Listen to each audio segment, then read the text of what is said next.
Bos días a todos. Vamos a comenzar o pleno ordinario do 28 de novembro de 2017 cos seguintes puntos na orde do día. Primeiro punto.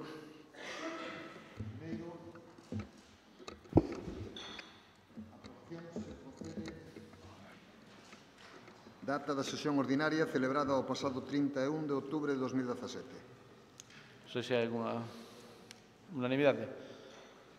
Segundo punto. Segundo, proposta de aprobación se procede do catálogo de estradas da titularidade desta Deputación. Non sei se queren algún debate. Bo día, non queremos debate, votamos a favor. Unanimidade. Terceiro punto. Terceiro, proposta relativa á adquisición de compromisos desta Deputación en relación ao Consorcio Provincial contra Incendios e Salvamentos. Non sei se queren debate neste punto. 6 minutos o Partido Socialista. Moi bons días. Non se apaga. A ver, ahora sí. Moi bo día.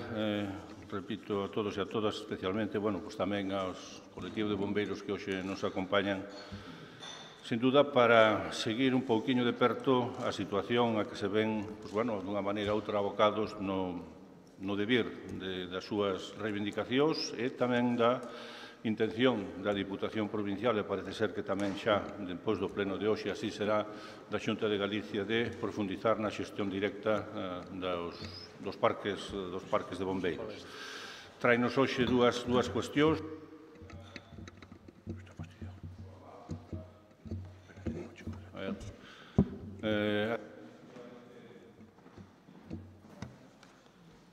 Administrativamente de formalidade, en tanto e canto se vai proceder a dar conta dunha proposta de modificación estatutaria en canto aos artigos 3, 10 e 30 dos estatutos do Consorcio, para o que se puxo en marcha un proceso administrativo que ten xa cumprido o seu período de exposición público e que fundamentalmente ven a decir que, dado que o Consorcio de Bombeiros é un ente adscrito á Diputación Provincial, que seña a Deputación Provincial a que de maneira permanente ostente a presidencia, correspondendo a vicepresidencia a un representante da Xunta de Galicia. Como digo, este proceso ten xa concluído e, nestes momentos, debe de ser ratificado e aprobado polo Pleno da Diputación, a modificación estatutaria. En segundo lugar, dar conta tamén e aprobar as especificacións que nos fixo a Xunta de Galicia no Consorcio Provincial de Bombeiros ao respecto de asumir a xestión directa e de profundizar na xestión directa dos parques. Deste maneira, nos fixo chegar unhas aportacións, non sei moi ben como calificalas, falábamos no pleno anterior de que non sabíamos se sí, se non, se estamos pola sesión directa, pero non estamos, se estamos porque asuman a equiparación salarial e non estamos, pero, ao final, hoxe temos encima da mesa as propostas, as imposicións da Xunta de Galicia ao respecto de que debemos, a Diputación, e así se formula, asumir os posibles incrementos de custos, calquera que fose a súa natureza, que poidesen producirse ao respecto das actuais empresas xestoras do servizo, asumir calquera consecuencia xurídica, incluídas indemnizacións económicas que poidan xurdir do proceso selectivo que houbese e que fose preciso polo cambio do modelo de xestión, e asumir o custo a maiores que poidese derivarse do sistema de xestión directa, a boa conta de que a Xunta non asumirá a diferenza que se produza en tales circunstancias. A Diputación Provincial asumiu desde o primeiro momento como maneira máis idónea, sobre todo pola estabilidade e pola fortaleza que tamén dará ao colectivo profundizar na xestión directa que se produciría ao final deste contrato que, como sabemos, finaliza no 2019 e ter a folla de ruta preparada para ese momento. Dúas cousas salientar, nada máis. Unha, que Desde o principio, a Deputación Provincial optou e apostou por este tipo de xestión, e dúas, que a Xunta de Galicia impón para que esta xestión se poda levar adiante unha serie de condicionantes que foron aprobadas no Consorcio Provincial de Bombeiros e condicionantes que hoxe mesmo co informe favorable tamén da Secretaría, no sentido que dice que non ve inconveniente legal que o Pleno da Corporación Provincial asuma os compromisos que se indicaron anteriormente, que se puxeron de manifesto no Pleno do Consorcio Provincial de Bombeiros. Por lo tanto, esperamos que señan admitidos polos tres grupos estes tres condicionantes que a Xunta de Galicia impón para ir á xestión directa e que se poda tamén dar cumprimento á aprobación dos estatutos, a modificación dos estatutos que foron tamén por unanimidade no Consorcio de Bombeiros e despois do preceptivo proceso administrativo levado adiante. Nada máis.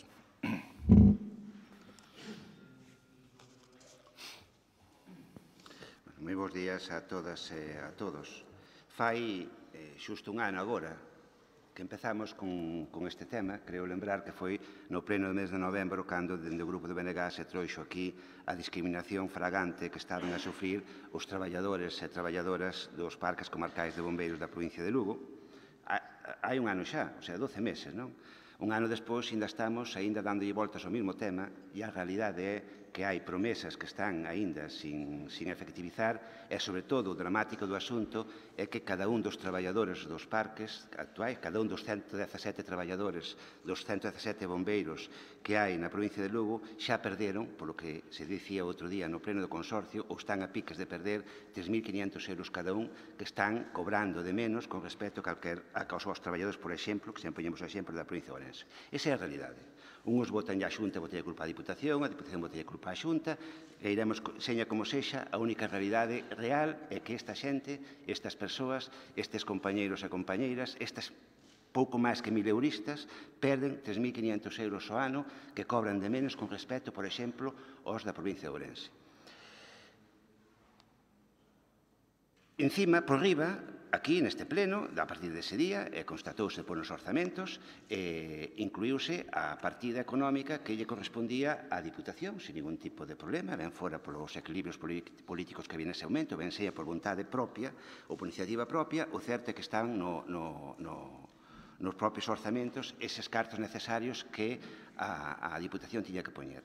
Pero tamén é real que, de forma sistemática, a Xunta negouse a poñer a parte que lle correspondía para eliminar esa discriminación, aducindo o posible debate ou a posible decisión de que haxa un rescate do servicio seña asumido directamente polas administracións públicas ou o Servicio de Extinción de Incendios.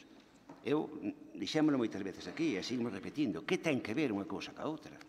Que ten que ver o debate positivo, non? E nós estamos, ademais, a favor de que ese servizo seja rescatado polas administracións públicas coa eliminación da discriminación salarial dos bombeiros de Lugo. Por que na provincia de Ourense a Xunta de Galiza pon o 62,5% da subida salarial neste ano 2017 dos traballadores de Ourense e, sin embargo, na provincia de Lugo negas a poñer o 50% que lle corresponde? Que ten que ver iso co rescate do servicio por parte das administracións? Absolutamente nada que ver. É un simple capricho do señor Rueda que se nega totalmente, de forma radical, a que os traballadores, os bombeiros da provincia de Lugo, cobren igual ou parecido cos do resto do país, concretamente cos da provincia de Ourense. Agora ven aquí, por esa propia imposición, que hai que crear unha comisión, insisto, que non ten nada que ver, o sea, unha decisión de subir un salario non ten nada que ver co rescate do propio servicio. Pero, bueno, é igual. Nós que quede claro que van votar a favor, entre outras cousas, porque os traballadores non merecen seguir sin cobrar esas cantidades, non? Pero pareceme completamente injusto, Parece ser que se a Diputación está disposta a asumir que no caso de que haxa algún incremento do custe dos servicios se levan as administracións, co paga a Diputación. Xa non somos 8 ou 50%, co paga a Diputación. Se hai algunha demanda laboral, que non sei por que ten que haber, non sei por que ten que perder ningún posto de traballo no cambio, pero bueno, se hai unha demanda xurídica por parte dos traballadores, porque algún queda sin traballo, pasar para a administración, co paga a Diputación. Iso non ten nada que ver ca Xunta. Pero onde vamos, por favor? O sea, que en Ourense pon o 62,5% e no caso de Lugo non está disposto a asumir o 50% que lle corresponde no incremento de custos que se pudera desprender do cambio. É que non ten sentido. Non ten ningún tipo de xustificación. É unha simple capricho totalmente intelixible do señor Rueda de asumir que os bombeiros de Lugo teñen que cobrar como o resto. Non ten outra explicación. Non hai outra explicación posible, non? En todo caso, o que vamos a aprobar hoxe, insisto, que nós vamos votar a favor porque os bombeiros non merecen seguir retrasándoles a súa subida salarial.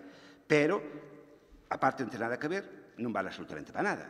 Estou convencido. É certo que o informe do señor secretario, con toda a razón, dice que é legal a decisión que tuvemos aquí, pero tamén é certo que dentro de ano e medio vai haber outra corporación que vai facer o que lle pete. E o que dicemos aquí non vai ter absolutamente ningún valor para a seguinte corporación que veña aquí e para os orzamentos que esta poida aprobar. Absolutamente nada. Nada que ver. A parte diso, se a Diputación ten que asumir eses custes dos que se fala no acordo que vamos tomar aquí, hai que cambiar os estatutos outra vez. Entón xa non é un reparto ao 50%. Entón a Diputación terá que poñer o 60, o 55, o 65, dependendo do que eso puidera ser, hipotéticamente, e, por tanto, a Xunta poñerá o 40 e tantos por cento. Insisto, mentres que en Ourense pon o 62,5% do custe, que quede claro, porque non ten, non sei que diferencia ten a provincia de Ourense e de Lugo, mas socioeconómicamente son bastante parecidas. E, para rematar, volvendo ao principio, a realidade é que dámoslle voltas, pero os 117 bombeiros perden sobre 3.500 euros anuais no ano 2017, que insisto que xa parece que son irrecuperables.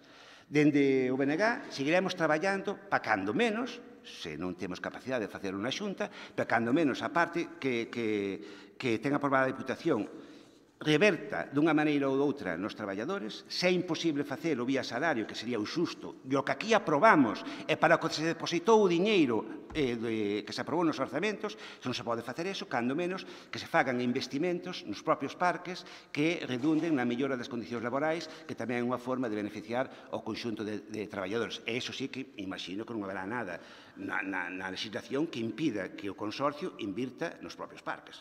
Quero pensalo, porque entón xa apaga e vámonos, non?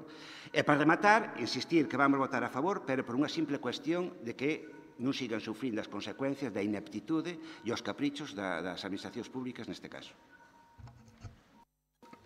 6 minutos o vocero do Partido Popular. Moi bo día a todos.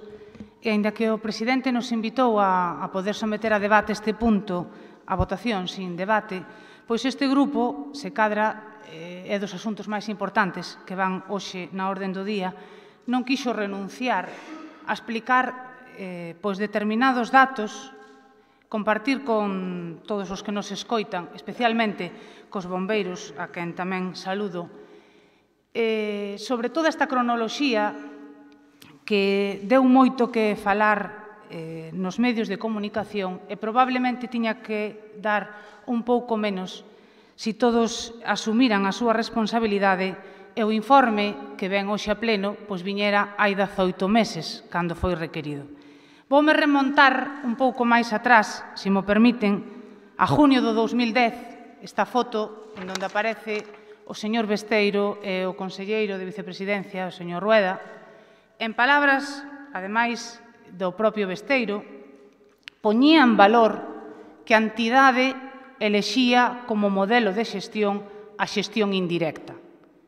Dicía, ademais, que era un modelo co que estaba absolutamente de acordo ca Xunta de Galicia e que era o modelo máis axeitado e que uniformiza o sistema que había en toda Galicia. Nesta reunión, na que estaban presentes, non vou a citalos a todos, si, co permiso do Bloque Nacionalista Galego, vou a citar o seu representante, Antón Bao, e na nota que mandaba a Deputación Provincial decía que ninguén se opuxera á adopción deste modelo de xestión. Iso non quere dicir nada, si explica, como decía o Bloque Nacionalista Galego, que por culpa de moita xente, e parecía que se poñía de fora, por culpa de todos, a situación na que se atopan, naquelas cousas que teñen que mellorar, nos presuntos incumplimentos da empresa e algúns que probablemente xa estén acreditados e teñamos que quitarlle o concepto de presunto, todos somos responsables. Somos responsables dun circo de andar derimindo ou intentando dirimir responsabilidades dun lado a outro e ninguén nunha reunión nunha institución se sentou para acordar o que hoxe acordamos, pero se en vez de ser hoxe hai 18 meses, evitaríamonos como mínimo 55 notas de prensa que teño notificados de uns e de outros e un malestar pois moi xustificado por parte, que iso é o máis importante, dos bombeiros dos nosos parques. Como nace no 2010 o consorcio? Pois para materializar unha competencia que está claramente recollida no artigo 25 da Lei de Bases de Réxime Local, que di que é competencia propia dos concellos, a Policía Local, Protección Civil e Prevención e Extinción de Incendios. Nun exercicio de responsabilidade, o que eu agradezco tanto a Besteiro, a Rueda e a todos os que o fixeron posible, decidiron ambas administracións financiar un servicio que é competencia local. E iso tamén o poño en valor, porque de toda España só hai 5 comunidades autónomas que poñen diñeiro nos parques de bombeiros. O resto financiano íntegramente as diputacións provinciais. Compre dar estes datos, asumindo a responsabilidade que nos toca, do que este grupo nunca se votou fora. Dicía o Bloque Nacionalista Galego que esta vez iba a votar a favor, cousa que lle agradezco, porque na moción que rexistramos e que se debateu en xuño deste ano, que pedía isto que traemos ahora, tamén podemos contar os meses, o Partido Socialista sí apoiou a moción, pero o Bloque Nacionalista Galego púxose de perfil. Creo que tamén é moi importante que clarifiquemos outro dato. Estamos xa, e hoxe outra vez o reproduceu o Bloque Nacionalista Galego, pretendendo decir que a Xunta axudaba máis a Ourense que a provincia de Lugo. Compre saber, que eu creo que el si o sabe, o que pasa é que non o dice por outras razóns, que en Ourense a Deputación asume en solitario a xestión do Parque de Bombeiros de Terra de Celanova, que dá servicio a Celanova e a súa comarca, e tamén o Parque do Polígono de San Cibrao. Como a Deputación asume en solitario o custe deses parques, a Xunta de Galicia, nos que van a xestión conxunta co consorcio, o porcentaxe maior. É un simple dato que non xustifica ningunha das outras reivindicacións que falamos. Pero creo que é moi importante dicirlle a verdade á xente e non confundir, porque con medias verdades poderemos ter un titular, e vostede neste tema tuvo bastante, pero cando iba aos consorcios, cando iba ao consorcio señor Bao, cando vostede tiña que representar, vostede ou o seu grupo, a postura da Deputación Provincial de Lugo, o que facía era un seguidismo total e absoluto do resto dos grupos políticos, especialmente do Partido Socialista, que, aínda que o Bloque Nacionalista Galego, hai que decir que nesta corporación nunca tuvo un porcentaxe moi cuantitativo, sí que foi determinante. E, por suposto, vostede sabe como a min, se hai 4 ou 5 anos quixera cambiar o modelo de xestión, vostede ou o seu grupo tiña unha posición de forza para facelo.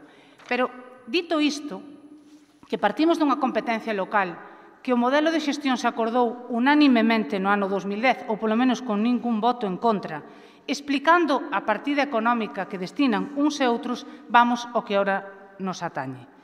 É imprescindible abordar unha mellora no servicio. É imprescindible abordar unha equiparación salarial, o que este grupo sempre o dixo alto e claro que estaría ao lado dos traballadores. O que evidentemente hai que facelo é no contexto autonómico que é no que estamos. Por agora non hai ningún dato, pode que noutras comunidades autónomas, pero aquí non, de que esteñamos dudando de que pertencemos a un país e pertencemos a unha comunidade autónoma. E o que dixo sempre a Xunta de Galicia, tanto o presidente do Goberno como o conselleiro correspondente, é que equiparación salarial, sí, pero vamos a abordar o modelo de xestión. E vayamos a decir por que vostedes queren cambiar o modelo de xestión. E vamos a traballar conxuntamente, porque puxemos en marcha un servicio cun perfecto entendemento no ano 2010, e se agora unilateralmente unha parte quere impoñer determinados condicionantes, vamos a negocialos, e así é. Hai varios aspectos deste informe, porque non me dá, evidentemente, son moitos os aspectos que me gustaría tocar e non me vai dar tempo a todo.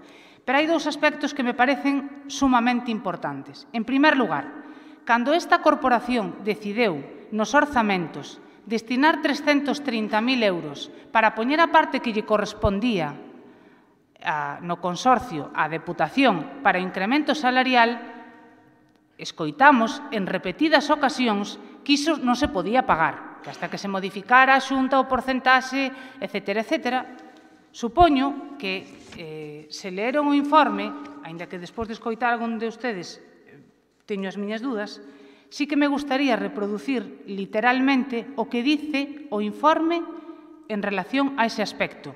E xa lle adianto que a primeira petición é que inmediatamente, facendo cumplimento deste informe, se poida traducir nas nóminas dos traballadores as cantidades que esta institución consignou para o ano 17. Textualmente di: sen entrar en consideracións do réximen de competencias establecido ca modificada Lei 785 pola Lei 2713 do 27 de decembro, a Lei de Racionalización e Sostenibilidade da Administración Local, que si é conveniente sinalar, de amentado artigo dos estatutos e demais aspectos do réximen económico financiero do consorcio, nada impide que se leven a cabo achegas unilaterais con carácter extraordinario, como a que se propón.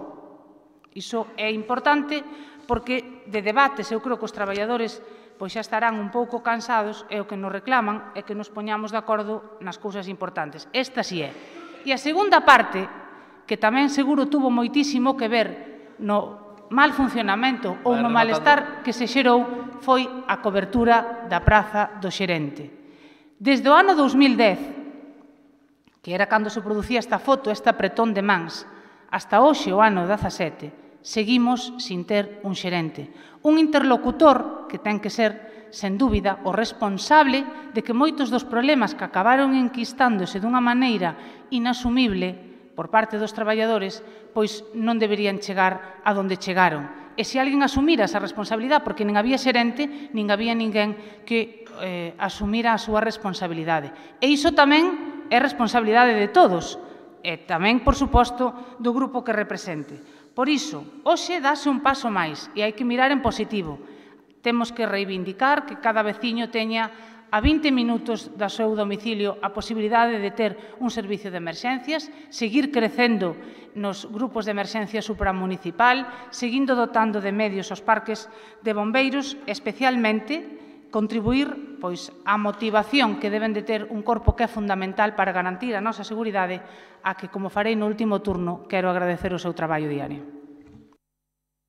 3 minutos o vocero do Goberno. Bueno, o circo en que se ve isto metido é provocado polo Partido Popular. Se hai cuestións destacables, a primeira é que baixo o goberno de Xosé Ramón Gómez Besteiro se produciu o proxecto, se levou adiante, se formalizou o proxecto dos parques de bombeiros provinciais. Situación que, polo menos, podemos reivindicar, e eu creo, con a cabeza moi alta. Naquel momento, pois, entendeu na súa Constitución que o modelo máis axeitado era a xestión indirecta. Neste momento, despois de falar cos bombeiros, que vostede dice, ninguén se sentou para acordar. Quen non se sentaron foron vostedes cando estuveron gobernando, nosotros desde o primeiro momento.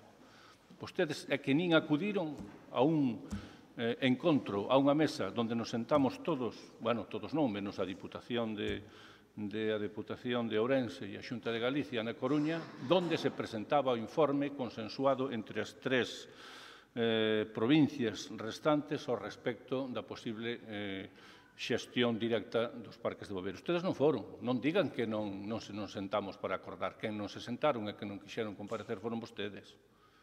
Quen non quixeron poñer os cartos no momento que había que poñelos para que o consorcio ao 50% funcionara como estaba hasta agora, sin ter que modificar estatutos, etcétera, etcétera, para que os compañeiros, para que os bombeiros puderan cobrar, foron vostedes, non foi a Diputación de Lugo. E agora que supedite poñer eses cartos, que así o ten manifestado no consorcio, o presidente do consorcio, que nestes momentos corresponde á Xunta de Galicia, e así o ten manifestado no Consorcio de Bombeiros, que po ano que ven sí que vai a poñer a súa parte a Xunta de Galicia, pero puido poñela o ano que pasado, este ano, puido poñela nesta anualidade perfectamente. Non nos vale eso de que non tiñamos cartos 330.000 euros para poñer. A quen lle podemos meter na cabeza calquera galego, calquera persona, que a Xunta non ten 330.000 euros máximo, cando no debate dos orzamentos deste ano saleu a colación esta posibilidade no debate dos orzamentos no Parlamento de Galicia. E votaron en contra. O Partido Popular votou en contra. E non admiteu as enmendas que podía ser para que xa naquele momento se pudera facer a equiparación salarial. O sea, lles damos voltas, pero a realidade é tozuda, a realidade é que é.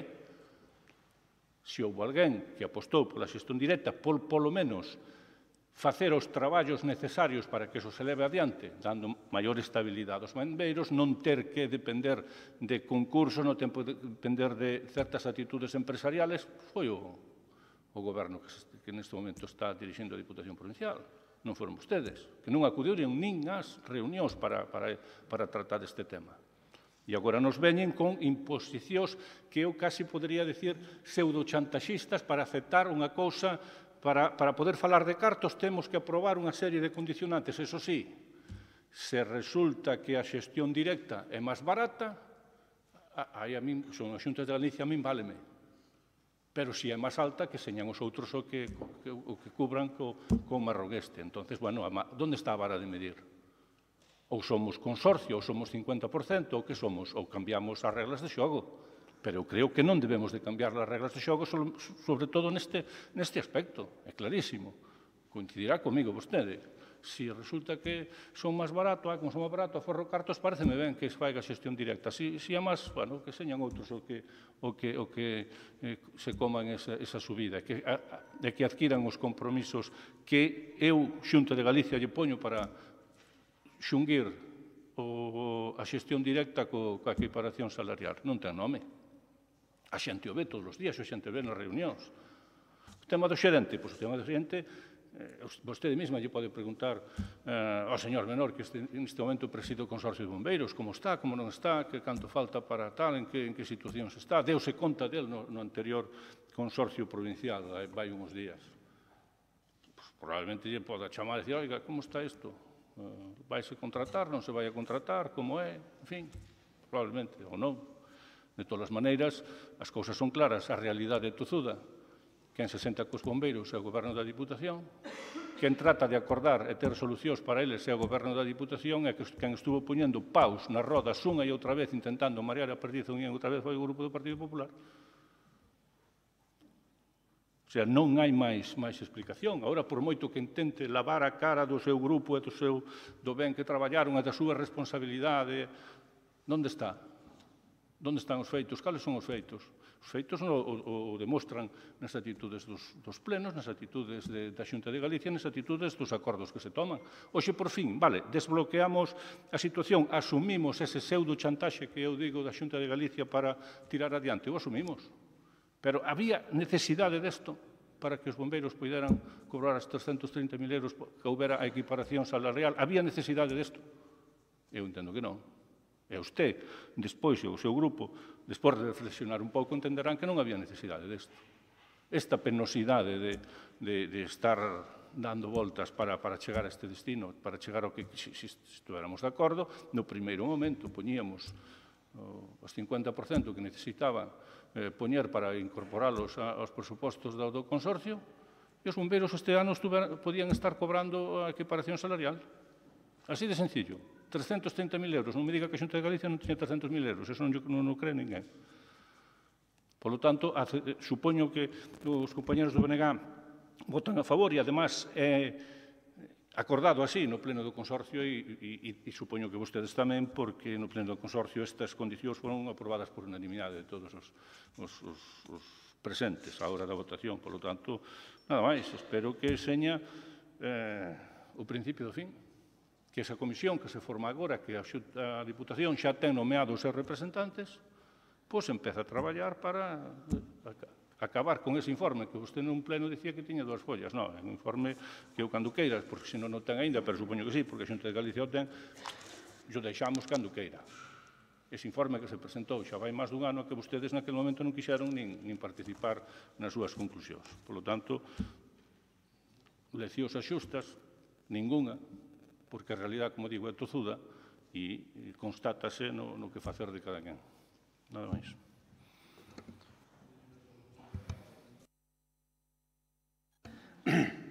Vamos ver. Cando a Xunta de Galicia decide subirlle o salario poñendo o 62,5% do necesario, foi no ano 2017. Non foi no ano 2009. Xa lle dixen un día aquí, creo que ao seu compañeiro que saliu este debate. Non se deu ni no 9, ni no 10, ni no 12, ni no 14. Foi neste ano 2017 cando a Xunta de Galicia puxo o 62,5% do diñeiro necesario para subir o salario aos traballadores do Consorcio de Ourense, porque o Parque de Celanova e o Parque do Polígono os de San Cirao de Viñas non son do Consorcio, son chiringuitos do señor Baltar, que é outra cousa distinta, que non ten nada que ver. O Consorcio está participado na provincia de Ourense pola Xunta de Galicia no 62,5% e puxo o 62,5% para a subida salarial xusta, que quede claro, porque merece incluso máis, dos traballadores de Ourense, o 62,5%. E cando xurde ese problema en Ourense, ese problema en Lugo con respecto a Ourense, e cando iso ven aquí, e cando o BNG toma a decisión oportuna. No ano 2009 o debate foi outro. O debate foi o da financiación do consorcio, onde o Partido Popular e o Partido Socialista propoñían que a parte que non era da Xunta fora posto ao 30% pola Diputación e ao 20% dos concellos. E foi o señor Bau, que usted nomeou antes, quen defendeu no consorcio, que era o representante do BNG naquele momento, que non, que puxera o 50% a Diputación. Ese foi o debate que, en momento, e a posición do BNG, e aproveitamos a nosa influencia para que eso fora así e os concellos non tiveran que pagar o 20%. Tamén na provincia de Lugo a Diputación financia os GES, cousa que non fai en Ourense, por exemplo. Tamén, porque nos ten eso en conta logo, porque a Xunta de Galicia en vez do 50% poñe o 60% no consorcio. Se vamos a eso, é unha auténtica demagoxia. E un conto do señor Rueda. É dicir, en Ourense pon o 62,5% para subir o salario e aquí non só se nega a facelo, senón que incluso quere que a Diputación aumente a súa participación no consorcio, porque na práctica é eso. Pero, ollo, non se equivoquemos. Se a Diputación aumenta a súa participación no consorcio, que vai ter que facelo, se dá o caso de que aumenten os custes, e, sobre todo, se lle sube a súa parte aos traballadores, ese diñeiro vai salir de algún lado. Vai salir da financiación dos concellos. Ao final, van ser os concellos quen pagan o pato. É dicir, unha vez máis, a Xunta de Galicia sigue castigando os concellos da provincia de Lugo, como fai en outros moitos campos. Iso é así, as matemáticas son claras, As matemáticas son claras. Se a Diputación pon máis diñeiro do que está a poñer, en contra do que ten que poñer a Xunta, iso van a pagar os orzamentos da Diputación e os concellos no seu conxunto. É unha realidade, porque os gastos fixos non van variar. Ustedes, eu creo que deberán facer é recoñecer o erro, recoñecer que lle evitaron que os traballadores cobraran 3.500 euros anuais neste ano 2017, que, insisto, parece que son irrecuperables, porque a Xunta non puxa a súa parte, que quede claro eso. Non van cobrar os do ano 2017 porque a Xunta non puxa a súa parte. Se a Xunta puxera o que lle correspondía, os traballadores xa estaban cobrando neste momento. Pero que máis? Debido a que a Xunta non ponga a súa parte, inda que a Diputación lle queira pagar o seu 50%, hai que cambiar os estatutos, hai que cambiar os convenios, etc., co cal non pode ser, tampouco se pode facer. Non se pode facer, polo menos, neste ano. Agora xa non se pode facer de ninguna das maneiras. E todo iso non ten nada que ver co rescate do servizo.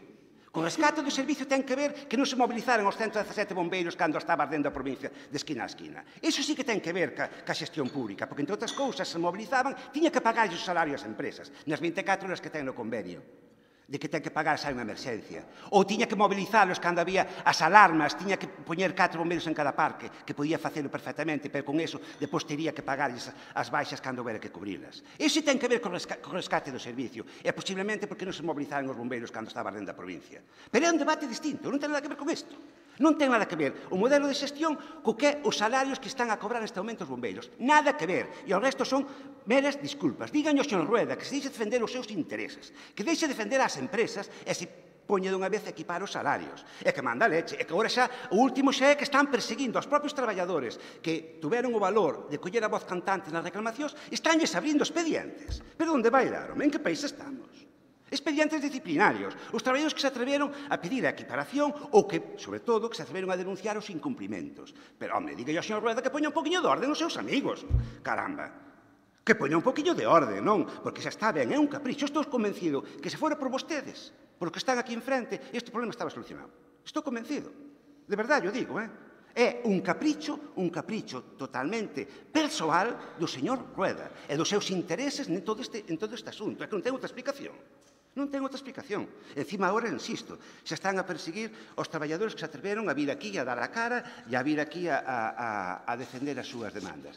Insisto, nós seguiremos a traballar para que estes cartos, polo menos os da Diputación, que nos que temos incidencia, non se perdan, e se non é en salario, que redunden en calquer outra cuestión que vaya para mellorar o servicio, para mellorar as súas condicións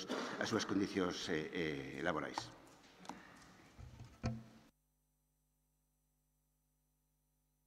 Tres minutos, o voceiro do Partido Popular. Ben, vaya por diante que isto non é exclusivamente un problema económico. En repetidas reunións no que tuve a ocasión de falar cos bombeiros, aínda que reivindican a súa equiparación salarial, son comprometidos coa provincia e co servicio, e non é exclusivamente unha reivindicación de 3.000 euros, porque eu creo que hasta procede explicar eso, porque moita xente, cando escoitara defender a postura que teñen vostedes, pois podía quedarse preocupado, non? Porque isto non é un problema de 3.000 euros, isto é un problema que vai bastante máis alá.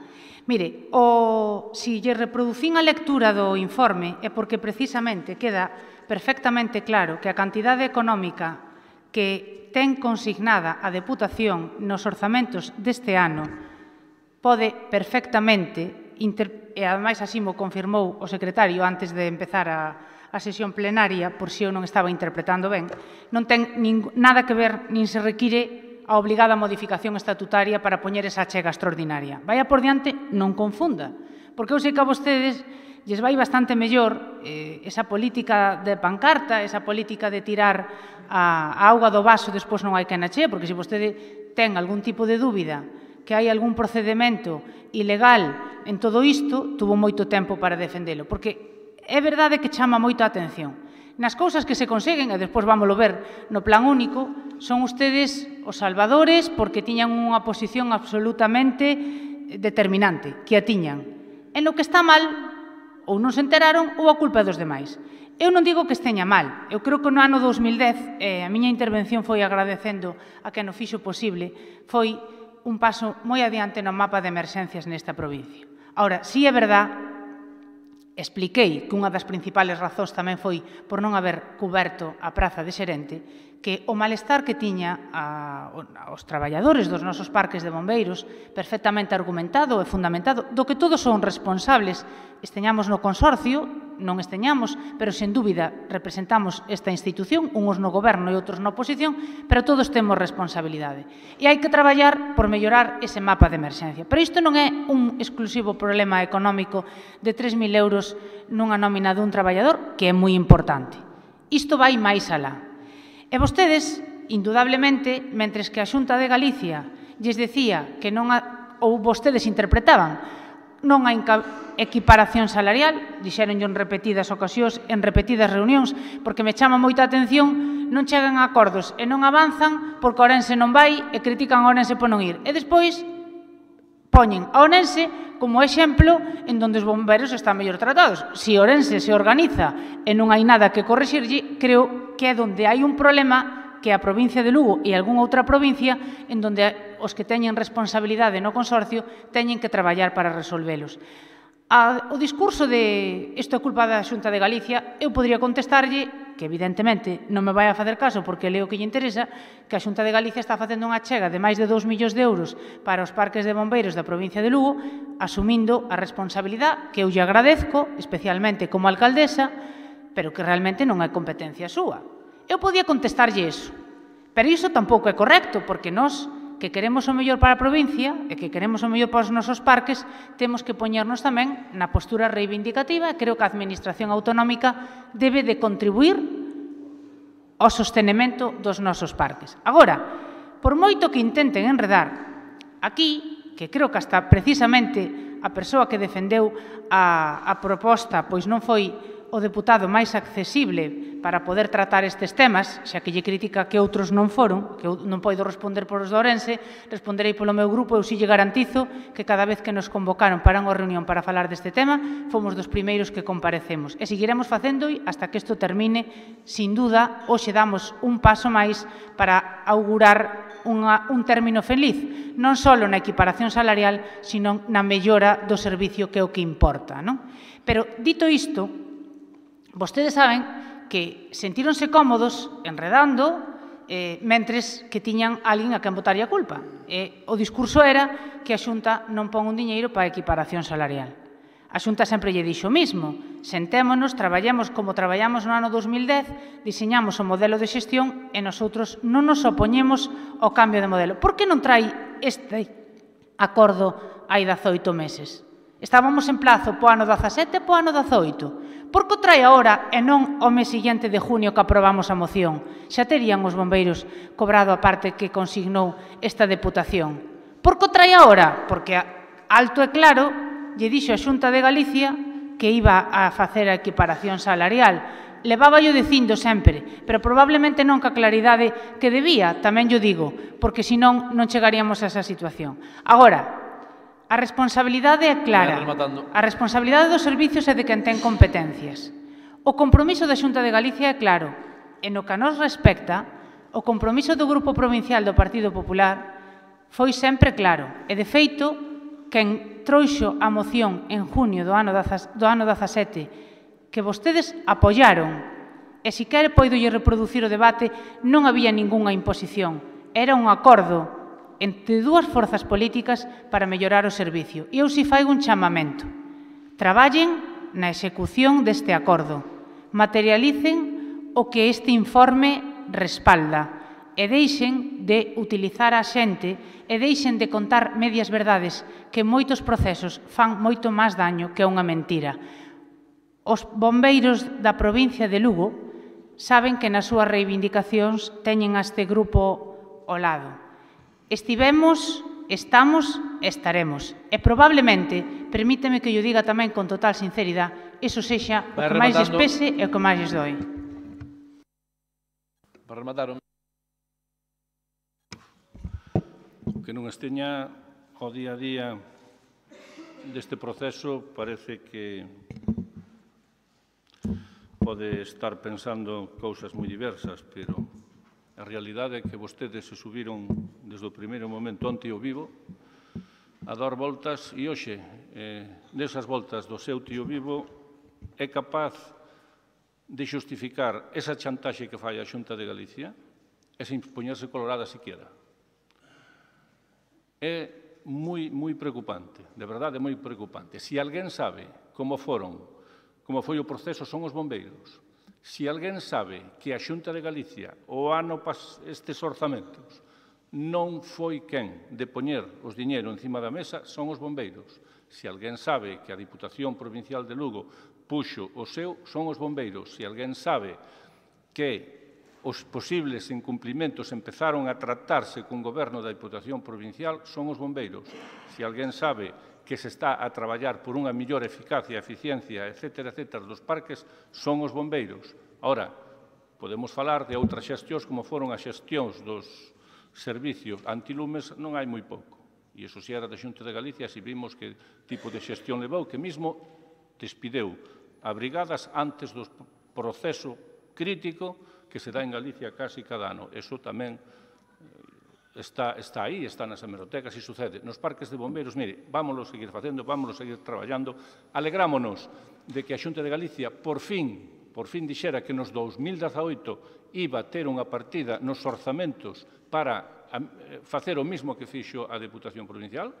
Alegrámonos. Ora, todo o demais, todas as voltas que lle dé é subirse a un tío vivo para darlle voltas a unha situación que nos leva ao mesmo sitio que sabemos quen cumple, quen non cumple, quen estuvo ao lado dos bombeiros, quen estuvo ao lado das súas reivindicacións, quen lles facilitou toda a información que eles pediron e quen realmente estuvo ao rebufo e ahora mismo trata de subirse a ese carro. Polo tanto, esperemos que a partir de agora as comisións que traballen e que se están xa, a Diputación, como digo, xa ten dado os nomes das persoas que van formar desa comisión para levar adiante a xestión o proxecto posible de xestión directa, pois traballen da forma máis áxil posible e teñamos ese modelo xa encima da mesa dentro de pouco. Solicitar o voto a favor de toda a corporación e, como digo, os bombeiros saben moi ben donde estamos cada quen neste asunto. Nada máis. Ben, pasamos á votación. Entendo que hai unanimidade. Cuarto punto.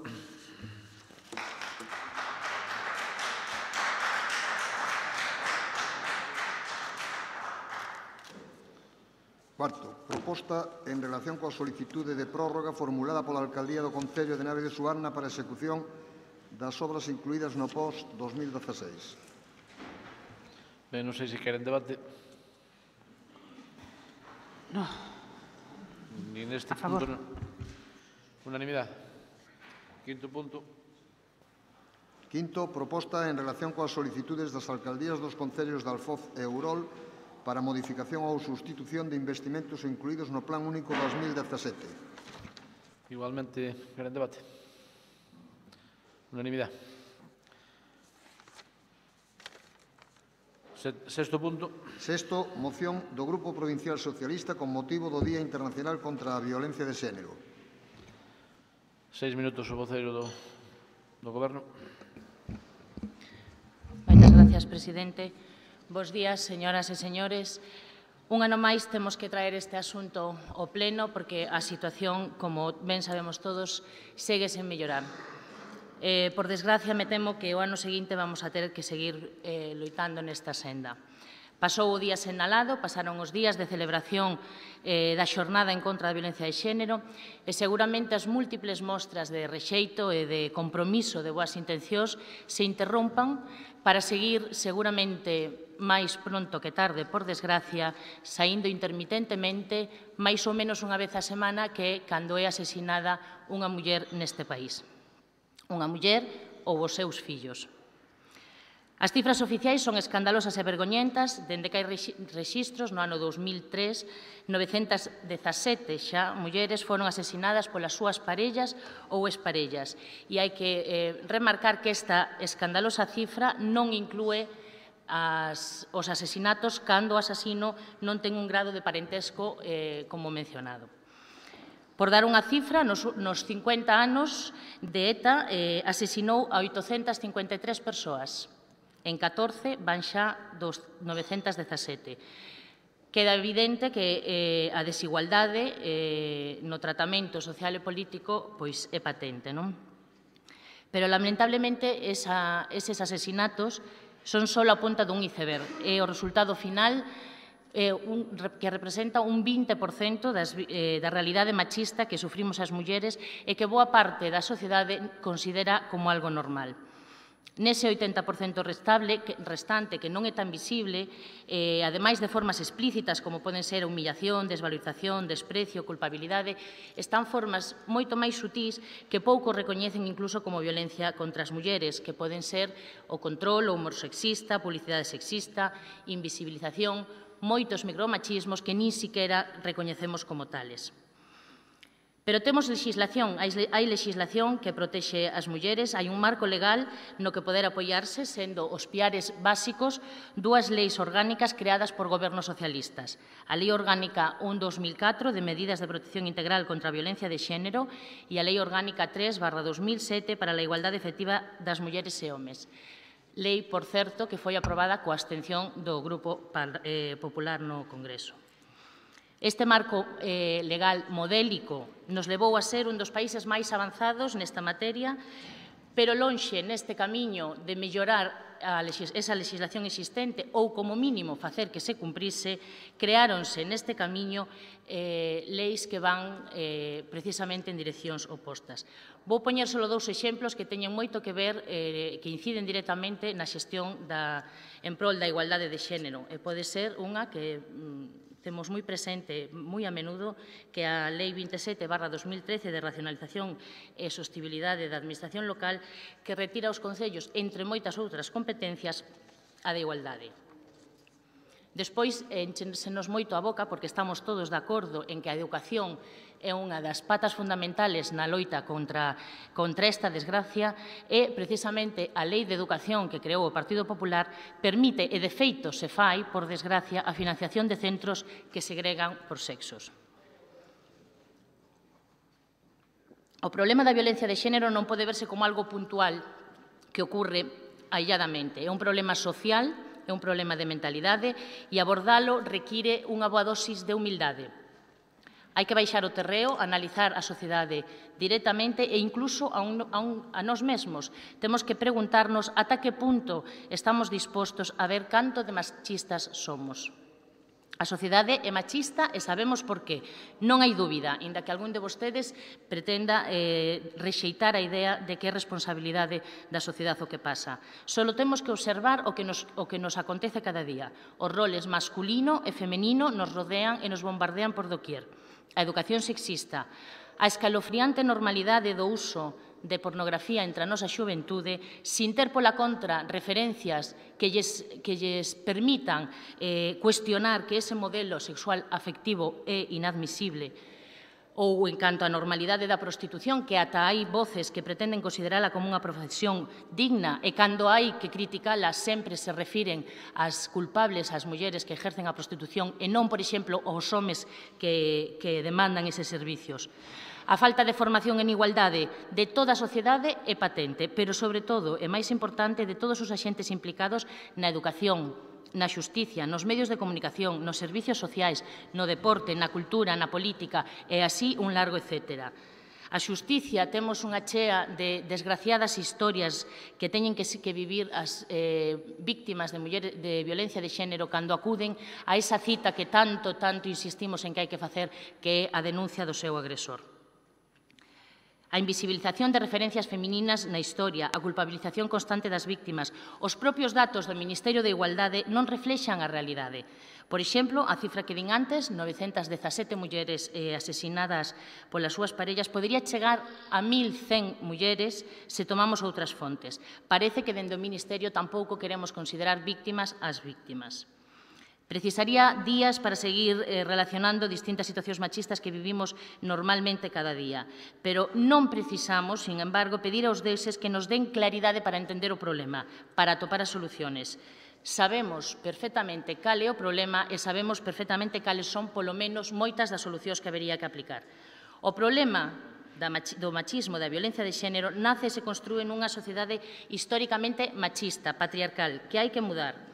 O problema sobrevive e incluso medra cando se quere negar ou minimizar, cando poñemos o foco onde non corresponde, cando pechamos os ollos e os oídos e non queremos enfrontar a realidade porque iso suporía ter que cambiar moitas das nosas propias creencias.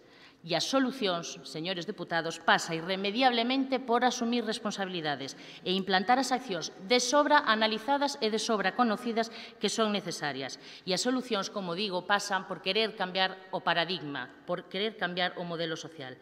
Son moitas as accións concretas que poderíamos poñer encima da mesa para que se puxeran en marcha, pero hoxe somos claros e concisos. Pedimos 3 cousas claras que non admiten a controversia, porque son cuestións básicas e de sentido común que incluso as diferencias ideolóxicas que nos separan non poden servir de excusa para non defendelas.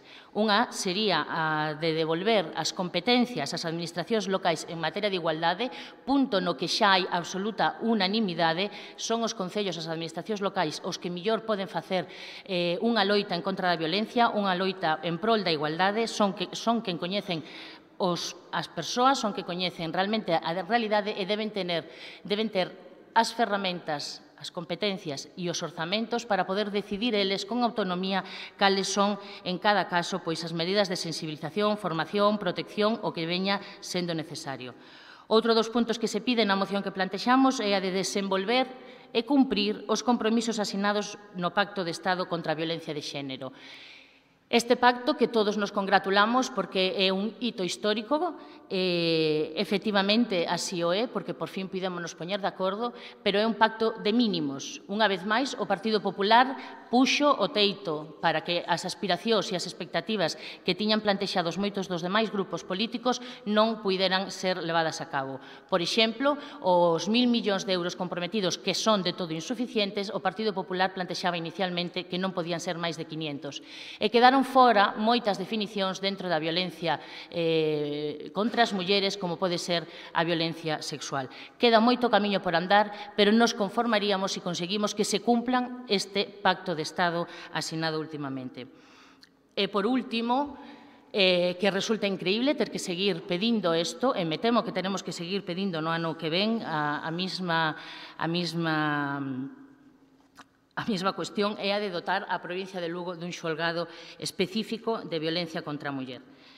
Parece increíble que a estas alturas esta provincia, como a de Ourense, ainda carezcan de un xulgado específico nesta materia. E unha vez máis, volvemos a que simplemente sería cuestión de cumprir a lei. A lei xa do 2004 de protección integral contra a violencia de xénero xa especifica que en cada partido xudicial debe haber un ou máis xulgados de violencia contra a muller. Eu non pido máis, pido un polo menos para toda a provincia. Creo que o que estamos a pedir é moi básico, quedan moitos temas por mencionar, poderíamos estar falando moito, pero nesta ocasión pedimos algo moi concreto que nos permitiría seguir avanzando na loita en contra da violencia machista en prol da liberdade e da igualdade de xénero. Por ahora nada máis. 6 minutos o vocero de BNG. Sí, moi bon día. Coincidimos pois na exposición que acaba de facer a compañeira diputada Sonsoles. Coincidimos e entendemos que todos os recursos que se poñan a disposición das institucións para poñelos a disposición das mulleres que sufren violencia de xénero para arbitrar todos os mecanismos que son poucos, non? Por iso, nese sentido, vai esa emenda de engádega que facemos a esa moción.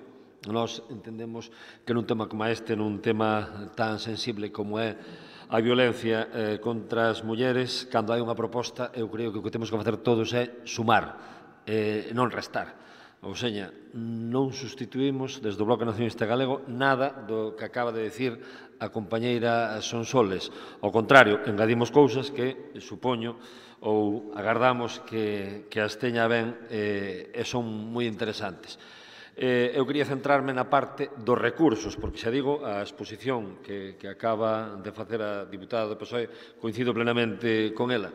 Nese sentido, nós, xa non só este ano, senón en anos anteriores, facemos emendas nos orzamentos da Xunta para pedir máis axudas a mulleres que sufren violencia machista, para pedir un plan de prevención en materia de igualdade e violencia machista. Cando falamos de pedir axudas, quería recordar o que nós fixemos cando estábamos no goberno da Xunta, desde a área de benestar social, desde a área de igualdade, non sei se recordan que había o que se chamaba o salario da liberdade, non? Porque un dos problemas aos que se enfrontan as mulleres cando sufre un caso de violencia de xénero é como van refacer a súa vida e con que medios ou con que recursos, dado a sociedade patriarcal total na que vivimos, que en moitos casos pois a muller non ten ni un só recurso e depende única e exclusivamente do seu compañeiro ou do home que viva con ela. Por tanto, este é un tema transversal, é un tema que afecta moito a económico.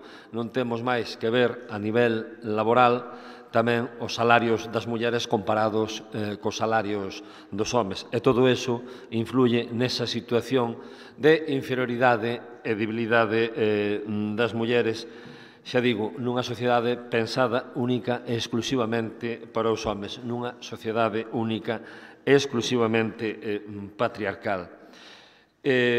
Un dos puntos que se propón de acordo nesta moción é a creación dun xulgado de violencia de xénero aquí en Lugo. No ano 2016, entendemos que é moi necesario porque no ano 2016, na provincia de Lugo, 671 mulleres denunciaron casos de violencia machista, máis de 5.000 no total de Galicia. E, desde logo, que o Bloque Nacionalista Galego é sensible a este tema e traballa neste tema, pois esa é a campaña que tivemos facendo durante todo este ano, unha campaña de sensibilización tamén e de recollida de sinaturas. xulgado de violencia de xénero, que se tratou en casi todas as institucións, e creo que o Partido Popular votou a favor no Concello, e aquí creo que xa estuvo, corríxanme despois se me equivoco, por tanto, hai que ser en contra ou abstención. Eu sabía que a favor pois non votaran, polo tanto, haberá que ter as cousas clariñas, haberá que empezar por aí, cando se pide consenso, cando se pide unanimidade en moitos temas, neste tema xa non hai que pedilo, xa deberá salir de cada un e de cada unha de nós. Sabemos que o xulgado de violencia de xénero é unha decisión que non depende da Xunta, depende do Consello Xeral do Poder Judicial, pero ten que ser a Xunta quen faga as xestións pertinentes. Non é de recibo que só Vigo e Coruña o teñan, é unha EVA máis que sufre esta provincia, non?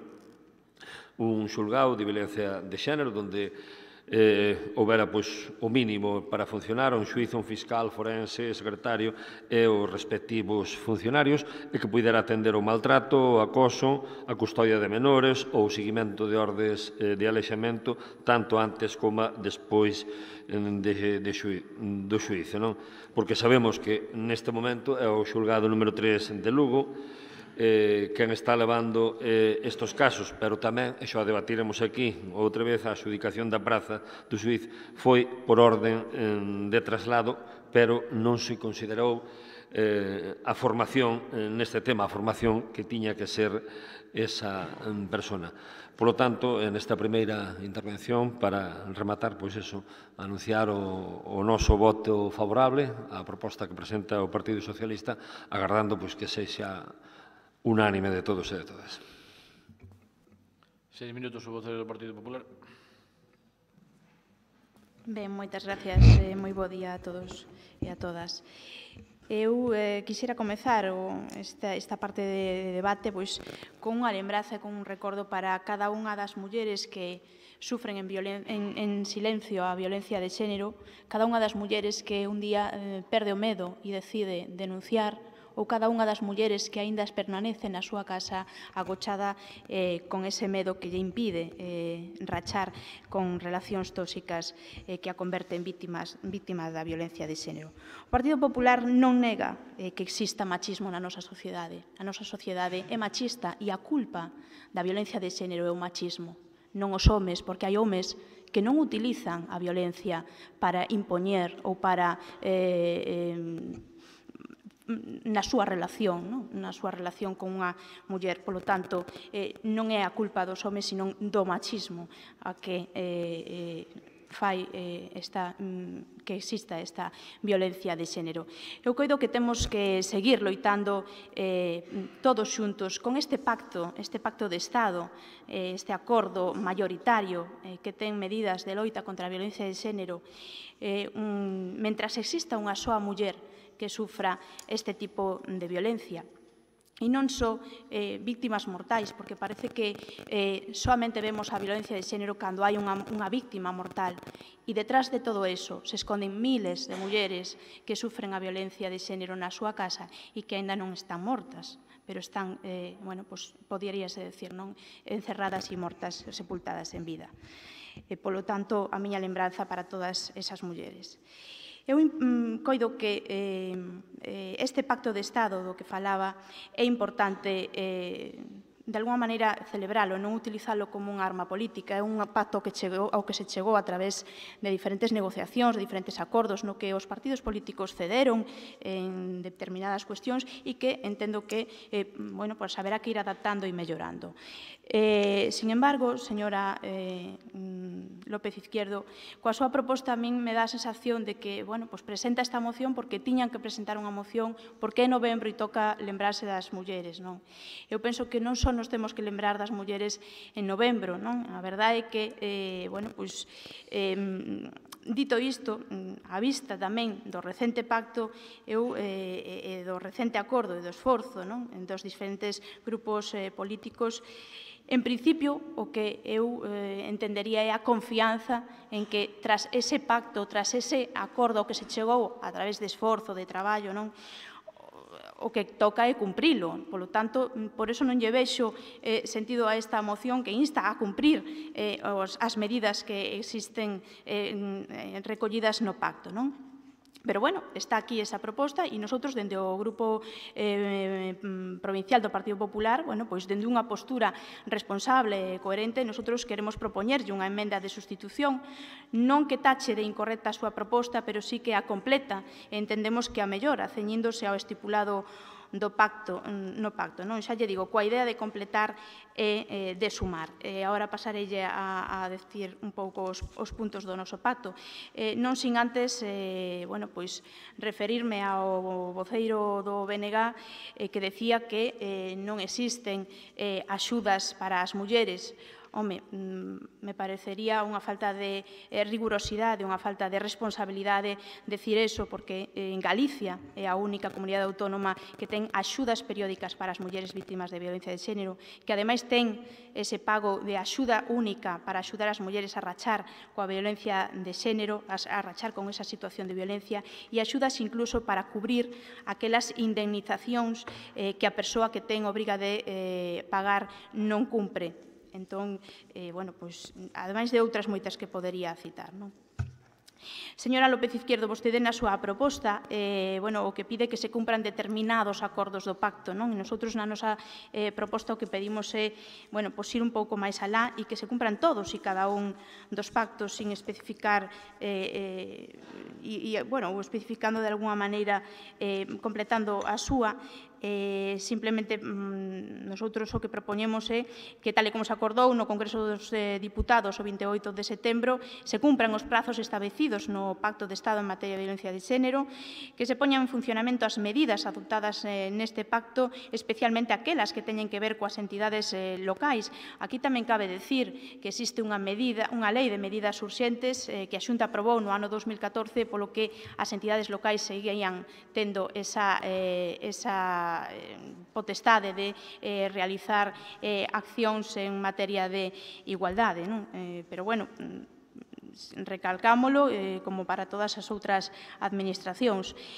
Tamén que, tal e como se recolle no Pacto de Estado aprobado no Congreso dos Diputados, se cumpra o compromiso económico para as novas ou ampliadas accións reservadas para a Administración Xeral dentro deste Pacto de Estado. Acordamos propoñer ao Goberno de España os dous seguintes compromisos económicos. En primeiro lugar, un orzamento que terá un incremento dun 20% respecto ao 2017 para os exercicios dos vindeiros 5 anos, con un incremento do 15% anual en relación ao exercicio inicialmente anterior. As partidas de orzamentos xerais do Estado relacionadas coas maiores ou con novas medidas de ámbito estatal contra a violencia de xénero que sexan incrementadas en 80 millóns adicionais por ano durante os 5 vindeiros anos, para que as novas ou ampliadas competencias reservadas ás comunidades autónomas e aos concellos.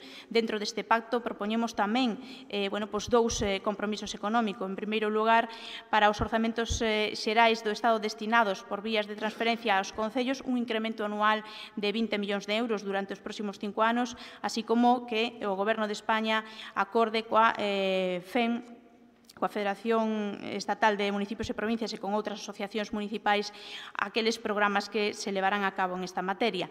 E, por último, que os orzamentos xerais do Estado destinados ás comunidades autónomas teñan un incremento anual de 100 millóns de euros durante os 5 vindeiros anos.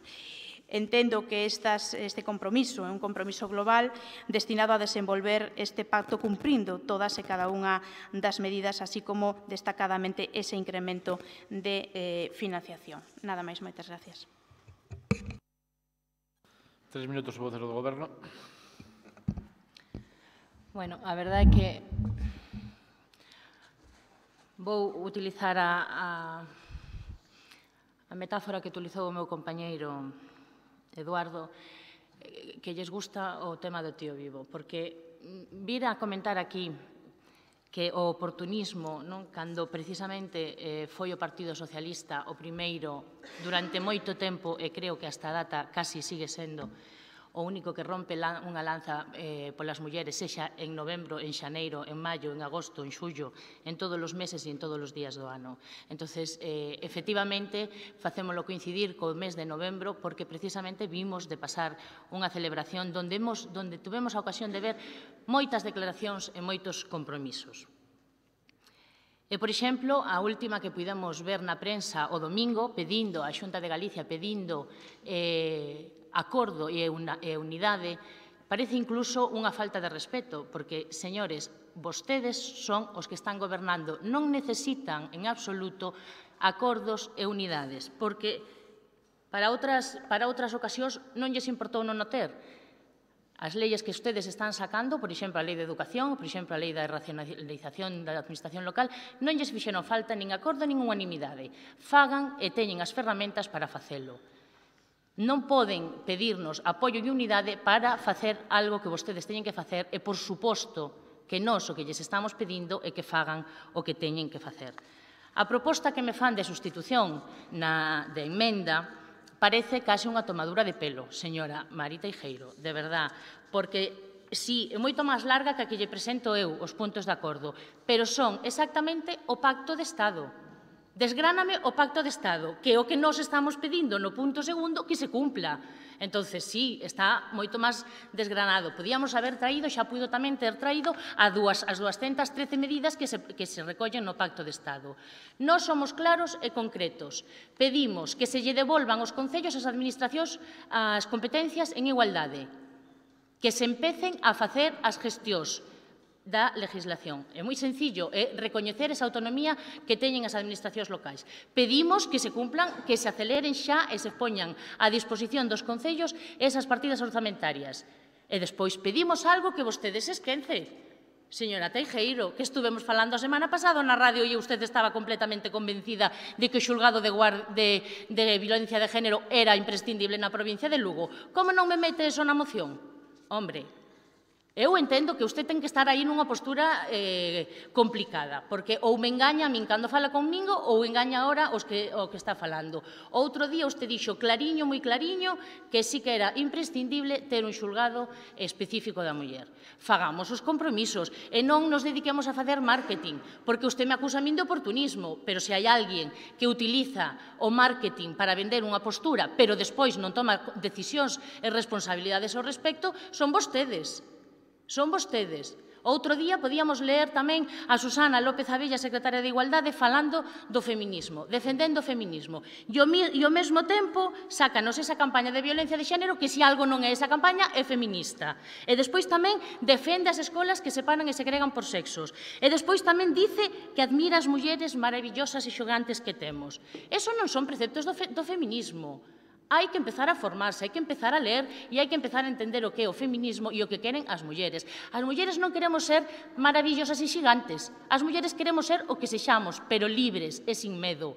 E para iso hai que empezar a traballar, e hai que empezar a traballar en moitos aspectos, de forma transversal. E o que estamos pedindo aquí é moi básico e é moi concreto, que se cumpla o Pacto de Estado, que empecen xa rapidamente a correr os cartos, porque lles advirto, sin diñeiro, non se pode facer nada. En ese sentido, xa anuncio que, por suposto, apoio a engádega que me plantexa o grupo do BNG, porque, efectivamente, hai que incrementar as partidas orzamentarias. E, además de incrementalas, hai que gastalas onde hai que gastalas. Hai que gastalas onde hai que gastalas. En ese sentido, eu pídolles esa humildade de non arrogarse como feministas cando en moitos dos seus discursos demostran que non teñen nin idea do que é o feminismo e do que necesitan esta sociedade para atacar a violencia machista. 3 minutos, o vocero do BNG. Sí, para facer algunha que outra puntualización, xa anunciamos na primeira intervención o contido da nosa emenda de engádega, que entendo que se debe aceptar, ou non dicir nada ao respecto, que vai no sentido de instar a Xunta a avanzar na concreción do Pacto Galego contra a violencia machista acordado por unanimidade no Parlamento Galego o 25 de xaneiro do 17, acordado por unanimidade, e a comenzar por destinar o 1% dos orzamentos para 2018 á prevención e loita contra todas as formas de violencia exercidas contra as mulleres, con especial atención a aumentar os recursos destinados á asistencia e a protección delas e as súas crianzas, a mellora dos medios e recursos judiciais, garantindo a existencia de espazos diferenciados para vítimas e agresores en dependencias judiciais, o acompañamento das mulleres en situación de violencia machista durante todo o proceso e a súa atención por parte de persoal con formación especializada. Decir tamén que, bueno, non vamos a entrar en quen fai máis neste ámbito a nivel de grupos políticos, polo que decía antes a portavoz do PSOE, nosotros non facemos máis que a ninguén, pero tampouco, desde logo, que facemos menos. Quen non fai nada é quen ten responsabilidades de goberno, neste caso é a Xunta, por iso a nosa emenda vai dirixida ao goberno da Xunta, porque a sensibilidade que ten coas loitas feministas e coa violencia que están sufrindo as mulleres é nula ou bastante escasa. Porque que un presidente da Xunta insulte a unha muller portavoz dun partido político como foi a Ana Pontón, a portavoz nacional do BNG, que lle dixo: señora Pontón, usted que está cos maltratadores ou coas vítimas? Bueno, cando dice eso o presidente da Xunta se quedan todos retratados e retratadas, perfectamente. E non vin a ningún diputado ou diputada do Partido Popular que lle parara os pés a ese señor presidente da Xunta que siga acreditando no patriarcado e no que dicen os homes é o que vale e o que dicen as mulleres non, é despreciar a unha muller polo feito de ser muller, a portavoz nacional do BNG. Ese é o retrato do Partido Popular, é o retrato do Partido Popular. Claro, eso veu a raíz dunhas críticas que a nosa portavoz nacional fixo a respecto da penosa campaña que fixo a respecto do 25 de novembro o Partido Popular. Unha campaña pensada en clave masculina e patriarcal, única e exclusivamente. E iso, perdonen, as dúas mulleres que están aquí enfrente, tenen que entendelo moito mellor cos compañeiros que tenen ao lado. E seguro que moitas mulleres do PP se daron cuenta, pero hai que ter a valentía de dicilo, E despois, a respecto de como se reparten os cartos que van en diversas partidas. Eu estuve mirando os orzamentos da Xunta estes días. Sí, claro que hai partidas para loitar contra a violencia de xénero e hai unhas partidas para axudar as mulleres que traballan en colectivos feministas, mulleres e homes, porque tamén hai homes en colectivos feministas, polo menos na miña organización política hainos, non? Pois unha desas partidas contempla axudas, digo, a eses colectivos. E, curiosamente, vemos ese reparto, e é penoso, que se faiga un reparto discrecional e clientelar nun tema tan sensible, e sei moi ben do que estou falando, porque foi o propio delegado territorial a sacarse a foto con un determinado colectivo para entregarlle 147.000 euros, que non digo que non teña dereito a eles. E, curiosamente, foi nunha vila que a escasos kilómetros pois hai outro colectivo que ten moitísimos anos de traballo, moitísima actividade durante todo o ano e non recibiu, nin vai recibir nin a 10ª nin a 20ª parte. Curiosamente, ese colectivo onde foi o delegado territorial da Xunta, había unha concelleira do PP nese colectivo, máis outra que fora na lista do PP desa vila, non? Entonces, se utilizan eso, por favor, estamos falando de cousas moi serias. Eso non se debe facer nunca, a discrecionalidade. En ningún ámbito, nin no deporte, nin na cultura. Pero no tema de violencia de xénero, andar con esas cousas, dígolles eu que quedan todos retratados e retratadas. Saben moi ben de que estou falando. Non quero mencionar os colectivos porque, para min, todos son moi respetables no traballo que faigan. Poido coincidir máis con uns, poido coincidir máis con outros, pero que todos participen en igualdade de condicións. Polo tanto, eu non son o dono da moción, a dona da moción, neste caso, é a portavoz do Partido Socialista, pero hai que ter valor para vir aquí, ustedes que están no goberno da Xunta, e ante unha moción non facer ni unha sola achega, non, vir con 5 ou 6 puntos de sustitución. Vamos, eu, desde logo, non lles aceptaría esa proposta. Agardo que se acepte por parte da propoñente da moción, pois esa engádega que facemos é seguir traballando todos na mesma dirección. Todos e todas. Non sei se o Partido Popular pois vai corrixir os erros que está cometendo. Eu non sei se son adrede ou son por ignorancia, pero os erros son grandísimos os que está cometendo. E xa digo, cando o presidente da Xunta insulta a portavoz do Bloque Nacionalista Galego no Parlamento, dese xeito quedan vostedes retratados. É unha mágoa. É unha mágoa para todas esas persoas que sufren tamén violencia de xénero día a día, violencia física, violencia soterrada, todos eses tipos de violencia que sufren as mulleres deste país. 3 minutos, o vocero do Partido Popular. Moi ben.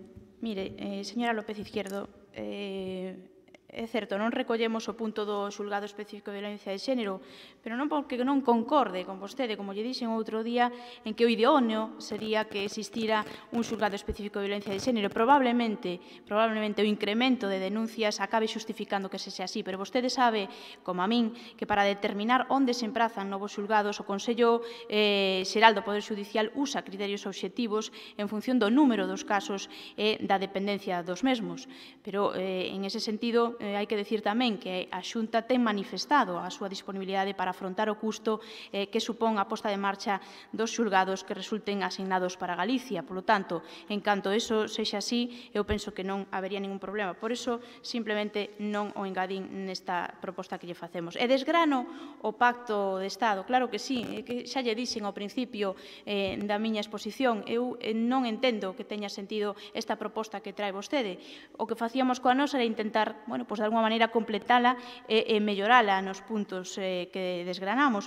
Pero é que non encontro sentido porque non lle encontro sentido pedir cumprir medidas recollidas nun recente pacto de Estado. Entón, pedir cumplilo, eu penso que o que toca agora é estar esperanzados en que ese pacto empece a camiñar e vostede o que parece é buscar polémica xa lle digo, nun pacto histórico, nun acordo ao que se chegou a través do esforzo de todos os grupos políticos. Eu coido que se vostede o que quixera ou o que quería era visibilizar a repulsa á violencia de xénero e facer patente a preocupación desta Administración, da Deputación Provincial de Lugo, polas víctimas da violencia de xénero, fora mellor facer unha declaración institucional que de alguna forma reflectira cales son os compromisos desta Deputación coas mulleres que sufren a violencia de xénero, cales son as medidas que ten en marcha esta Deputación Provincial de Lugo para atender e para apoiar as víctimas, cales son as medidas que ten en marcha para apoiar aos concellos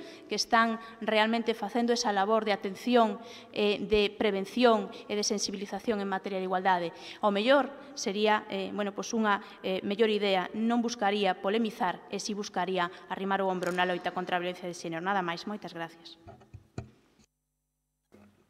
Un minuto para rematar. Bueno, señora Teijeiro, esperanza pouca.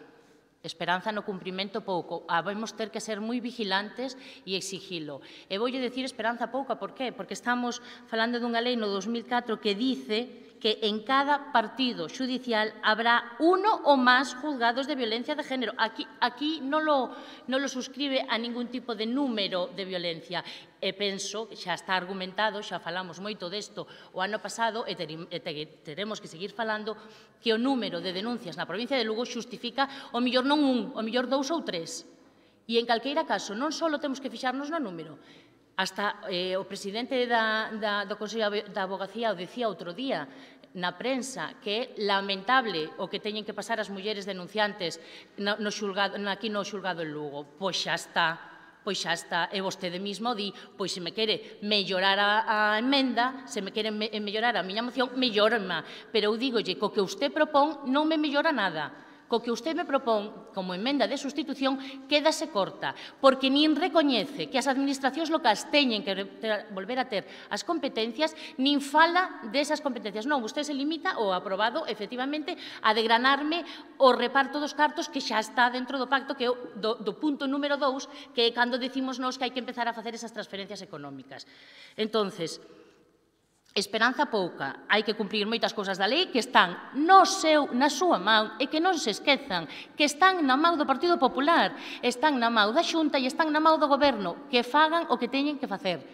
Vale, non fai falta, non necesitan o consenso, aparte de que o teñen, que estamos todos encantados e demais estamos o pedindo, fagan o que teñen que facer, unidade e consenso.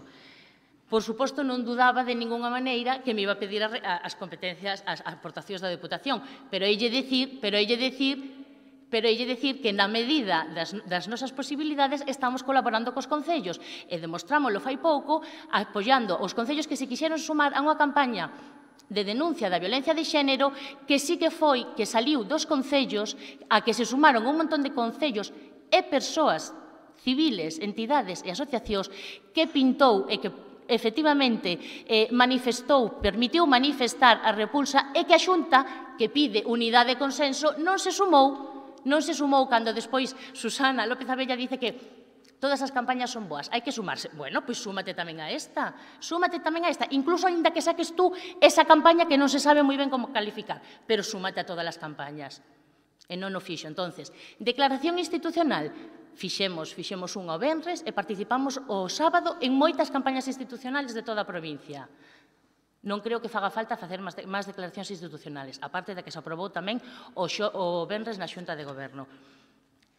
Señores do Partido Popular, eu a súa emenda non a podo aprobar porque desmerece a miña. Penso que a nosa moción é moito máis ambiciosa, hai que apostar e hai que pedir e hai que loitar por mellorar a situación, non por quedarnos máis atrás. Eu xa sei que o Partido Popular pretende sempre votar para atrás, en orzamentos, en requerimentos. Eu non sinto, pero non lle podo apoiar. Sí que admito a moción do Bloque Nacionalista que efectivamente sí que mellora a nosa proposta. E polo demais, sígolles insistindo, por favor, asuman as responsabilidades, entendan o que fai falta, enténdano, de verdad, hai moitísima información ao respecto do que significa a sociedade machista, o patriarcado e como hai que enfrentar a violencia de xénero. Por favor, tómense un tempo, enténdano e fagan cumplir cas súas responsabilidades. Ben, debatida a moción, pasamos a votación. Entendo que a votación non acepta a emenda do Partido A Popular. do Partido Popular non, pero E acepta do a BNG. do Bloque sí. Votos a favor desa situación? Abstencións? Queda aprobada a moción. Sétimo punto. Sétimo, moción do Grupo Provincial Socialista contra o abandono do medio rural galego. 6 minutos o vocero do Goberno.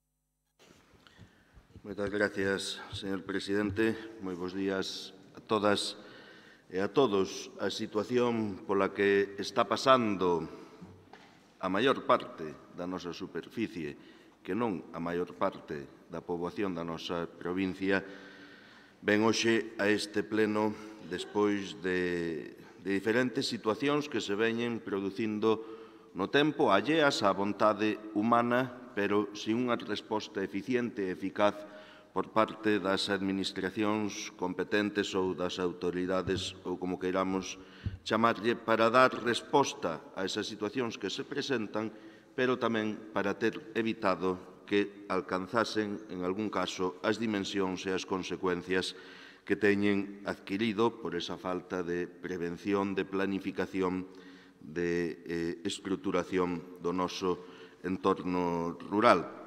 O máis recente é a vaga de lumes que ven de padecer todo Galicia, que ven tamén de padecer moi significadamente a provincia de Lugo, onde exemplos como o de Cervantes, que prende o lume nunha punta do concello, chega a outra punta do concello sin medios e sin maneira de dar parado ese lume con anterioridade.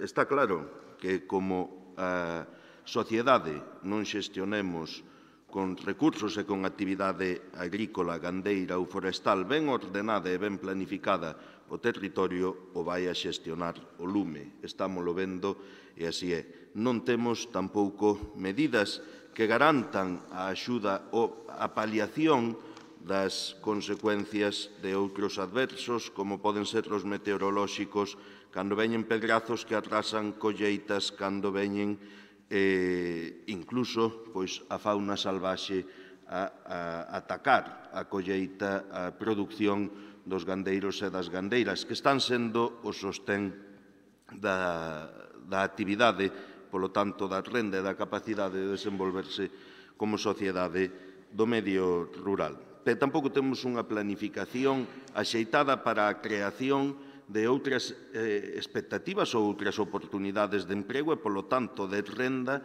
que fixen que habiliten espazos nos que sexa máis atractivo e máis rendible para calquera veciño ou veciña fixar ou manter a súa residencia no medio rural. Como decía, o 90% do territorio de Galicia é medio rural, é chan rural. Pero aí habita o 30% da poboación, polo que, de seguir esta tendencia, será catastrófico para o territorio e será catastrófico para moita xente. Temos que deixar de ver o rural como un problema. A Xunta de Galicia leva anos vendo o rural como un problema e temos que comezar a velo como a solución para lograr un territorio sostible social, económica e ambientalmente no que todos poidamos medrar e que contribúa ao enriquecemento e á xeración de oportunidades ao conxunto da cidadanía. Para iso deberíamos desenvolver un plan integral que saia da participación de todos os axentes que participan da vida do medio rural ou que poden ter iniciativas que poden ter algún tipo de acción tendente a mellorar a situación do rural. E non será posible sen dotación orzamentaria suficiente e sostida no tempo que permita afrontar dun xeito claro e ao marxe das convocatorias electorais un plan de investimentos en infraestructuras, servizos e innovación que cambie a tendencia actual. Témolo discutido moitas veces e necesítase unha acción transversal sobre moi diferentes ámbitos que realmente impacte na mellora das oportunidades de vida do medio rural. A maiores, pois, desas medidas de contención económica que dean respostas cando se presenta pois unha incidencia, un accidente meteorolóxico ou como os incendios que permitan dar unha resposta inmediata e non quede nas mans dos bancos de se dan crédito ou non as explotacións, as familias para soportar esa crise que se produce, decidir se continúan coa súa actividade ou non. Iso debe garantirse desde a administración pública. Hai un enorme diferencial de renda e calidade de servicios entre o rural e as cidades. A falta de políticas implicadas co desenvolvemento e coa mellora de calidade de vida no rural ten levado a conseguir algo que parecía imposible, que é que sea máis difícil vivir no rural que vivir nunha cidade. Esa tendencia temos que revertela ou, cando menos, conseguir que os niveis de renda e calidade de servicios asociados ao territorio no que desenvolvamos a nosa vida, pois sexan similares entre o rural e entre as cidades. Para iso hai que asegurar un deseño territorial, social, económica e ambientalmente sostible, como decía, e temos que frear a crise demográfica que está habendo en Galicia. Está habendo un abandono do rural, un éxodo do rural que non é aquel éxodo de cando marchábamos a Suíza, a Alemania ou a Inglaterra, a Bilbao ou a Cataluña, porque non somos tantos habitantes xa en Galicia, pero que está sendo moi importante, que está impactando de xeito dramático no futuro da nosa sociedade. Cando nos quedemos sin capital que nos releve xeracionalmente capital humano, o futuro está condenado a ser nefasto e a ser catastrófico. Parece que tampouco é unha gran preocupación agora mesmo para quen nos goberna. Debemos actuar, evidentemente, nos seguintes campos. Non podemos negar que fai falta detallar xa de unha vez unha política forestal respetuosa co territorio e respetuosa coa vida humana. Estamos vendo os agros, os labradíos plantados en torno ás casas de eucaliptos e pinos e non estamos vendo os montes comunais cheos de toxos, xestas, pudias e piornos que cando ven o lume arden que dá gusto velos, pero son unha desgracia para o medio rural. Vaya rematando, señor diputado. Temos que modificala necesariamente. Temos que adoptar tamén un plan sobre como conter ou como paliar os efectos da fauna salvaxe. Estará antes o home que a fauna salvaxe, a vida das persoas por encima da fauna salvaxe. Non podemos ter medo nin caer en topicismos en torno a ese debate. Cando un jabalí levanta o millo ou as patacas ao lado da casa, temos que facer algo para paliar as consecuencias de que as teñan levantado, pero para evitar que vaya a levantalas. Teremos que facer algo co catastrazo que nos sigue dando nos dentes todos os días os que vivimos no rural. Eu non sei onde está esa política de impostos cero no rural, non acabo de vela. Aqueles que chega e que sigue chegando a carta dos 60 euros que empezan a pagar polos establos e por todo o demais, pois evidentemente creo que non se ven moi representados en esa legislatura do rural. Por eso pedimos á Presidencia da Xunta de Galicia que abra esa mesa de traballo na que estean representados todos os actores institucionais para desenvolver o plan integral de impulso do medio rural, tamén a que se aplique a dotación orzamentaria suficiente por parte da Xunta de Galicia e sostida no tempo, que non dependa de remanentes, para afrontar de xeito claro e ao marxe das convocatorias electorais ese plan de investimentos de infraestructuras, servizos e innovación que mude a tendencia actual do rural, a que de carácter urxente se apliquen medidas reais de contención económica para a supervivencia das explotacións agrarias e gandeiras que se viron ou vexan afectadas polas inclemencias climáticas, que se deseñe e aplique unha nova política forestal que permita armonizar os usos productivos do monte coa protección medioambiental e a prevención dos lumes, e tamén instar a Autoridade de Xestión do Plan de Desenvolvemento Rural de Galicia a que na distribución dos fondos FEADER para o 2020-26 prevaleza atender as necesidades reais de agricultores e gandeiros. Tamén a Xunta de Galicia que garanta... Remate, señor diputado, se fai favor.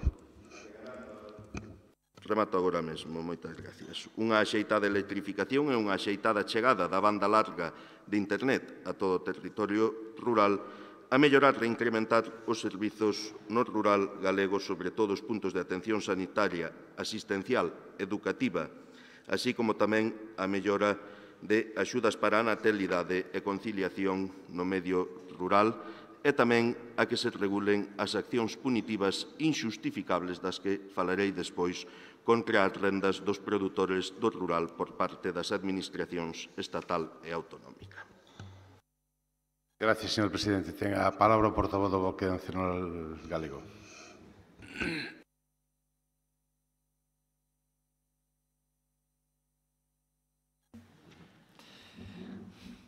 Ben, tamén nesta exposición que acaba de facer o portavoz do PSOE coincidimos en moitas das afirmacións que aí se fan. Eu creo que a radiografía témola todos clara do que está acontecendo no país. Esta moción pon moción do Grupo Socialista contra o abandono do medio rural galego. Eu quería centrala máis no medio rural lucense, non? Aunque se pode aplicar a todo o país, pero hai diferencia, non? A situación que está vivindo Lugo nas últimas décadas, desde logo que é penosa, que está vivindo a provincia de Lugo. Aquí, neste país, creo que todos os partidos políticos temos responsabilidade. Aquí estamos na Deputación Provincial de Lugo, hai moita xente que está representando a concellos, e, dun xeito ou do outro, os que non somos alcaldes, pois, representamos tamén as entidades locais. E as entidades locais de Lugo e os veciños e as veciñas de Lugo sempre pagan o pato. Digo que temos responsabilidade de todos os grupos políticos porque hai unha Galiza atlántica a donde se dedican todos os esforzos. Parece que pois esa bola de neve, non? Para onde van os servicios? Para onde hai xente? Para onde vai a xente? Para onde están os servicios? Eso creo que temos que facer unha reflexión como lucenses, unha profunda reflexión, porque senón aquí, como decía Álvaro, o xabarín vais a sentar a comer na nosa mesa. Non só che vai vir comer as patacas ao horto, é que vai entrar para dentro, non? Porque rompeuse un ecosistema porque o rural se abandonou. Sí, señora Candia, sí, en Mondoñedo tamén os hai os xabaríns, e seguro que na súa parroquia pasan correndo por diante da súa casa, igual que pasan correndo por diante da miña casa cando ves de noite co coche, non? Non é unha broma, é unha radiografía, é unha metáfora do que está acontecendo no país. E cando estou dicindo que todos temos responsabilidade, incluímonos todos os grupos políticos, porque supoño que en cada organización política tamén o peso electoral sempre o levan a xente que vive ao lado do Atlántico, non? E aquí nos contentamos coas migallas. Pois explicouno moi ben Ferreiro no tema do consorcio de bombeiros. Os bombeiros de Lugo tamén son de segunda ou terceira, ou faixelle ser de segunda ou terceira, ollo, que son de primeira no servicio que fan, non? Por lo tanto, eu creo que estes debates si son moi necesarios, hai que centralos por aí. Bueno, despois hai eslogans, efectivamente, eso de a legislatura do rural, pero non, porque volvemos ao mismo, de 4 axudas puntuais, e non hai pois ningunha política de fondo consistente e pensada a longo plazo. Fálase moito do plan forestal, obviamente creo que aí temos que estar todos dunha vez por todas, pero para iso tamén non todos estamos nas mesmas condicións. Hainos que tenen máis dependencia de determinados grupos económicos. Desde logo que a nosa organización política non ten dependencia de ningún grupo económico potente que se beneficie da extinción dos incendios, nin que se beneficie da produción de pasta de papel. Non. Eso podemos dicirlo claramente. Por iso que hai que ir limando todo eso antes dese famoso consenso, porque senón sempre vamos a estar falando dese pacto por o forestal, pacto polo rural, pero nunca damos avanzado, non?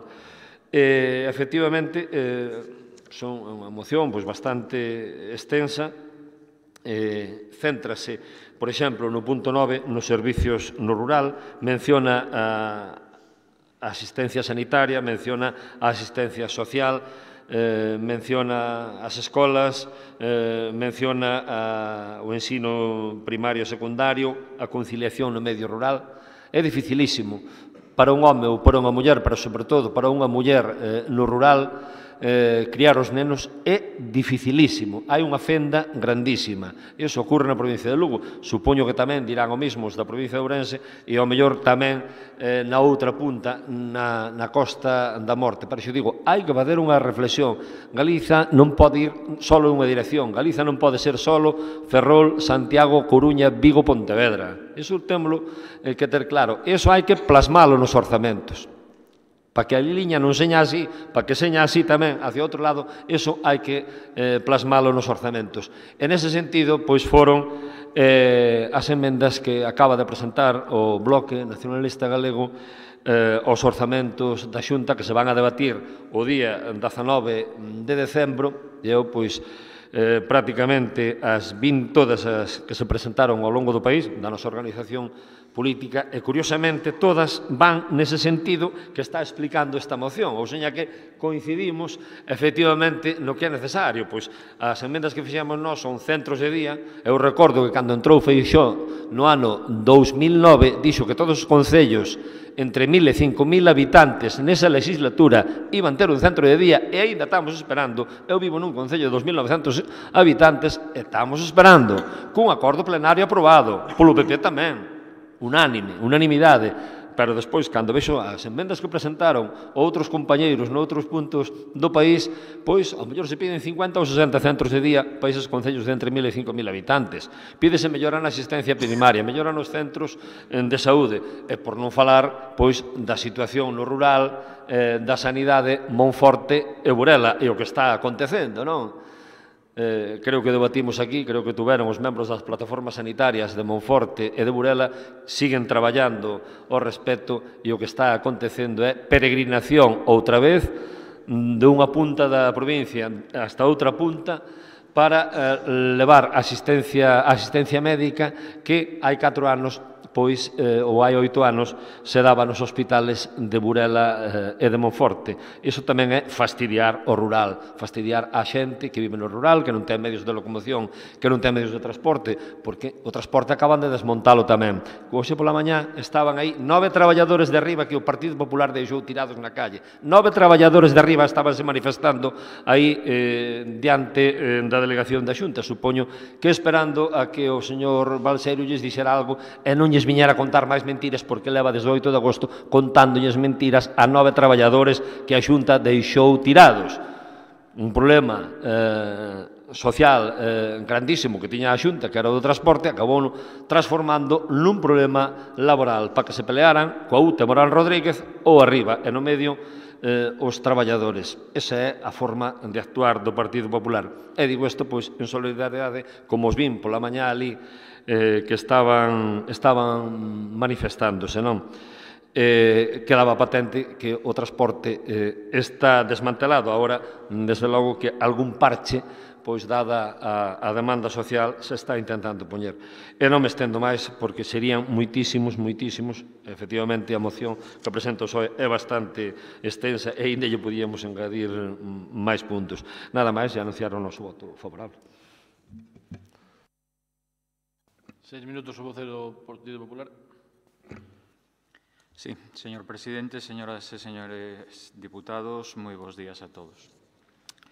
Escoitando as súas intervencións, os que nacemos no rural, vivimos no rural, tivemos a sorte, a honra de xestionar concellos do rural, temos unha cousa moi clara, e é que falar de despoboamento, de abandono, de empremento rural non se debe frivolizar ao falar desos asuntos.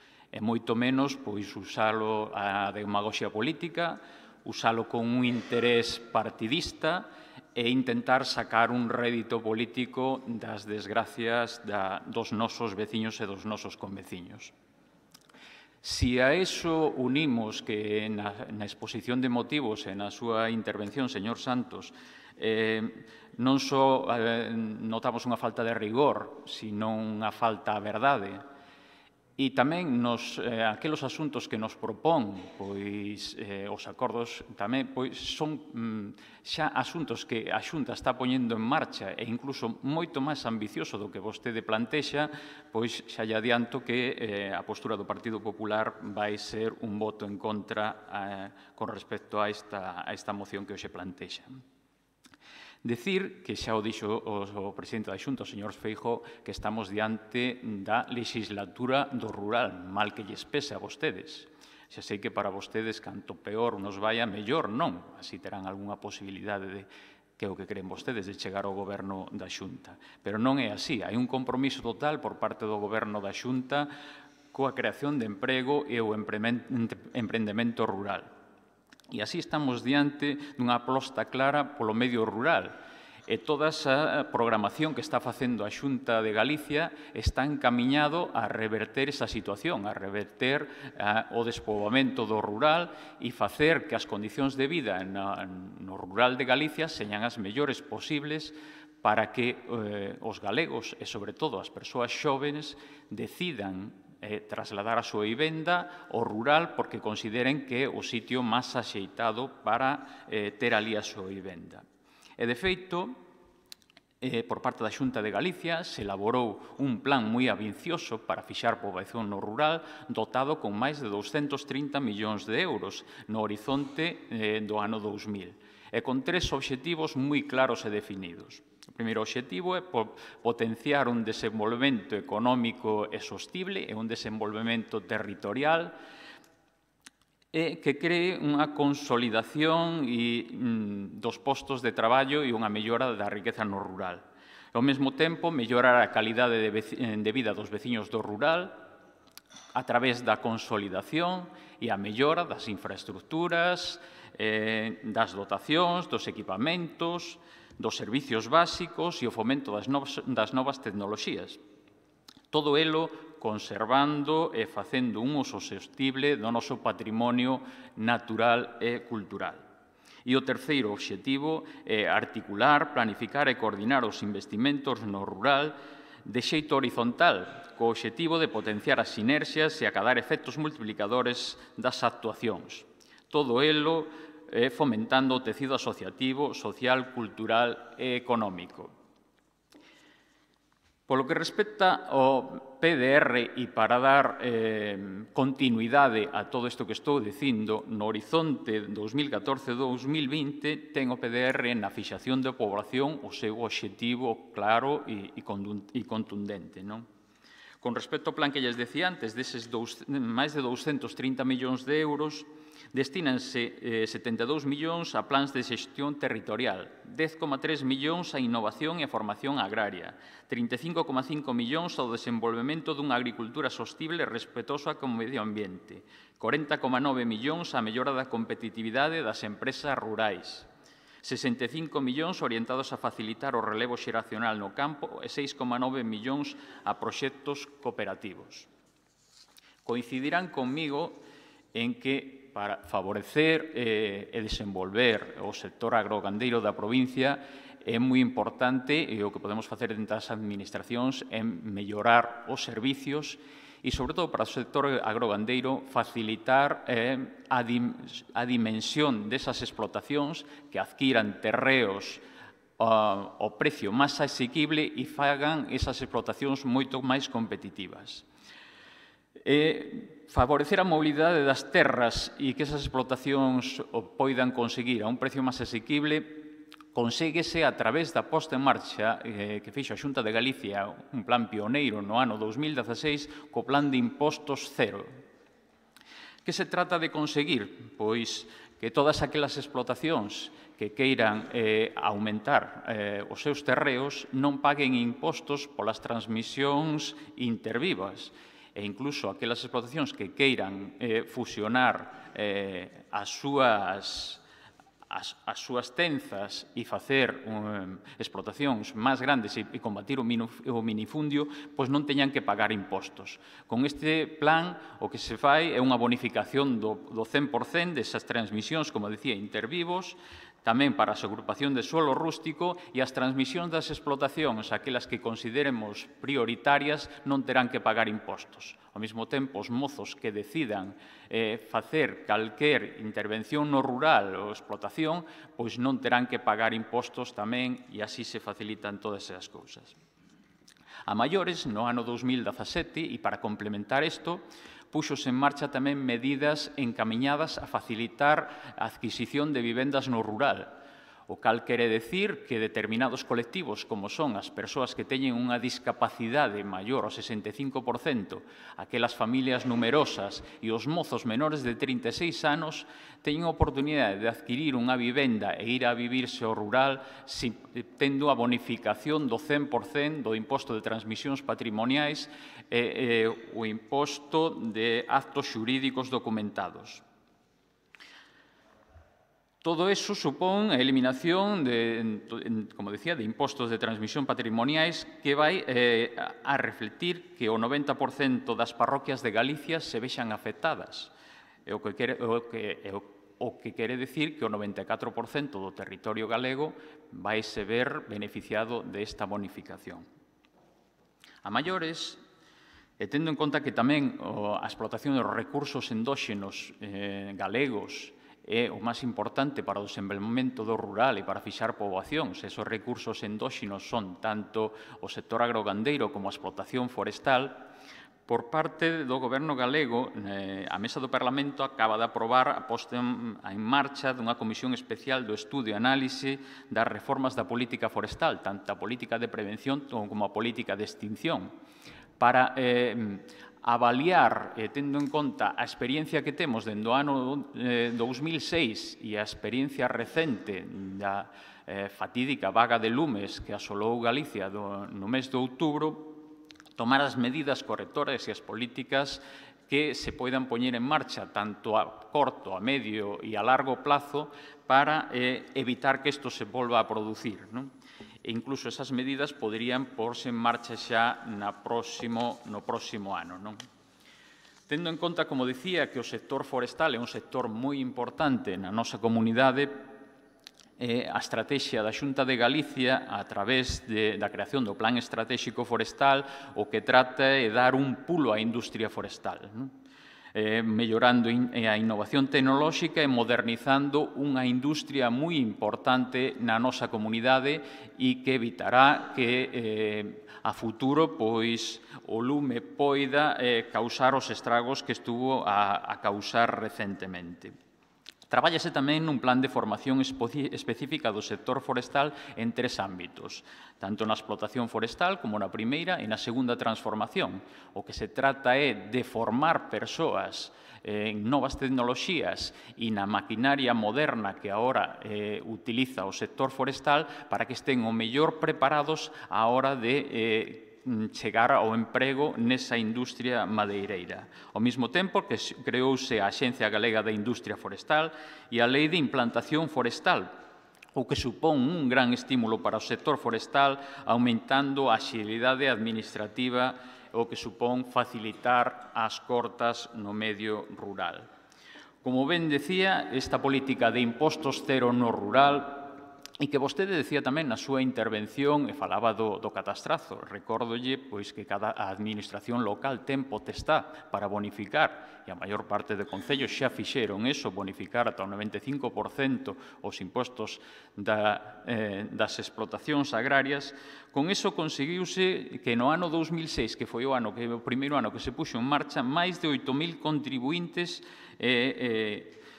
se beneficiasen de esa política de impostos cero. E iso xa no primeiro ano da posta en marcha.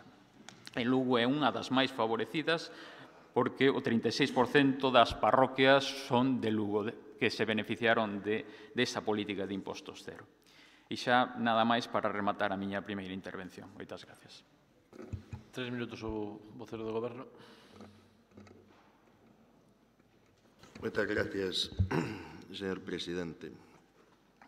É verdade que presupoñía que por parte do Partido Popular farían esa explicación, ese detalle de todo o que levan feito, que é tan maravilloso que estamos na situación que estamos, que é preocupante, non? As estadísticas están moi ben, a realidade é innegable. A realidade é que o medio rural esmorece. Podemos dicir o que queiramos, pero é unha realidade innegable que, ao mellor, non refliten as estadísticas que vostede utiliza, pero que reflexan os nosos ollos cando imos cara á nosa casa, cando visitamos outro lugar do medio rural desta provincia. Casas pechadas, pistas pechadas, agros abandonados, montes abandonados, pouca xente e xente que non vive precisamente ben, xente que lle costa moito vivir. O medio rural ten 3 problemas. Un problema de renda e, polo tanto, de rendibilidade do futuro, ten un problema de acceso a servicios básicos como o resto da cidadanía e ten un problema tamén do abandono que está sufrindo. Eses son os problemas sobre os que hai que atallar. Temos que mellorar as rendas. A súa proposta para mellorar as rendas é facerles as inspeccións de traballos, as inspeccións de facenda, para cando os veciños van a axudar uns aos outros, pois que aparezca ali alguén e teñan que pagar, e teñan que penalizalos. Sacámoslles os impostos e poñémoslles multas. Esa é a política fiscal do Partido Popular co medio rural. Agora que estamos na matanza dos porcos, que eu os matarei, supoño que a semana que ven, os veciños que me veñen a axudar, teño que dalos de alta na Seguridade Social, teñen que liquidar, porque despois da matanza comemos todos xuntos, van a ter que liquidar esa comida como retribucións dinerarias ou retribucións en especie en concepto de dietas. Ese é o apoio do medio rural, de verdade, que non lle lo cree ninguén. Mala xestión do saneamento animal. Deso vostede tamén saberá algo de que hai un incremento dos falsos positivos que está levando a moitas explotacións a situacións dramáticas. Pois sobre iso hai que actuar, hai que tomar decisións, porque non vale dicir que lle van a pagar a vaca por tanto, e ademais paganlla en diferentes conceptos, en diferentes períodos de tempo que cando chega a cobrar, e polo tanto poder repoñer a súa explotación está fundido na miseria se non houve un banco que lle deu un crédito e polo tanto esa entidade financiera decidiu se esa familia podía seguir adiante ou non podía seguir adiante. Esa é a política de preocupación do Partido Popular polo medio rural. Mais burocracia, o catastrazo. Quen decidiu facer o catastrazo? Quen tuvo a valentía de chamarlle amnistía fiscal? A amnistía fiscal foi para Bárcenas e pos seus colegas do PP. Pois que vivimos no rural non houbo ninguna amnistía fiscal. Houbo un abuso fiscal sobre os veciños e veciñas. Hai gandeiros xubilaos que están pagando un IBI por establos con unhas valoracións catastrais que son, de verdade, de vergonza, que non son asumibles para ninguén. Esa é a súa aposta polo rural, os impostos cero, o catastrazo, a amnistía fiscal do rural, a que non beneficiou a ninguén. Non conozco ningún veciño contento coa amnistía fiscal que fixo o señor Montoro co catastrazo. A loita contra incendios. E falaba vostede da miña demagoxia. Demagoxia é a da conselleira de Medio Rural, a señora Etel Vázquez, nun incendio case apagado, desplegando 5 helicópteros como para que parecese que ali tiña habido moitísimos medios. Iso é o que fixeron vostedes en Cervantes, mandar ali a conselleira cando estaba apagado o lume e sacar 5 helicópteros a voar. En iso é no que gastan os cartos. Iso non é demagoxia, demagoxia é miña. Non, o seu é un insulto aos veciños e ás veciñas. Iso é o que fan vostedes. Rirse dos veciños e das veciñas, ir a sacar unha foto cando xa está o lume prácticamente apagado con 5 helicópteros detrás. Os 5 helicópteros que faltaron ou que non puideron voar cando precisamente estaba ardendo o rural. E queren que a xente viva no rural, e que compre unha casa no rural, e despois dinlle que para ir ao médico non hai médico no rural. E despois dinlle que para ir os nenos á escola non hai escola no rural. E despois dinlle que para facer os seus trámites na extensión agraria están baleirando de contido as oficinas de extensión agraria. E un veciño de Friol chega a Friol e dinlle que ese trámite tes que ir facelo a Lugo. E despois virá que na oficina se fan poucos trámites. Entón é mellor pechala porque xa casi non van ali, pero porque levan anos mandando a facer os seus trámites a Lugo. Esa é a súa aposta polo rural.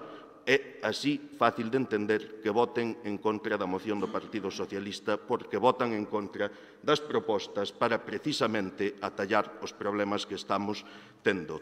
Non se sacaron a careta que todos sabemos perfectamente o que pensan. Interésalles un medio rural abandonado que xustifique pois eses negocios que vostedes seguramente participan detrás de atallar as catástrofes dos incendios, detrás de atallar outras calamidades, é un medio rural con pouca xente. Cantos menos sean e máis vellos señan, máis fácil teñen vostedes caciquear. E o medio rural para salir adiante non necesita caciques, necesita xente comprometida que desenvolva plans claros de mellora e de incentivo que fagan que poidamos vivir ali con sostibilidade, con respeto e con oportunidades para todos. As multas, o catastrazo, a falta de servicios da que vostedes son responsables non é o xeito de salir do medio rural. Poden sacar as estadísticas que lles dean a gana, pero non poden negar a realidade que se está producindo no rural, que é que moita xente se ten que ir de él, que hai moi poucas posibilidades para medrar nunha explotación, que iso queda reducido a moi poucos gandeiros e gandeiras, de nada vale ou de pouco vale que eu e meu pai poidamos transferir unha finca sin impostos, cando o que necesito é adquirir fincas e non hai superficie agraria disponible para os gandeiros. Está millor, pois eso, apúdiase as xestas para que paste nelas o lume e poida ir a conselleira de Medio Rural sacarse unha foto con 5 helicópteros detrás despois de ter ardido o noso, o monte, a terra da que temos que vivir e estamos deixando que leven as chamas por diante. 3 minutos o vocero do BNG. Sí, moi brevemente, porque os exemplos que podíamos poñer, podíamos eternizarnos aquí. Non sei se coincidir en que se adotan medidas, sí, bueno, adótanse medidas, como decía o portavoz do Partido Popular, pero eficiencia ninguna, efectivas ninguna, que cada un dos alcaldes e alcaldesas colla o padrón do seu concello, aquí hai nos de varias zonas, e que diga como medrou a población en cada concello.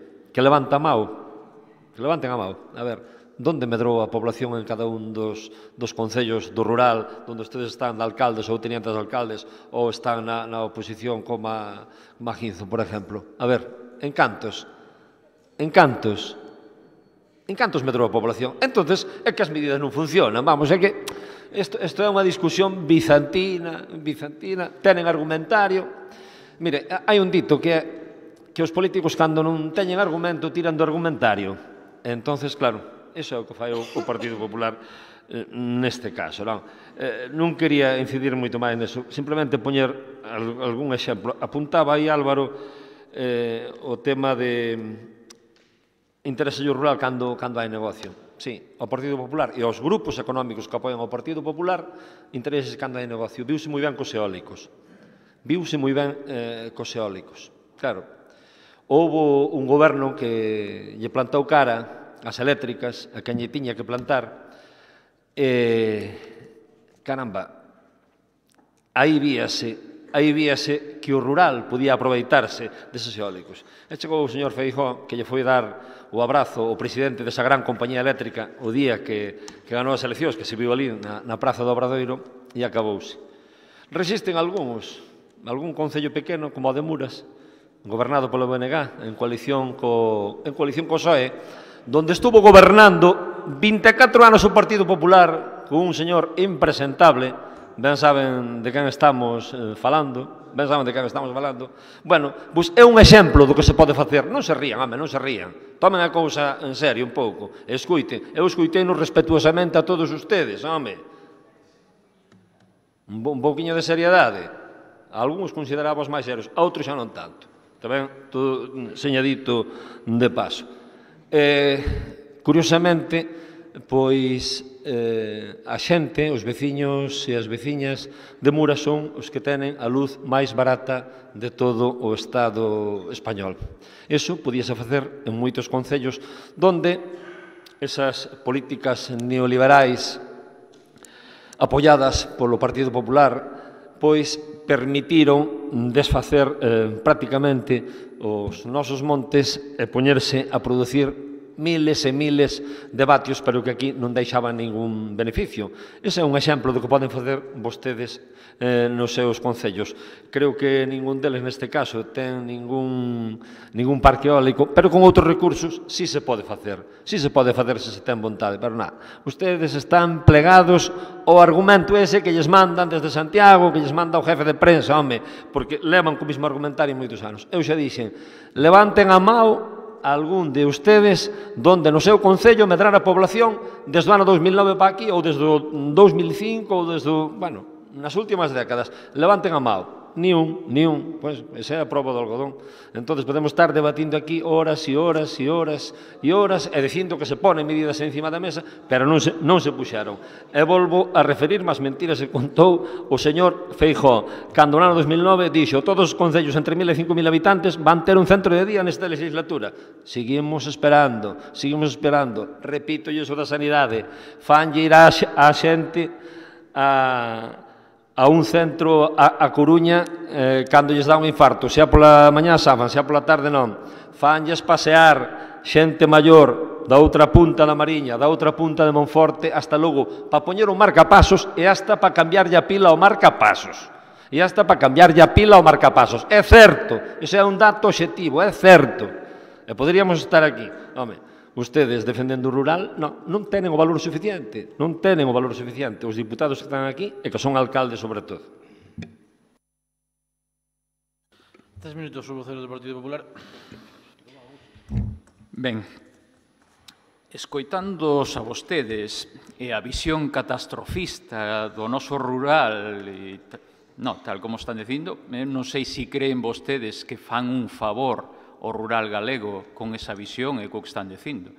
A verdade é que a min, que estou aquí sentado enfrente, estánme dando gañas xa de coller, levantarme, ir a vender a miña casa se a podo vender xa rapidamente, coller a miña familia, o meu pequeno e irme vivir a Lugo, porque tal como plantexan vostedes, seguramente o meu pequeno non se vai poder escolarizar, eu se enfermo non podo ir ao médico e van a vir os xabalís a comer á casa, tal como están dicindo vostedes. O sea que, eu xa digo, dame ganas de coller e levantarme e ilo facer rapidamente se o podo facer. Eu creo que teñen unha visión do país totalmente equivocada, errónea. E eu creo que, ao final, os resultados electorais son os que son pola teima que teñen vostedes de ir contra o noso rural. E parece mentira, o señor Santos, que é dun concello rural como o meu, que teña esa idea do rural, desde logo. Desde logo que a Xunta de Galicia, por moito que digan vostedes, está implicada en mudar eso, en traballar eso. De feito, desde logo, a situación está mudando. E se miramos as estadísticas, eu creo que son datos que non minten, non, no último ano apreciase unha subida da ocupación de 5.000 persoas, o 7,35%. O ritmo da subida interanual da ocupación no sector primario resulta moi superior ao reflectido no conxunto dos sectores económicos galegos, 1,44%. Este sector encadea xa 7 subidas consecutivas de incremento interanual da ocupación. Desde logo que non é para estar orgullosos, hai moito traballo por facer, pero estamos nesa liña, señor Santos. E dicirlle ao señor Veiga que seguramente, e ao BNG, non podemos facer unha comparativa, seguramente que sí, nos anos 60, nos anos 70, incluso nos anos 80, había moita máis población nos nosos concellos. Pero, desde logo, hai un feito coyuntural que é a falta de natalidade. Cando antes as familias tiñan 6, 7, eu teño veciños con ata 10, 11 fillos, agora non, teñen 1 a 2 fillos. O sea que o problema demográfico é coyuntural, non só no rural. Seguramente vostedes estarían moito máis orgullosos e pretendería volver vostede a que as explotacións foran aquelas nas que había, cada explotación tiña 3 ou 4 vaquiñas, ou 6 como moito, unha economía de subsistencia, no que vayamos calzados de zocas, pisando lama, corredoiras. Pero non é, a realidade é ben distinta. Cos gobernos do Partido Popular a nivel nacional e a nivel autonómico mudou o campo galego. No campo galego xa non hai corredoira, xa non se pisa lama, xa non é unha economía de subsistencia. Mal que lles pesa a vostedes, transformáronse as explotacións. Son explotacións rendibles, explotacións que teñen unha xenética comparable ao resto de España, comparable a nivel europeo. Explotacións que, gracias ao Partido Popular, siguen transformándose, seguirán transformándose, porque pensamos non nunha visión catastrofista do medio rural, sino que temos que apoialos. E seguiremoslo facendo, mal que lles pese a todos vostedes. Xa digo, flaco favor lle fan o campo galego con esas afirmacións. Desde logo, somos un referente xa a nivel de produción láctea. Non só eso, os nosos viños tamén están considerados entre os mellores. Os nosos queixos ganan premios internacionais. Somos cada vez máis competitivos e seguiremoslo facendo. E os mozos van voltar. Estánse creando novas explotacións e as explotacións están cada vez máis dimensionadas. Desde logo que non podemos volver á época da explotación de subsistencia. Todo o contrario. Ben, eu creo que está suficientemente debatido. O señor Santos, eu entendo que este en pleno proceso electoral e que ir a facer méritos. Pero, desde logo, non é aquí onde ten que vir a facer méritos. Desde logo, co apoio do Partido Popular e deste diputado xa pode contar. Moitas gracias. Un minuto para rematar. Tardaba moito tempo en expoñer a súa indignidade e a súa bisoñez política. Non confunda os debates, señor Rulla. Se lle avergonza vir dun concello rural a defender o negativo que fan vostedes polos nosos veciños e veciñas, non confunda os debates. Non nos confunda. Somos diputados os dous. En ese escenario estamos falando. O seu sí que é demagoxia. O seu sí que é mentira. As explotacións gandeiras de hoxe subsisten de milagro. Subsisten. Non andan en zocas, pero subsisten. Non coñezo ningún gandeiro que na última década se puxera rico. Fixo adquisicións de maquinaria, fixo melloras, pero ten os préstamos que ten que pagar. O que conozco é a moitos gandeiros que subsisten para chegar a fin de mes e poder pagar os préstamos que tuveron que pedir para facer fronte dende o medio rural a unha situación económica e de rendas que para nada ten favorecido o Goberno. Sabe vostede, aunque non queira recoñecelo, cando eclosionou a mellora das explotacións e do medio rural galego? Cando na Xunta de Galicia gobernaba un socialista e cando o conselleiro de Medio Rural era o señor Sineiro, que pode ir por toda Galicia e recibir o recoñecemento de todos os gandeiros. Non o poden dicir os mismos, o mismo, os do Partido Popular, que ninguén se acorda de quen foran. Teñen que mandalos a sacar fotos con 5 helicópteros para que alguén se fixe en eles. Non vexo unha situación catastrófica do medio rural, vexo unha situación catastrófica dos gobernos do Partido Popular con nefastas consecuencias para o medio rural, que son as que nos teñen levado á situación na que estamos hoxe, a que vostede lle gustará máis ou menos, pero non son respetados os gandeiros no precio que se lles paga polo seu leite ou pola súa carne. Non son respetados os viticultores que tardan meses ou anos ou non chegan a cobrar as axudas cando ven o pedrazo e leva por diante as súas viñas. Non son respetados aqueles pais e aquelas nais que para levar o seu neno ao pediatra teñen un día de atención no seu ambulatorio cando o teñen e se non teñen que traelo a Lugo ou a un hospital. Non son respetados aqueles mozos e mozas que vostedes forman para traballar coas últimas tecnoloxías na industria forestal de segunda transformación cando non fan un plan de implantación de industria forestal de segundo nivel no territorio galego. Fórmanos para que vayan traballar a Asturias, a León ou a Madrid.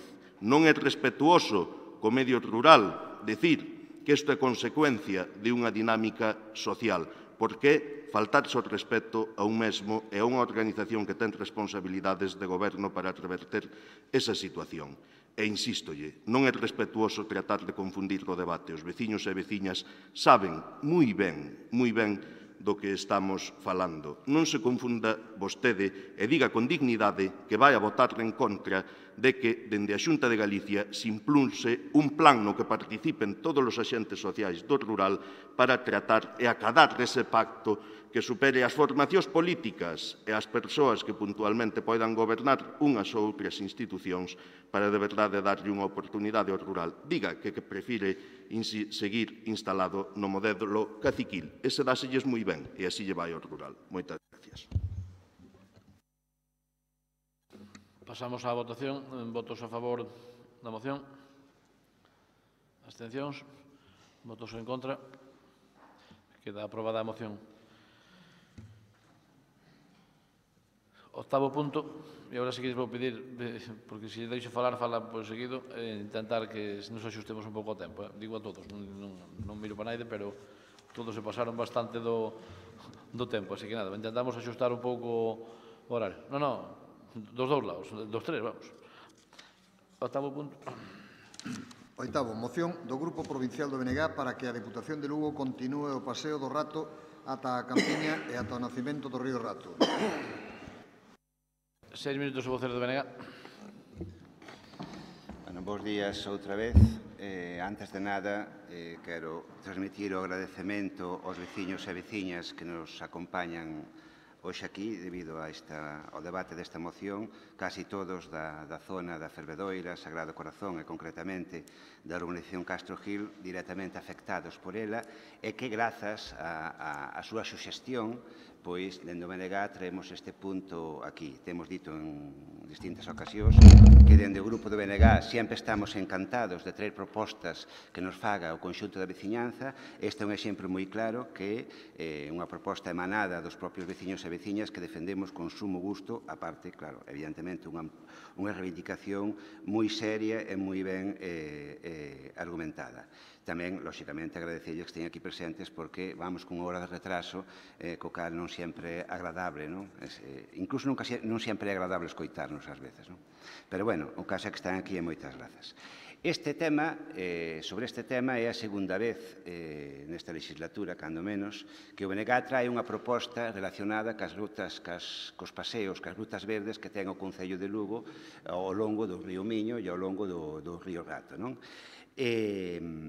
Neste sentido, pois, quero manifestar que ás veces de algo sirve, non? Inda que non o pareza, hai uns meses que trouxemos esa moción pedindo o arreglo do Caneiro de Santalla, así como a zona que está por debaixo do que é a actual sede da UNED, xa a actual sede da UNED, e pedíase tamén naquel momento que se repuxera a unha ponte que foi arrastrada por unha crecida do Miño e estaba dende entón non estaba, que a arrastrou. Esa demanda tamén fora, a parte, tamén viñera por unha suxestión de un grupo de veciños. Pois dicir, eu creo que temos que alegrarnos todas e todos que esa ponte foi reposta, pois creo que a semana pasada, se non lembro mal. Lástima que non fora por iniciativa política dos dirixentes da entidade, senón que foi máis ben por a propia iniciativa dos funcionarios de Suplusa que se puxeron a arreglala. O caso é que arreglada está, sexa por casualidade ou sexa porque puxemos ese problema en riba da mesa e se solventou. Naquela moción, e non o vou repetir agora, xa se poñía ou se falaba moi en profundidade dos beneficios que esas rutas, eses camiños, eses sendeiros ao longo dos ríos trae á cidade de Lugo, aos veciños e veciñas de Lugo e por extensión a toda a provincia. Decíamos daquel, e seguimos mantendo agora, por suposto, que hoxe a cidade de Lugo sería inimaginable sin eses paseos, sin esas rutas que hai ao longo destes ríos, non? A parte que é un dos atractivos xa que creo que ten a propia cidade que creemos dende o BNG, e creo que neso estaremos todos e todas de acordo, é un das cuestións que hai que potenciar e que hai que mellorar e que hai que poñer en valor cada día máis, non? Bien, esta moción vai un pouco nesa liña, é completar o que é o traballo que xa hai feito, non? Por as razóns que fosen, hoxe existe ese camiño verde, esa ruta verde, desde a zona de Urbazai, alá da carretera de cara a Friol, ven todo ao longo do Miño, e logo vai tamén ao longo do Rato hasta o que é a desembocadura do río Fervedoira. Ali, polas razóns que fose, creo que agora non é cuestión de entrar neso, ali parou. A realidade é que, cando menos, ao longo do río Fervedoira hasta a Campiña, o paseo está feito, o traballo está xa feito. O único que está é prácticamente sin limpar. O sea, o que habría que facer basicamente é proceder a un traballo de limpeza para recuperar esa senda xa feita. Creo, ou comentaban os propios veciños e veciñas, que se parara debido a unhas impugnacións judiciais que había nunha nave que había por ali, pero que eso estaba xa resolto, co cal nada impedía neste momento pois afrontar ese traballo de limpeza. Ao mesmo tempo, temos tamén outro tramo que é a continuación do río Rato hasta o seu nacemento, alá debaixo da ponta do tren, entre os polígonos das Gándaras e do Ceao, donde tamén nos parece que sería moi interesante continualo e poder ir camiñando a pé, por así decirlo, ou en bicicleta, ou da forma que fose, hasta o que é o nacemento do Rato, aproveitando tamén a conxuntura e intentando un saneamento profundo do propio nacemento, porque temos entendido que ali houve no seu momento un vertedeiro incontrolado que foi tapado daquela maneira e que posiblemente necesita unha intervención máis profunda para sanealo e poñelo en valor. Con esta proposta, continuar os paseos actuais, pois traería, lóxicamente, un beneficio económico innegable para a propia cidade, melloraría as propias rutas, incluso que a idea en futura se pudera ser de facer un cinto completo, unir o que é o propio polígono co camiño que vai a cara a Orbazai e poder facer un circuito, é unha posibilidad que no futuro habría que estudiar. Pero, bueno, eu creo que todos estaríamos de acordo en que eso fora positivo. Pero non só son beneficios económicos, ten unha carga moi importante de beneficios sociais. Hai que ter en conta que os tempos económicos son os que son, e non todo o mundo se pode pagar vacacións no Caribe, nin todo o mundo pode ir pasarse as vacacións a Torremolinos, senón que moita xente, polas circunstancias que seña, ten que aproveitar este tipo de espazos naturais donde, cando menos de momento, non foron privatizados e non se cobra entrada para poder pasar os seus ratos de ocio, para poder practicar deporte, etc. Pero é que máis, nestes casos que estamos a falar, sobre todo no que vai ao longo do río Fervedoira, estaríamos dándolle unha vía de saída moi interesante, a parte do seu interés natural e da súa beleza paisaxística, unha vía práctica para que as veciñas e veciños de toda a zona da Campiña, da Fervedoira, e concretamente estes que estamos a falar da urbanización Castro Gil, por certo, moi abandonada históricamente, a pesar de que levan ali 40 e tantos anos que ninguén se acorda deles, pois estaríamos dando unha saída moi boa, cara ao que é o centro de Lugo para poder incluso ir paseando ou ir facer recados ou que consideran oportuno desde as súas casas hasta Lugo sin ter que xugarse a vida pois indo pola carretera que sale de Lugo cara a Meira. Pero máis aínda, incluso do punto de vista patrimonial, non? Esa ruta que vai ao longo do río Fervedoira era o antigo camiño entre Lugo e Meira, un camiño rexio que tamén estaríamos pois axudando a recuperar dunha forma importante para poñerlo en valor, que, por lo tanto, tamén poñería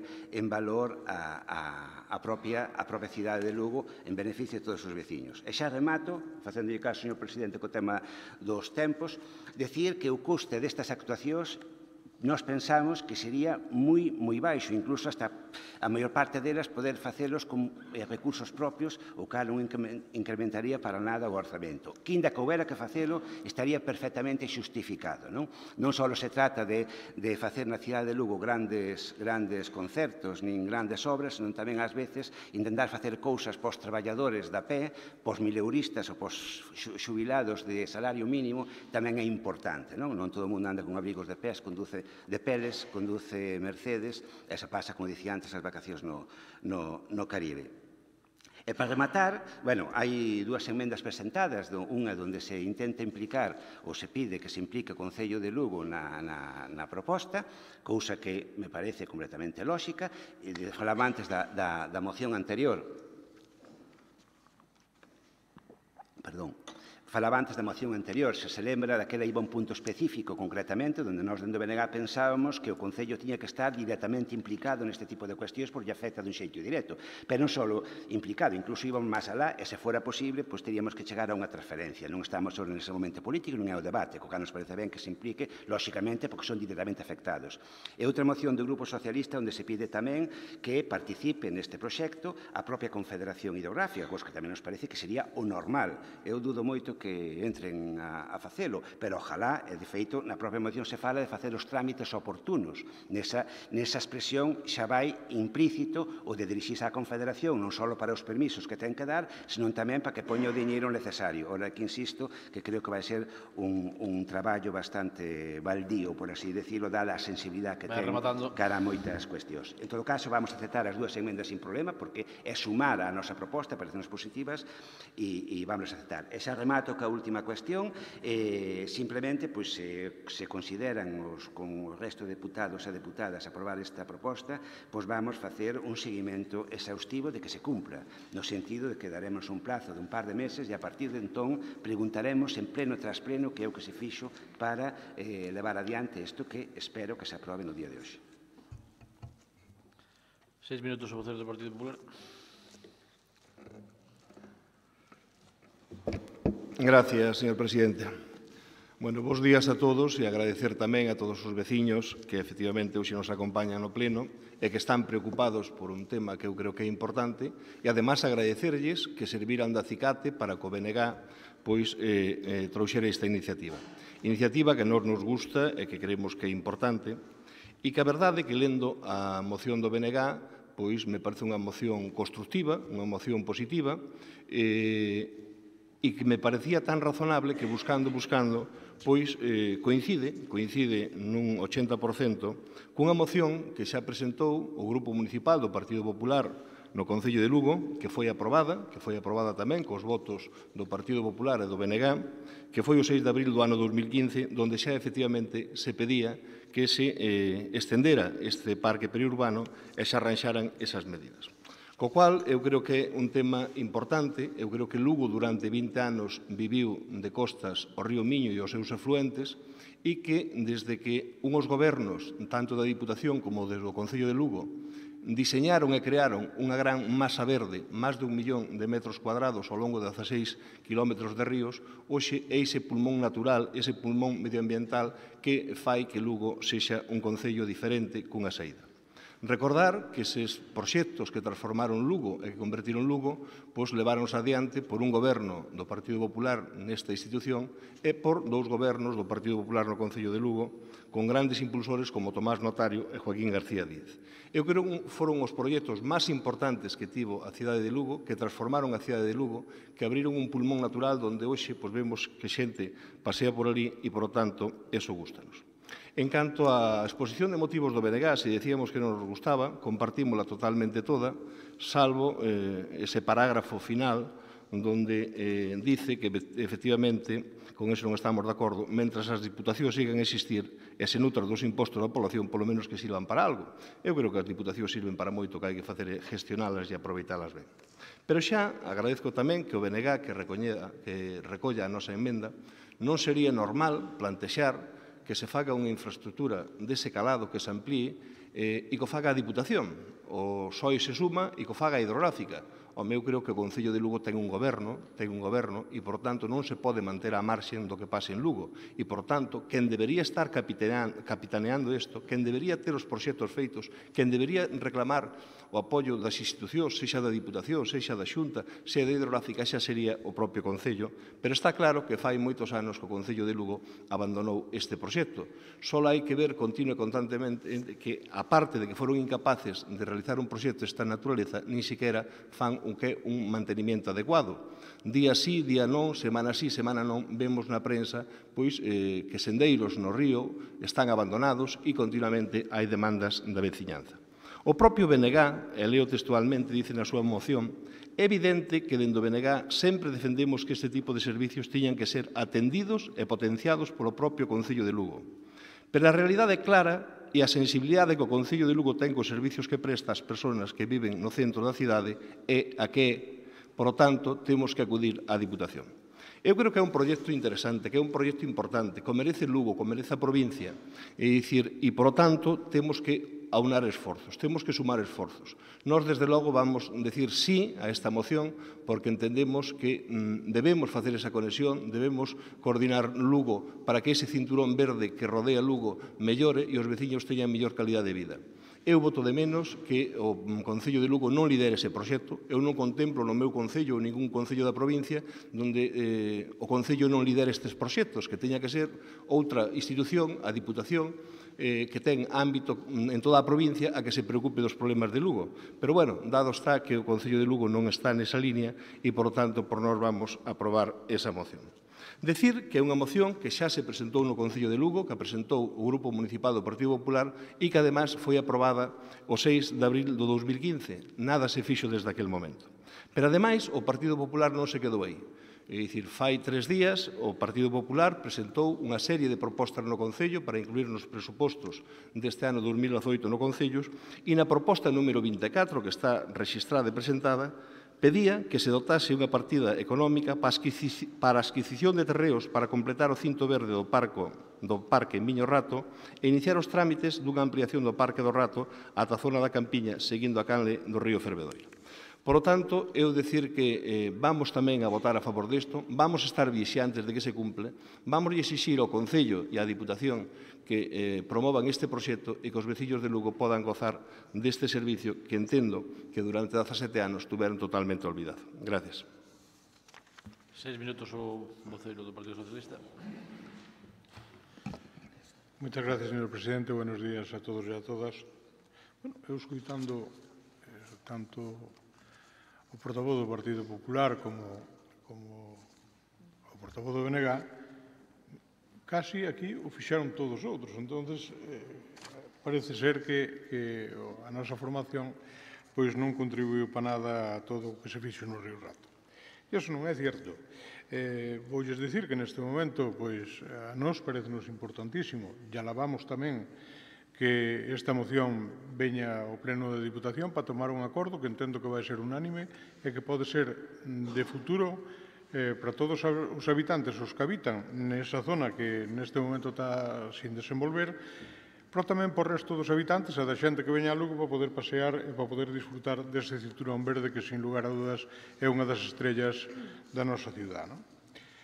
Neste momento estase co alumbrado do Río Rato, cun proxecto que costa ao redor de 750.000 euros, cun proxecto que tuvo moitos paus nas rodas para poder sacarlo adiante, e que a Diputación, insistindo e traballando e volvendo a presentar documentación, pois conseguiu que isto se sacase para adiante, que neste momento dentro de nada vai ser unha realidade.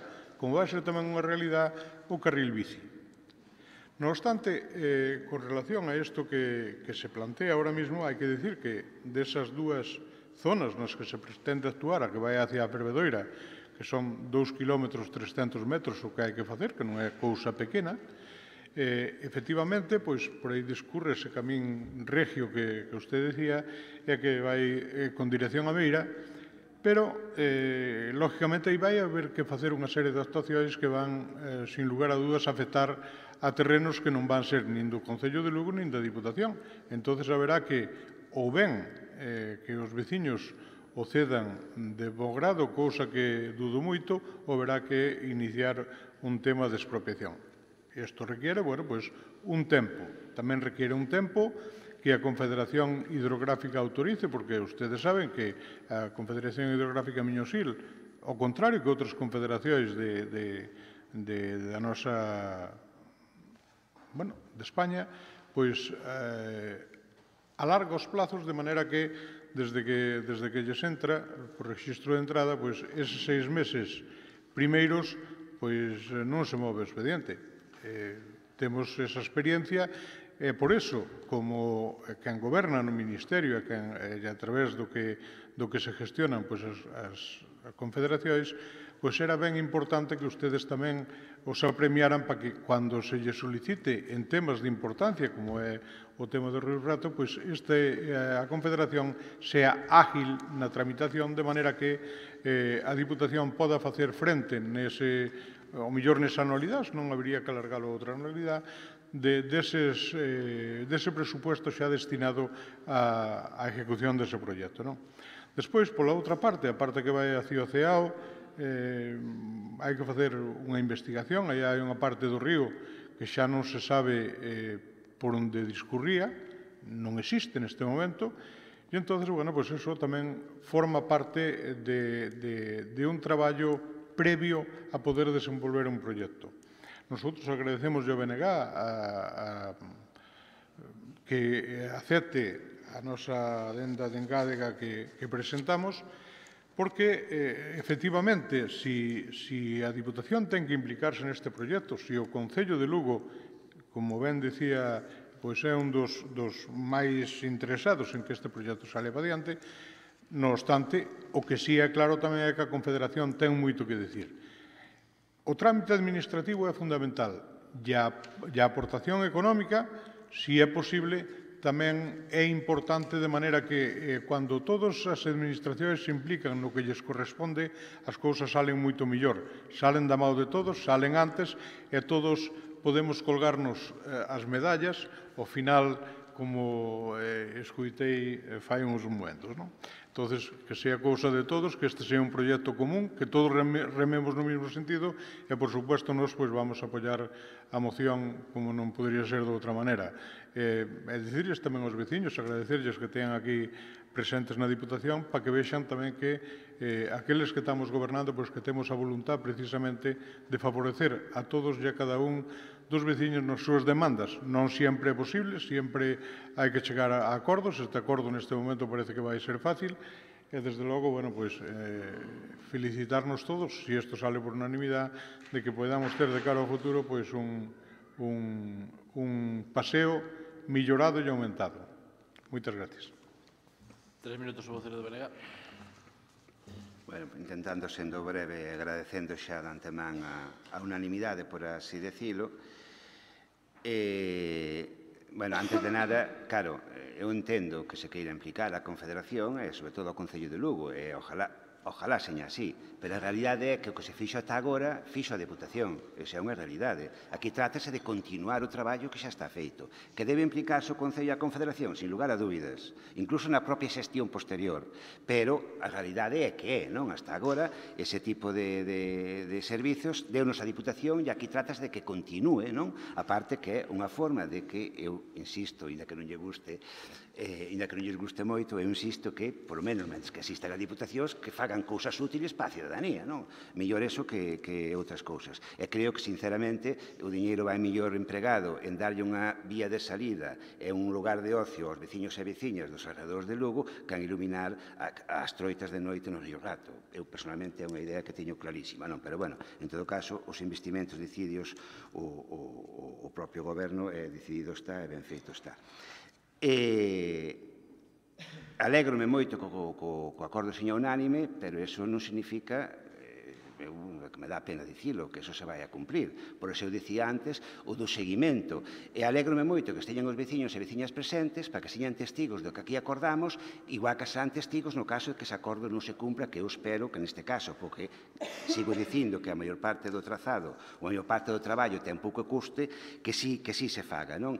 É certo que pudera haber algún tramo onde haxa que salirse fora dos 5 metros que son propiedade, entre comiñas, da Confederación e haxa que expropiar ou algo así, pero un bon tramo. A certa é que non se puido ver porque había tantas silvas que non pudemos entrar ao propio camiño, só se vía que estaba o firme ben, pero eu creo que vai, cando menos, hasta o que é a urbanización Castro Gil, que está xa feito, e que vai ao longo do río, co cal eu creo que non necesita nada máis que facelo, e xa estaríamos dándolle servicio a un grupo importante de veciñas e de veciños. Se algo necesita máis trámites, por suposto, habrá que facelos, habrá que seguilos, habrá que presionar cada un por onde poida para axilizar, pero, bueno, necesita un tempo. Pero aquilo que se pode facer rápido, incluso con recursos propios, pois habría que facelo xa canto antes. E xa remato, houve unha cuestión que dixo o señor Argelio, que hai un trozo do Río Rato que xa non sabe por onde vai. Bueno, eso aínda incide máis na necesidade de facer un traballo deste tipo, non? O feito de que desaparecera un trozo de río que vai canalizado, imagino, ou algo así, pois eso indica que ainda necesita actuación con máis urxencia, por así dicilo, e incide no positivo que será esta proposta. Nada máis, insistir no agradecemento, sobre todo en nome dos veciños e veciñas que son, supoño, os grandes beneficiados desta decisión que hoxe tomamos. 3 minutos ao vocero do Partido Popular. Gracias, señor presidente. Eu creo que é importante que haxe esa unanimidade, é importante que fagamos as cousas, pero que nos empoñamos a traballar. O portavoz do PSOE decíanos, home, nós xa fixemos ali unha aposta no Río Rato, cerca de 750.000 euros. Mire, o alumado do Río Rato foi unha aposta que non lle dedicaron moito tempo, e que aprobamos, e había un presuposto de 1.200.000 euros para unha aposta do Río Rato do alumado, e non sei que tipo de proxecto fixeron e que estudio mereceu, porque ao final non foi 750.000 euros, foron 619.000 euros. Quere dicir, executouse o proxecto por menos da mitad do que estaba previsto, co cual eso denota que realmente non se fixe unha actuación extensa e como podía ser. Falábanos tamén dos problemas para adquirir os terrenos. Home, eu creo que aí hai dous temas. Un tema está o que plantea o señor Ferreiro, que é que incluso desde o Suplusa se poda facer o desbroce dos 5 metros da zona de servidumbre do río. Eu creo que hai que ir a un proxecto máis ambicioso, pero eu creo que das cousas que lle deixou o PP no Concello de Lugo a este Concello, aparte desas magníficas instalacións, foi deixar un plan xeral de ordenación urbana que contempla eso como zona verde. E, por tanto, sendo eses terrenos zona verde, eu creo que abre un abanico de posibilidades inmensas para o Concello, para poder negociar cos veciños, para poder facer compensacións, para poder facerse con estes terrenos dun xeito doado. E eu creo que iso é a parte que tamén é importante. E aquí, pois, o Partido Popular pide, parece razonable que se implique o Concello. Non ten sentido facer unha cousa en Lugo onde o Concello este mirando para outro lado. O lóxico era que o pedira. o BNG pide que se implique a Diputación e o PSOE pide que se implique a Confederación Hidrográfica. Creo que somos necesarios todos e que todos nos temos que implicar aí. E alguén máis incluso podría dicir que se implica a Unión Europea, porque tamén é importante. O Partido Popular, cando xestionou unhas cifras millonarias, que foron máis de 36 millóns de euros para facer ese parque en distintas fases, soupo coordinar proxectos europeos, como puderon ser o Proder Miño, que nos puxo 14 millóns de euros encima, ou o Líder Plus Terras do Miño, que é dicir, soupemos xugar con fondos FEDER para poder facer iso e que non tuvera un gran coste para os veciños. No ano 2002, ese parque recibiu a distinción de Terras do Miño Reserva de Biosfera, tamén a proposta dunhos gobernos do Partido Popular en ambas institucións, e eu creo que seguimos traballando aí. Por tanto, de acordo con que estea hidrográfica, eu creo que é fundamental que estea para que poda dar eses permisos e poder traballar en torno ao río e tutelar ese proxecto, pero ten que estar o principal ente impulsor, que ten que ser o Concello. O Concello ten que coller os cornos, o toro por os cornos, ver que é unha necesidade para Lugo, que non foi capaz nin siquiera de manter o que outros concellos lle deixaron, xa non é dicir que pensar en facelo ou que pensar en ampliálo, non, simplemente en mantenelo. Todos coincidimos en que o mantenimiento é moi millorable e eu creo que ahora hai unha posibilidade que nos brindamos todos para poder acabar esa obra sin que teña un gran coste para as arcas de nadie e implicando a todos os proxectos. Vimos a alcaldesa de Lugo fai pouco máis de un ano e medio falándonos de que tiña un proxecto europeo para non sei que iba a facer unha inversión e dicir, bueno, a día de hoxe leva esgotados tres cuartas partes do seu mandato, estamos a piques de chegar ao terceiro ano do seu mandato e non sabemos nada dese proxecto europeo, que decir que a Unión Europea o aprobou en noviembre do ano 2015, desde noviembre do ano 2015 xa pasaron 2 anos e pico e, por tanto, eu creo que cando hai vontade de servir aos veciños, cando hai vontade de ver un Lugo bonito, cando hai vontade de arreglar os paseos fluviais e que realmente esa reserva de biosfera siga sendo o pulmón de Lugo, o que hai que facer é implicarse e liderarlo. Eu creo que hoxe o Concello de Lugo está apartado dese proxecto, como estuvo apartado durante os 17 anos que leva gobernando. É dicir, nin unha sola actuación houbo nese parque. E a Diputación, como decía o señor Argelio, houbo esa iluminación do Río Rato que saliu con 1.200.000 euros e viuse minorada a 600.000 euros. Moitas gracias. 3 minutos para facer do Partido Socialista. Ben, moitas gracias. Sin lugar a dúdas, no tema de proxectos e das baixas dos proxectos ou dos recortes de proxectos, porque unha administración, cando fai un proxecto, pois intenta que sea o mellor proxecto posible se a dotación económica existe. Que pasa? Que a veces, precisamente porque son outros que ten que autorizar, hai que restringir unha parte da actuación que se pretendía facer. E, por outro lado, está que, efectivamente, nos concursos as baixas son importantísimas. Entón, eso nos leva a que un proxecto que, en principio, pola súa cuantía económica, iba a ser, pasaba de 1 millón de euros, pois se quedase no que se quedou. Dicir tamén que o mantemento do Río Rato non se fai absolutamente todo o que se quer facer ou se desea facer no mantemento do Río Rato, porque está a Confederación aí e hai unha serie de cousas que non deixa facer. Son consciente de que había cousas que, baixo o meu punto de vista, se poderían facer de outra maneira e seguramente que os ollos e o disfrute tamén da xente que pasa polo Río Rato estaría moito mellor, pero a Confederación dice que non. De todas maneiras, eu creo que ahora mesmo da reparación de todas as pontes que había pendientes, que creo que non queda ninguna sin reparar, creo que está todo en debido orden neste momento. Unha zona que é unha zona natural, un cinturón verde importante, grande, pois seguramente que hai cousas que estéticamente poderían ser de outra maneira, pero a naturaleza tamén está aí. E unha das recomendacións precisamente da Confederación Hidrográfica é que se manteña da maneira máis natural posible. Eu creo que temos que alegrarnos todos de que o Río Rato tea na situación na que está, independentemente de que en algunha ocasión ou puntualmente pois surja algún problema. Pero a Diputación no mantemento está aí no día a día, pretende facelo da mellor maneira posible. digo, con todas esas restriccións que se nos poen por parte da Administración, pero, bueno, desde logo, creo que é un sitio de lecer, un sitio de uso e disfrute para todos aqueles que van ali e que están unhas condicións máis que aceptables. E nada máis, simplemente, bueno, pois, esperemos que entre todos consigamos que este proxecto sale adiante, que isto millore, e acabei a miña intervención. Muchísimas gracias. Un minuto para rematar. Nada, moi breve, decía. Nada, repetir unha frase que se oi moitas veces, que se facer política é priorizar o investimento. Esa é unha realidade e que con este caso sería unha boa priorización, por así decirlo, se houbera que investir cartos, recursos públicos que foran cara a este proxecto.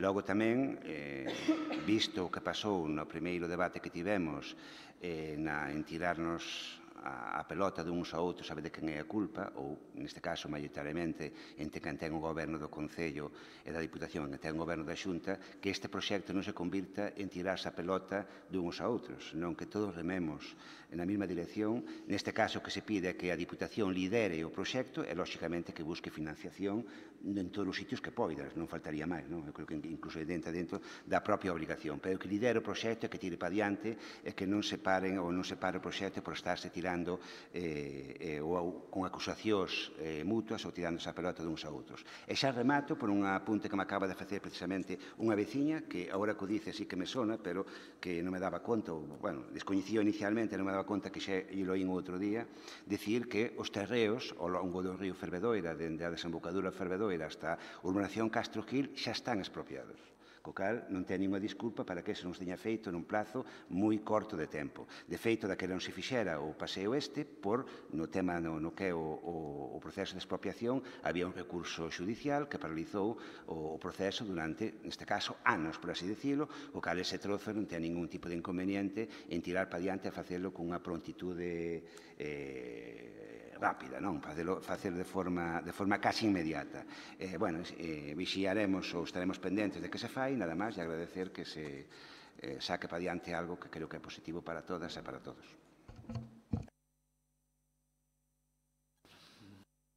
Pasamos á votación ou aí creo que...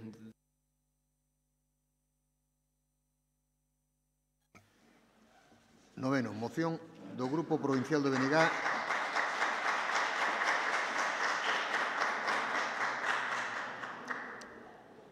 moción do Grupo Provincial de Benegá para instar ao Goberno a que nos orzamentos do ano 2018 afonden o sistema de plan único, mellorando e aumentando a súa dotación económica.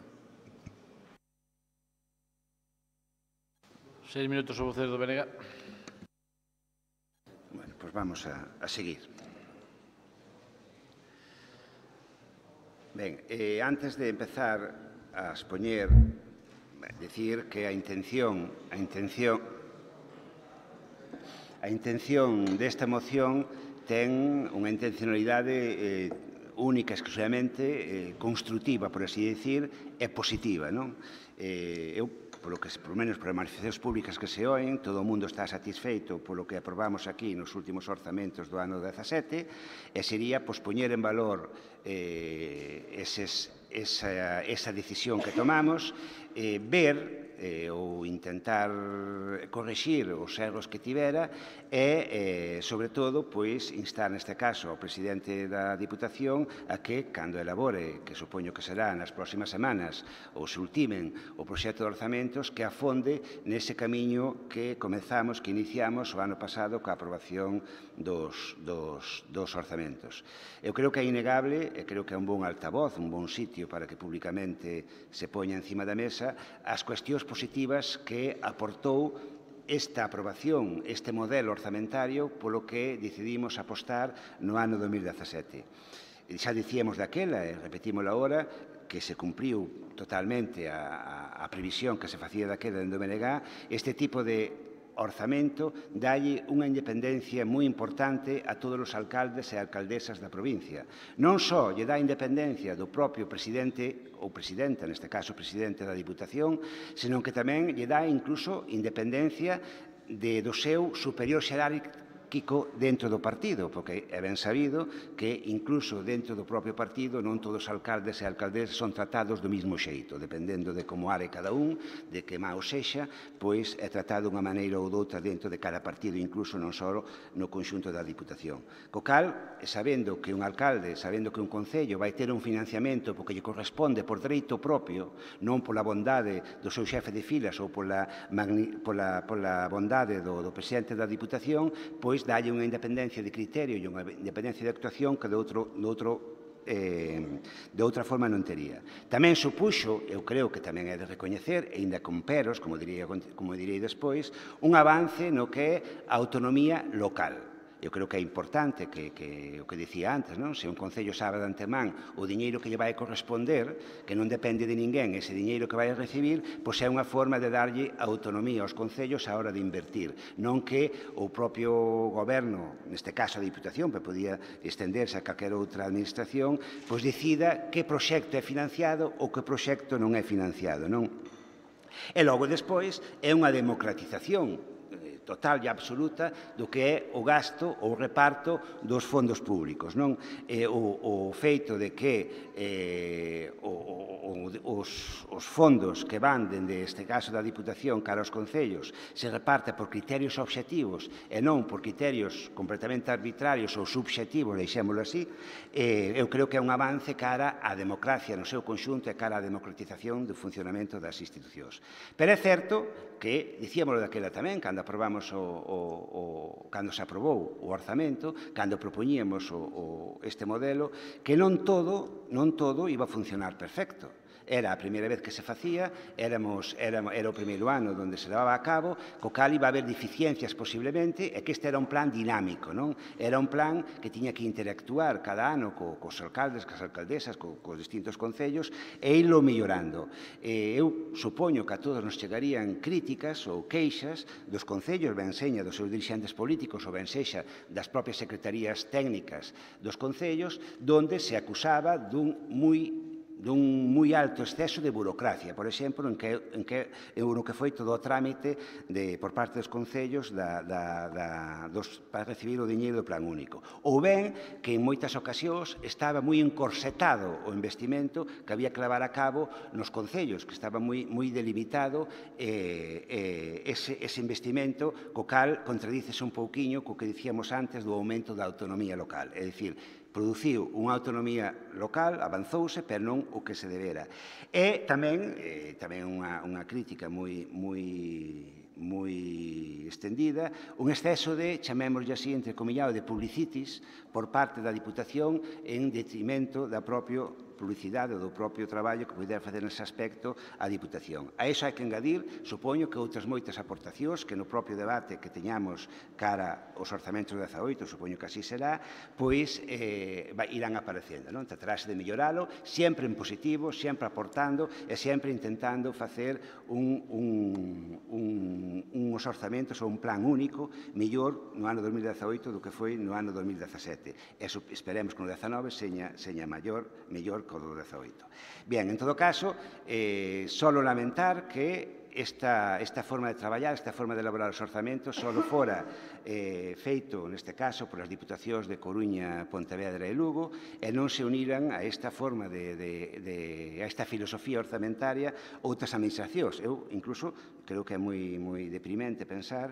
que se avanzou hasta en sentido contrario. O plan de camiños rurais é un exemplo moi claro de que no canto de avanzar por parte da Xunta de Galicia neste caso cara ao reparto obxectivo de fondos, pois avanzou en sentido contrario cara ao reparto discrecional deses fondos.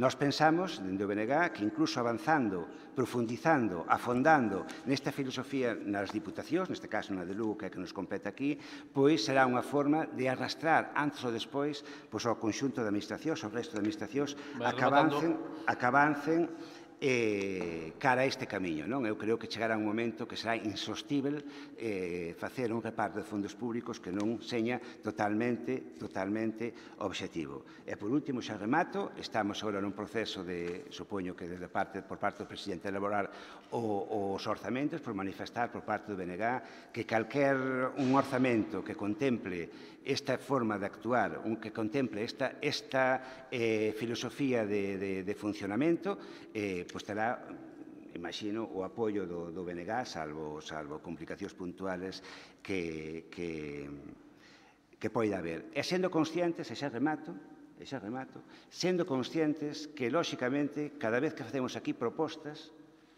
os cartos para mantelas teñen que sair de algún lado. E o que dicía no punto primeiro da orden do día, se a Diputación ten que cubrir, por exemplo, o que non poña a Xunta para os bombeiros, eso somos conscientes que ten que salir de algún sitio, de algún lado. E posiblemente, pois hasta é posible, que o propio orzamento do Plan Único ao final se vexa resentido, por así decirlo, de outros gastos que ten que asumir a Diputación porque o primeiro son os veciños e os servicios hai que dalos. E se nos dá a Xunta de Galicia, terá que asumilos a propia Diputación. O que digo dos bombeiros pode estenderse ás residencias ou outro tipo de cuestións que a Xunta está dirimindo cara á Diputación e que ao final que non vai pagar son todos os veciños e veciñas dos concellos aos que ten que servir a Diputación. 6 minutos o vocero do Partido Popular. Pois, bo día de novo, xa case tardes. Non deixa de sorprender o que no seu momento, dende o ano 16, é certo que o Bloque Nacionalista Galego xa na súa propia moción contextualiza no ano 17, porque da mellora do ano 16 non quixo saber nada. Que o que en principio era un escenario de coordinación e de consenso, polo menos alonxado do debate político, especialmente porque, ademais, como dixen antes, sigue a ter unha posición moi importante nesas negociacións, pois que non se force unha xunta de voceiros, ao mellor, para poder concretar esas melloras a que se refire dunha maneira pouco concreta no acordo plenario. Vaya por diante que sabe que yo vamos a apoiar, porque podría enumerar, e creo que en algunha sesión anterior pois enumerei as iniciativas que se debatiron neste pleno para intentar ter un fondo que se repartira con criterios obxectivos entre os concellos da nosa provincia. Por certo, na maior parte delas tendo o voto negativo do Bloque Nacionalista Galego do Partido Socialista. Aquí, aínda que vostedes decían nunha entrevista fai pouco tempo que eran moito máis útiles na oposición que no goberno, o que se deu unha situación de utilidade é do goberno minoría, que nos permite poñernos de acordo nos aspectos máis importantes se a institución provincial quere ter orzamentos.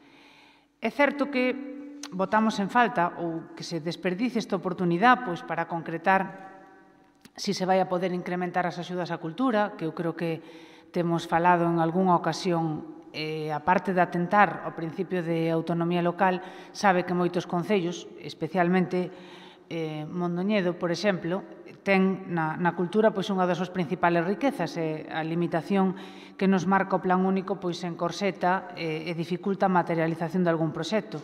Ou se vai a permitir que se incremente a partida para turismo, que tamén estamos convencidos moitos concellos desta provincia que, dende logo, é unha industria a que non debemos de renunciar e aquí hai unha limitación no Plan Único bastante importante.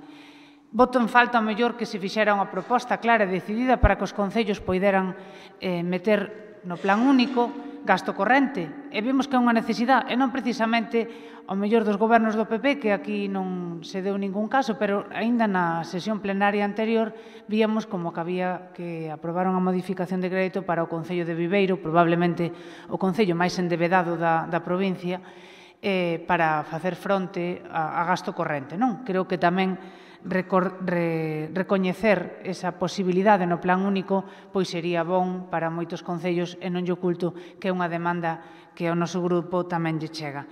Compre tamén ao mellor concretar, e que mellor debate ca este, porque é un paso que xa levamos dado, si os concellos máis grandes van a seguir co límite dos 500.000 euros. Esa pregunta se cadra das máis necesarias, porque vostedes saberán que nas negociacións esa reivindicación era máis alta. E foi precisamente este grupo quen puxo o límite que ustedes con certa xenerosidade aceptaron nos 500.000 euros. Non por ter nada contra os concellos grandes, é que teñen máis recursos. Claro que temos que manter unha certa coherencia, non? Hai 5 minutos reclamabas esta institución que fixera unha obra no Concello de Lugo, concello non en vano que ten máis orzamento que a Deputación Provincial. E hai 10 minutos escoitábamos que un compañeiro seu reivindicaba máis centros de día para os concellos de menos de 5.000 habitantes. Paradóxicamente, os concellos de menos de 5.000 habitantes ou os pequenos concellos teñen que encontrar o auxilio e a colaboración económica, por suposto, na Deputación Provincial de Lugo, pero non é esa unha reivindicación. Podía haber unha reivindicación de que a Deputación fixera unha partida para centros de día. Ben, é verdad que en servicios sociales tampouco son un exemplo de axilidade na xestión, e non en vano podemos mirar para residencias. Pero é un exemplo, porque os recursos son escasos, susceptibles de usos alternativos. Entón, este tipo de debates, para que poidan ser máis constructivos, para que poidan ser máis útiles, sobre todo, pois boto en falta concretar estas cousas. É evidente que nas últimas informacións que nos viñan do orzamento da Xunta de Galicia hai un incremento dunha cantidade económica que nos achega con total autonomía aos concellos, que é o fondo local. Neste caso, creo que se incrementa un 3,4%. No caso do concello meu, por exemplo, e de outros concellos que tuve a ocasión de analizar, equipara ou en algún caso incluso incrementa os concellos, o fondo único, o plan único que ten a Deputación. Outro fondo que se antes comentaba que a Deputación, que a Xunta de Galicia era das 5 que financiaba económicamente os consorcios, no caso do fondo local é das 3 que hai en España, que ten unha achega así con respecto total á autonomía local dos concellos dunha cantidade moi importante e que puxo en marcha pois ese presidente do que vos estades normalmente tan acostumbrados a criticar, pero que nós temos que ser capaces de explicarlle a xente o que fai ben. Indudablemente, o fondo local é algo bon para os concellos e algo bon para os veciños. Nós estamos de acordo, e ademais esta moción tamén nos permite criticar, por suposto, a falta de verdade que tuveron na sesión plenaria anterior os nosos compañeros de goberno cando dixeron que este pleno iba a traer os orzamentos. Estamos falando dos orzamentos do 18 e aínda non viñeron, non? En todo caso, e sempre tamén deixando un espacio que eu creo que non debemos obviar, que aí probablemente non nos poñamos de acordo porque mentras hai unhas forzas políticas que defenden o mantemento das institucións provinciais, outras forzas políticas defenden a súa eliminación. Entón, as deputacións provinciais non se poden convertir en meros depósitos bancarios con transferencias a 67 concellos. As deputacións provinciais teñen que ter o seu plan de goberno, teñen que ser o seu proxecto político, o seu proxecto de prioridades para a provincia. E iso dixenlle en moitas ocasións o presidente, e hoxe tamén aproveito para reproducilo aquí, a Deputación Provincial ten que ter un orzamento propio para materializar o seu proxecto político.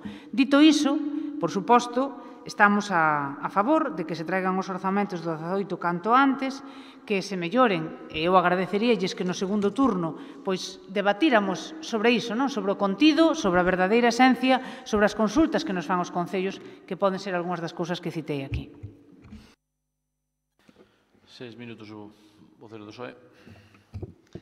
Moitas gracias, señor presidente. Bo día a todos e a todas.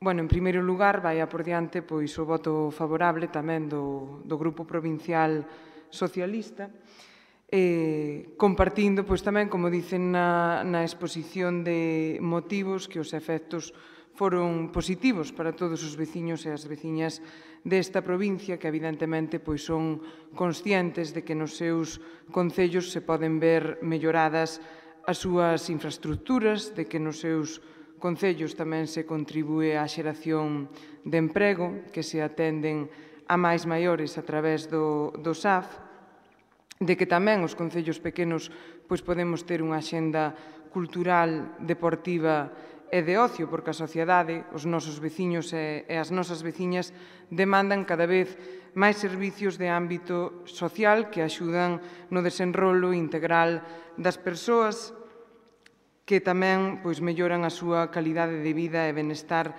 individual e colectivo. En definitiva, pois son servicios que xeneran riqueza e emprego na nosa sociedade que sirven para aumentar a cohesión social e potenciar tamén a imaxe de uns municipios desenvoltos, dinámicos, atractivos e vivos.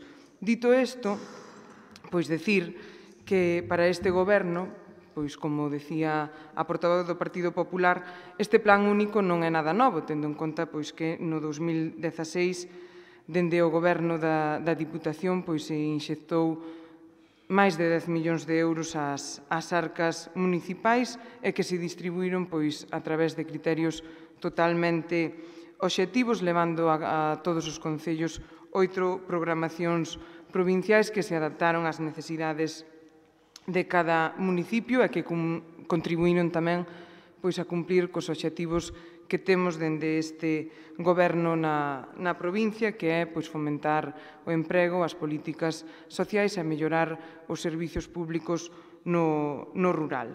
E con este plan único pois tamén queremos contribuir a elo, porque para logralo, sin duda, é necesaria pois a colaboración de todas as administracións. Pero como alcaldesa, dígolle que temos un plan que nos permite facer importantes investimentos nos nosos concellos sen limitacións e sin puntuacións de ningún tipo e sin ter que facer pois malabares para acadar tamén a puntuación que establecen en cada convocatoria de subvencións, como sucede noutros casos e sin ánimo de facer comparacións. Pero ao mesmo tempo pois temos un plan, como dicía, que nos permite atender a máis maiores de cada concello, un plan que nos permite crear emprego e que iso redunda en poder ofrecerlles aos nosos veciños máis e mellores servicios, e temos un plan tamén que nos permite pois achegar a cultura e o deporte aos nosos veciños e tamén poñer en valor os nosos recursos turísticos. Todas estas actuacións tramitámolas de forma conxunta. A Diputación anticípanos ata o 80%, o que nos permite pois tamén aos concellos mellorar a nosa liquidez e ir pagando facturas sin a necesidade de estar aforrando para efectuar o pago dos investimentos antes da xustificación dos mesmos. Aínda así, pois, eu tamén lles pediría que concretaran aqueles déficits que ustedes ven neste plan, coa vontade dende o grupo de goberno de recollelos e de melloralo, pois tamén coa vontade de que no vindeiro pleno no que se traia o orzamento pois acadar unha unanimidade tamén.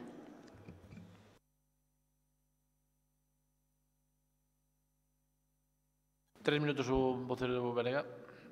Bueno, antes de nada, pois, expresar a satisfacción polo tono que estamos tendo, e iso indica que o camiño emprendido ano pasado xa está consolidado, por así dicilo, non? E ninguén pon en cuestión, non? O de continuar por esa vía cara aos orzamentos 18 e futuros, cuestión que creo que xa en sí é importante, que era un dos obxectivos da moción. Decía a señora Candia que a Xunta incrementa este ano ou vai incrementar o diñeiro para o reparto obxectivo cara aos concellos. Se é así, pois aplaudirémolo e non hai ningún tipo de problema. Veremos despois como son as cantidades de reparto subxectivo, que tamén hai que verlo, non? Pero se realmente se avanza, se a Xunta avanza nese camiño, pois iso indica que o camiño marcado polas diputacións de Lugo, Coruña e Pontevedra pois está facendo o seu efecto do que falaba eu antes, non? Que ao final vai arrastrar antes ou despois o resto da administracións a camiñar cara a ese lado. Bien,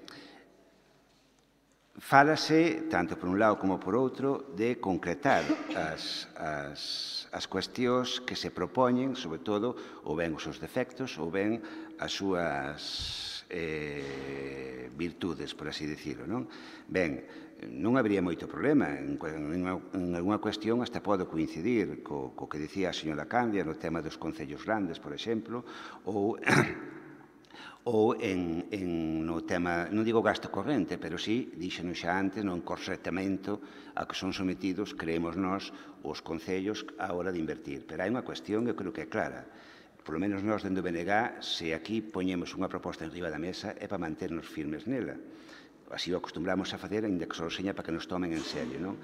Eu creo que aquí é un xogo, como toda negociación, hasta onde está disposto a ceder legitimamente o Goberno para aprobar os orzamentos ou hasta onde estamos dispostos a tirar pola corda da corda os que estamos na oposición para votar ou non votar os orzamentos.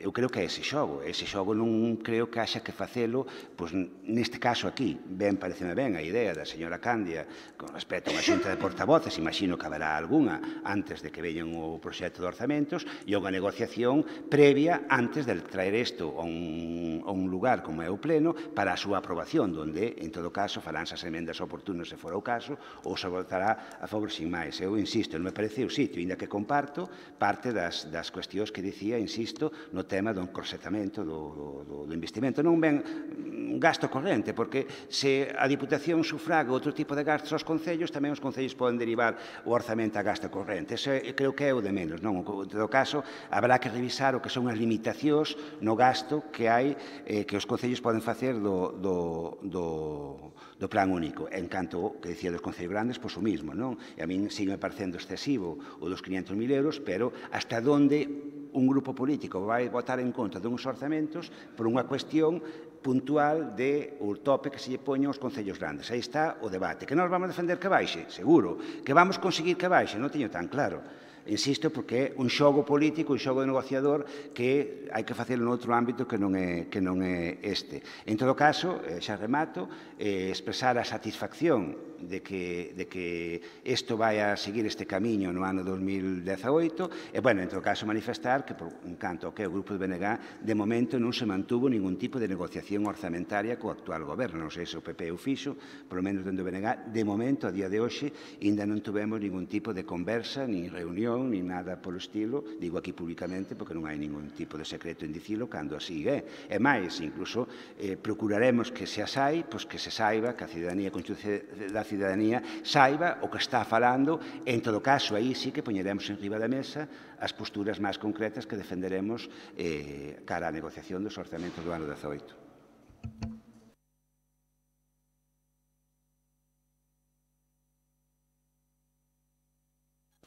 Pois vaya por diante ese agradecemento de transparencia, porque sorprendíame que acabando o mes de novembro, pois por parte do presidente ou do deputado delegado non houbera ningunha reunión para avanzar no documento orzamentario, non? Dito iso, sí que me gustaría puntualizarlle dúas cousas. Mire, a Xunta de Galicia o Goberno autonómico non empezou este orzamento ao fondo local. O fondo local aprobouse pola Lei 14/2010, en donde con aportacións de fondos propios da Xunta e respetando a autonomía local, ou como eles din exactamente na norma, cunha financiación incondicionada, otorgan aos concellos da provincia máis de 22 millóns de euros. É importante decir que na Lei de Orzamentos deste ano, no artigo 55, establécese un incremento dun 2,25% do fondo base e un 0,12% do fondo adicional. Este fondo, que é moi importante, porque penso que probablemente hasta sexan moitos dos responsables políticos os que non coñecen, permite que Sarria reciba, mentres que recibe do Plan Único da Deputación 500.000 euros, recibe do Fondo de Compensación Local 536.000. Pero se vou a Lugo Cidade, por iso outra vez me centraba no investimento que vostedes solicitaban, recibe 2.846.000, sin ningún tipo de corsé, sin ningún tipo de limitación. Iso é un fondo dos que veñen usando os concellos dende o ano 2010 e que en toda España só hai 3 comunidades autónomas. E iso son os datos, porque eu recoñezo que a veces cando escoitamos algunhas das intervencións anteriores, pois cando o señor Veiga decía que por diante da miña aldea pasaban jabalís, que creo que non sei se sabe nin sequera onde está o Ramís, que tamén aproveito para facer a cuña publicitaria da aldea máis bonita do mundo, ou o señor Álvaro Santos facíase catastrofismo cando precisamente o día 1 o seu concello e os veciños e veciñas de Friol teñen o privilexio de asistir a un investimento dunha aposta polo rural dunha gran empresa que crea postos de traballo e dá valor añadido no sector primario. Ou hoxe mesmo a conselleira visitaba o seu concello nunha queixería que é un exemplo a nivel galego. Non se trata de limitar, Dios me libre, non? A capacidade de expresión dos deputados que interveñen neste pleno. Trátase de dar datos. Cando digo é que a Xunta discrimina, poñer encima da mesa o fondo local e decir cantas comunidades autónomas de España teñen esas axudas directas aos concellos. Iso son cifras con céntimos e iso é unha realidade. Eu non hai moito estive nunha reunión con 57 alcaldes de toda España, dos cuales era a única gallega, e todo o mundo puxo en valor, socialistas e de todos os partidos políticos, este fondo, porque realmente si era respetuoso ca autonomía local. Estos son datos. Agora, eu deste debate, que xunto co dos bombeiros ou dos consorcios tiven a honra de defender a postura do meu grupo, saco moitas cousas positivas. Saco que o Bloque Nacionalista Galego está de acordo en que non se incremente o dos 500.000 euros aos grandes concellos, o que me parece ben, e din datos de por qué, porque teñen máis recursos.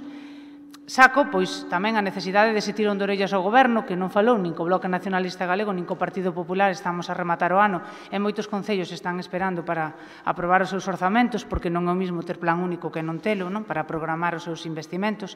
E, unha vez máis, un incumplimento no prazo. Rogo, ademais, que non pase o que pasou no 2017, porque non hai ningunha necesidade.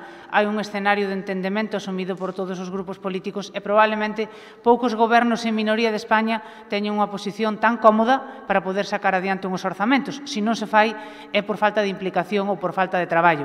Insisto, e no caso do meu grupo, poñer en valor ese orzamento tamén propio para o proxecto da Deputación, se o hai. Se non o hai, que non nos pase igual que a turismo, que levamos invertido e destinado unha cantidade importantísima, pero salvo planes e planes e planes, estudios, o único dato que podemos presentar como un punto forte da xestión é un gran malestar nunha das zonas máis visitadas na nosa provincia, por exemplo, por a non prestación ou non continuidade do servicio dos catamaráns. Isto é falar precisamente das cousas que temos que decidir na Deputación Provincial de Lugo e nós, como unha forza política que non está no goberno, pero que ten unha posición moi responsable e moi comprometida e tamén moi útil, como utilizando o mesmo termo que utilizaba o vocero do BNG, pedimos ao goberno que indudablemente se implique, traballe e tampouco quería esquecer a todo o funcionariado que puxo en marcha o plan único, dende os servicios xurídicos hasta os servicios de cooperación con concellos ou os servicios de contratación que, insisto, fixeron unha boa operación xurídica con moito traballo que non foi fácil encasillar toda esta nova senda que leva a Deputación Provincial.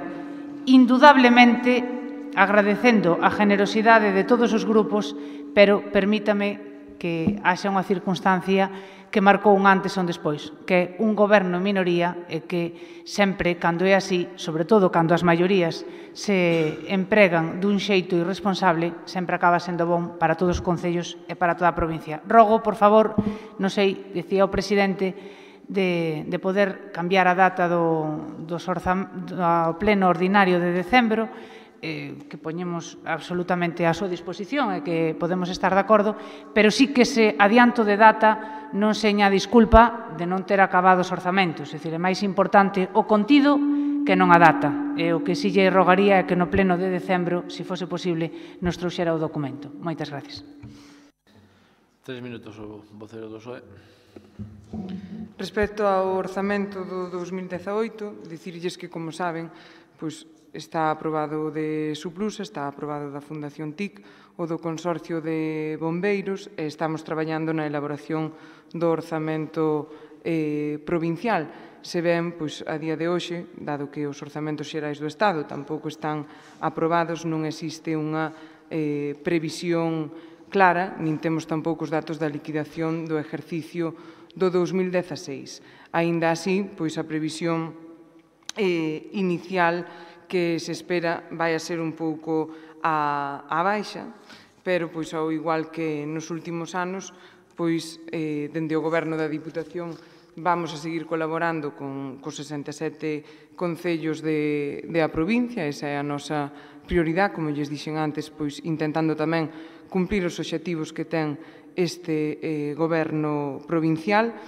Xa para rematar, non sexa neste pleno, e si noutro foro, ben sexa na Xunta de voceiros ou en calquera outra comisión, pois evidentemente concretar aquelas deficiencias que se puideron ver neste primeiro ano do Plan Único Provincial, coa finalidade pois tamén de que este ano votemos todos a favor do Orzamento Provincial do 2018, que sin duda pois é a mellor ferramenta para poder axudar aos nosos veciños e ás nosas veciñas. Moitas gracias. Un minuto para rematar a Benega. Nada, creo que non o vou necesitar, só dúas puntualizacións. Eu insisto, se a Xunta cambia a súa forma de repartir os cartos cara aos concellos, seremos os primeiros en dicir moi ben, perfecto, e parabéns. Será unha proba máis de que o que estamos facendo é o correcto. Pero non me vale que me diga canto recibe Sarria ou outro concello polo método ordinario de reparto, polo método obxectivo. Eu tamén quero saber canto recibe, por exemplo, e digo por decirlo, non estou dicindo canto recibe Mondoñedo aparte dese diñeiro que vai ao obxectivo e canto recibe en comparación con outros concellos que non son da mesma cor política. Digo Mondoñedo por decirlo, que quede claro.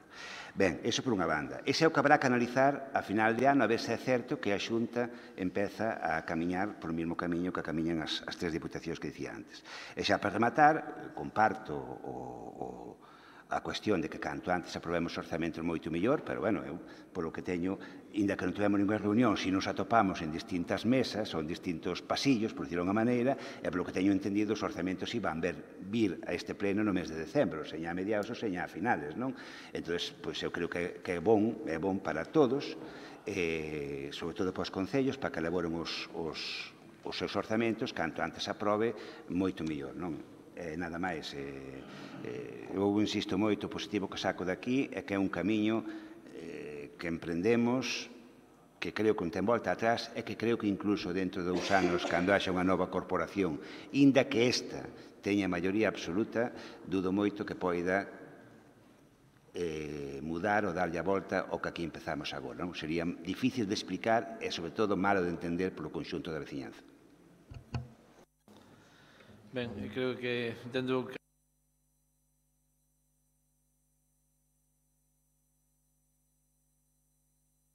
Décimo, moción do Grupo Provincial Popular sobre a defensa do AVE a Lugo.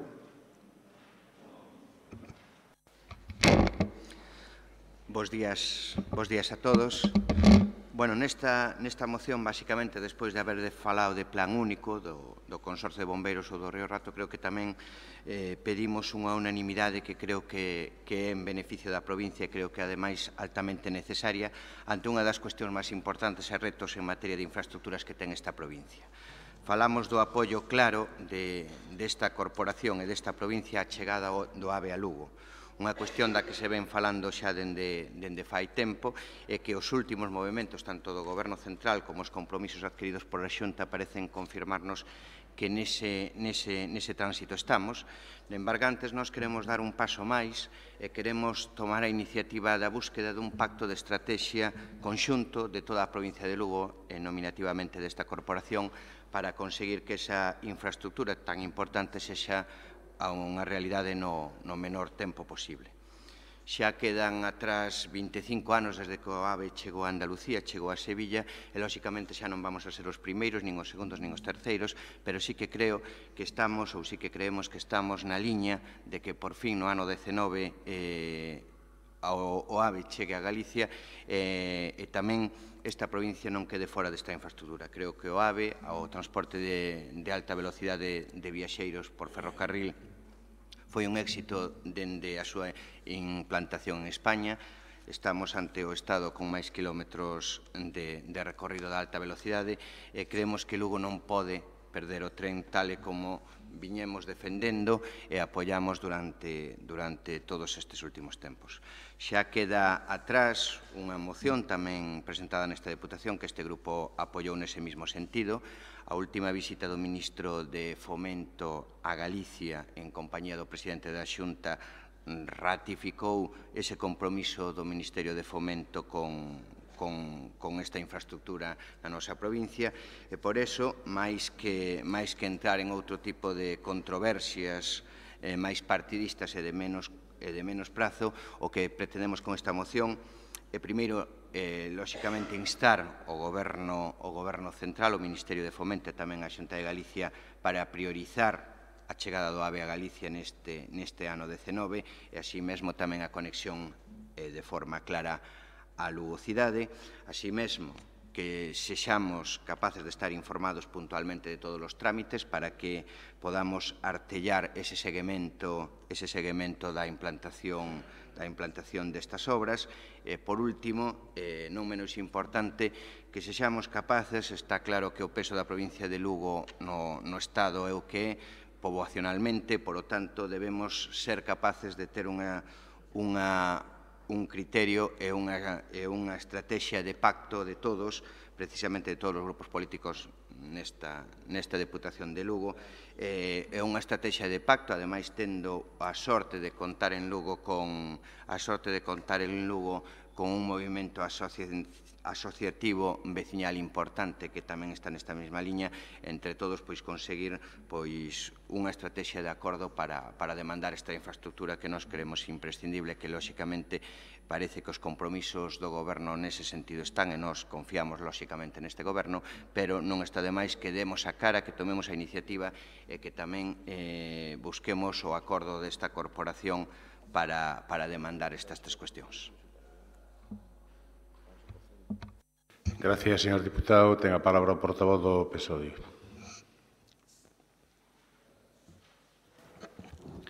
Moitas gracias.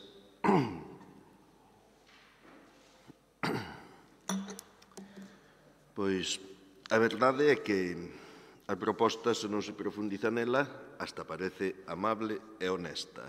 Pero se se profundiza nela, seguramente non o sea. A ver se despois desta intervención me pode explicar vostede alguna cousa e o mellor trata convencerme de que propoñen isto por algo máis que disimular que Lugo non poida perder hoxe o tren porque o Partido Popular o ten sacado desde que goberna o señor Rajoy. Quizáis poida facelo. Fan vostedes unha proposta con unha civilinidade literaria impresionante, pero que non di o que di vostede. Non di que chegue o AVE a Lugo, di que garanta a conexión de Lugo coa alta velocidade. Iso é o que veu anunciarnos aquí o ministro de Fomento, que Lugo iba a ter a alta velocidade en Ourense, non en Lugo. Non sei se é unha errata e poden mellorar a redacción para que diga con claridade que queremos o AVE en Lugo. E volven e siguen no mesmo, non? Instar ao Goberno Central e á Xunta de Galicia a que informen puntualmente dos trámites levado a cabo para executar a conexión de Lugo coa alta velocidade ferroviaria. Gustaríanos haber tido esa información e que non se tuvera mentido en alguna Cámara, como o Senado, durante estes 6 anos que levan gobernando vostedes en España, onde tuveron o seu compromiso coa AVE explicitado en mentir sobre a xestión e o investimento que se estaba facendo na intermodal de Lugo, pero acaban de facelo recentemente, non sei se o informaron os seus compañeiros de Madrid, pero vou demostrar con papeles para que poida velo. Despois piden acadar un pacto de todos os grupos políticos desta institución para unificar estrategias na defensa do AVE de Lugo. O único que queren unificar é que non poidan defender calquera organización política o seu proxecto e a súa idea sobre o AVE a Lugo. Iso é o único que queren unificar. A disculpa, enmascarar, acalar que o Partido Popular, o único que teña feito polo AVE a Lugo, sea desmantelalo e negarlle esa posibilidade á nosa provincia. Un bon exemplo delo que presentan esta iniciativa no Pleno da Diputación, pero no Pleno do Concello de Lugo non tuveron o valor de presentala, alo menos de momento, de que eu saiba. Vamos a relatar os feitos concretos e reais e demostrables documentalmente e na hemeroteca das propias sesións do Senado ou do Congreso dos Deputados sobre a verdade do Partido Popular e do seu compromiso coa AVE a Lugo. No ano 2009, o Ministerio de Fomento e o presidente da Xunta de Galicia asinan o Pacto do Obradoiro. Acórdanse de aquelo que reclamaban, e que foi asinado polo ministro de Fomento do Partido Socialista e o presidente da Xunta de Galicia, reclamado insistentemente polo señor Feijóo, no que se recolle, entre outros, que no ano 2012 as cidades de Vigo, A Coruña, Santiago, Ourense, Lugo e Pontevedra estarán conectadas entre sí por unidades AVE ou que en torno a finais do 2015 se completará a execución da alta velocidade en Galicia que incluirá a liña Ourense-Lugo, acadando tempos de viaxe altamente competitivos e demais. Na actualidade, vostede cree que se está cumplindo o Pacto do Obradoiro polo Ministerio de Fomento ou pode dicir que o presidente da Xunta este exixindo, como exixía a asinatura, o cumplimento do Pacto do Obradoiro, porque é onde poden demostrar o seu compromiso coa AVE a Lugo. Pero o 4 de agosto de 2010, un goberno socialista, cumplindo o Pacto do Obradoiro, sigue traballando e encarga a redacción dos proxectos de intermodal en Lugo. Licítao e axudícao á empresa UTE Eptisa Servicios de Ingeniería o 28 de abril de 2011 por un importe de 653.000 euros máis IBE. No ano 2012, despois de ter mudado o Goberno Central, o PSOE comeza a facer un seguimento á execución do contrato para a redacción do proxecto da intermodal. Realiza varias preguntas ás que se lle contesta que discorre de maneira formal e en trámite. Están aquí as preguntas presentadas no Senado. Resposta do Goberno. Continúa de maneira formal e en trámite. No ano 2013, vendo que non hai avance ningún e ante o mosqueo de que a resposta sexa sempre a mesma, de maneira formal e en trámite, o Partido Socialista decide pedir o expediente completo e atópase co seguinte: un reaxuste de anualidades que non foi recoñecido no Senado. Mais alá de eso, ese reaxuste, con sorpresa, descubrimos que en abril do ano 2012 houbera unha anulación do contrato e se tiña liquidado o mismo sin ter recibido nada a cambio mediante o abono de 160.780 euros. É documentación de Adif. Aquí, yo di moi claro ao final, se non a ten, ya facilito para que poida falar con coñecemento pleno de causa. Se reúnen los que arriba se indican a los efectos de proceder a la formalización de acta de suspensión temporal total del contrato referido que é o da intermodal de Lugo. Ese é o seu compromiso coa AVE a Lugo, suspender o contrato de redacción do proxecto para poder construir o AVE a Lugo. O 3 de febreiro de 2017, a conselleira de Infraestructuras, está aquí, non o negará vostede, a conocerá a vostede, anuncia que saca a licitación a elaboración dos estudos previos non para a intermodal de Lugo, para a integración da estación de autobuses na estación de tren de Lugo, que non é a intermodal, non é o pacto do Obradoiro, non é o compromiso de que chegue o AVE a Lugo. Pero non contentos con eso, van máis alá. A deputada no Congreso do Partido Socialista presenta a seguinte pregunta o 22 de febreiro de 2017. Que protocolos ten firmados o Ministerio de Fomento cos ayuntamientos da provincia de Lugo? Resposta do Goberno. Se indica que actualmente no existe ningún protocolo firmado con los ayuntamientos de la provincia de Lugo. Por si acaso eran tan finos en diferenciar entre protocolo e convenio, pregunta o 26 de abril que convenios ten firmado o Ministerio de Fomento cos ayuntamientos da provincia de Lugo. Respuesta.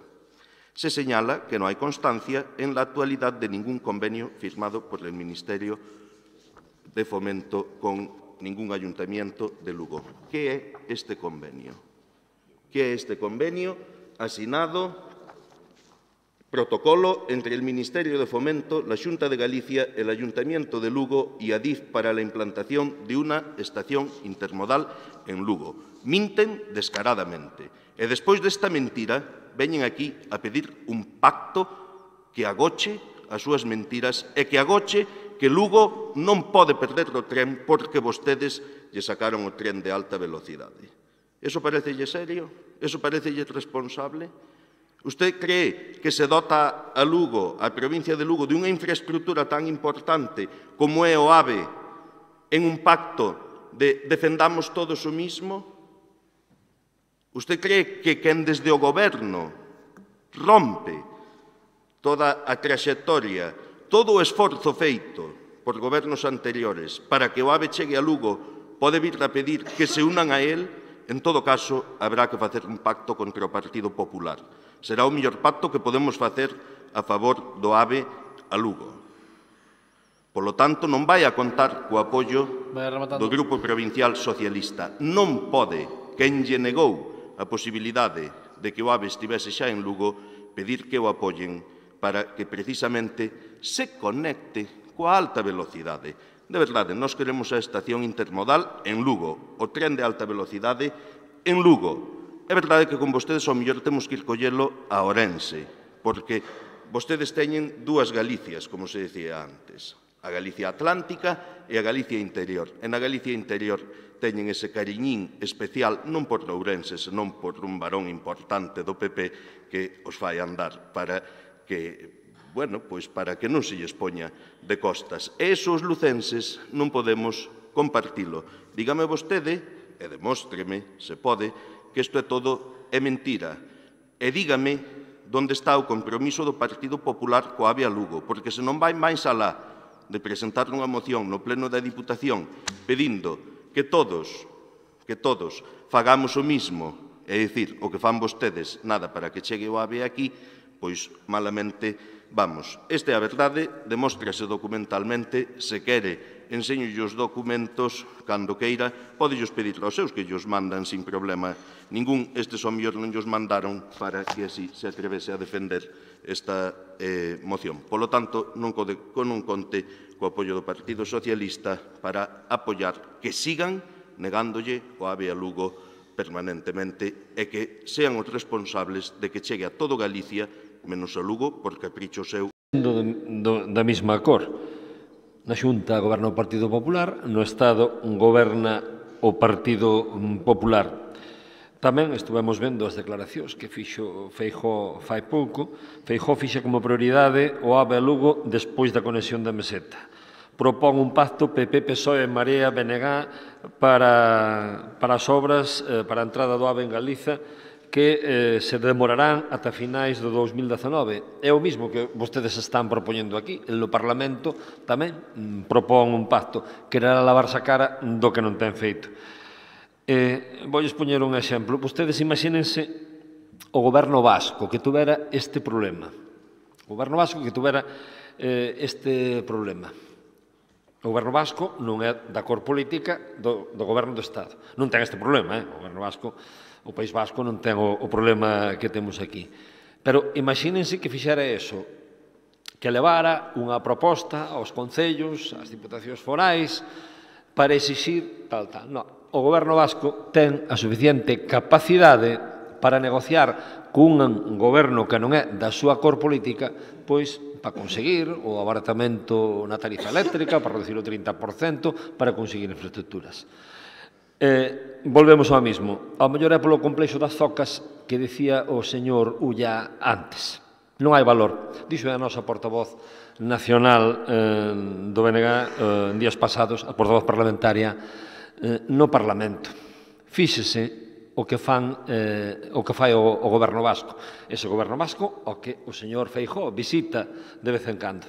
Pero miren o que consiguen uns e miren o que consiguen outros.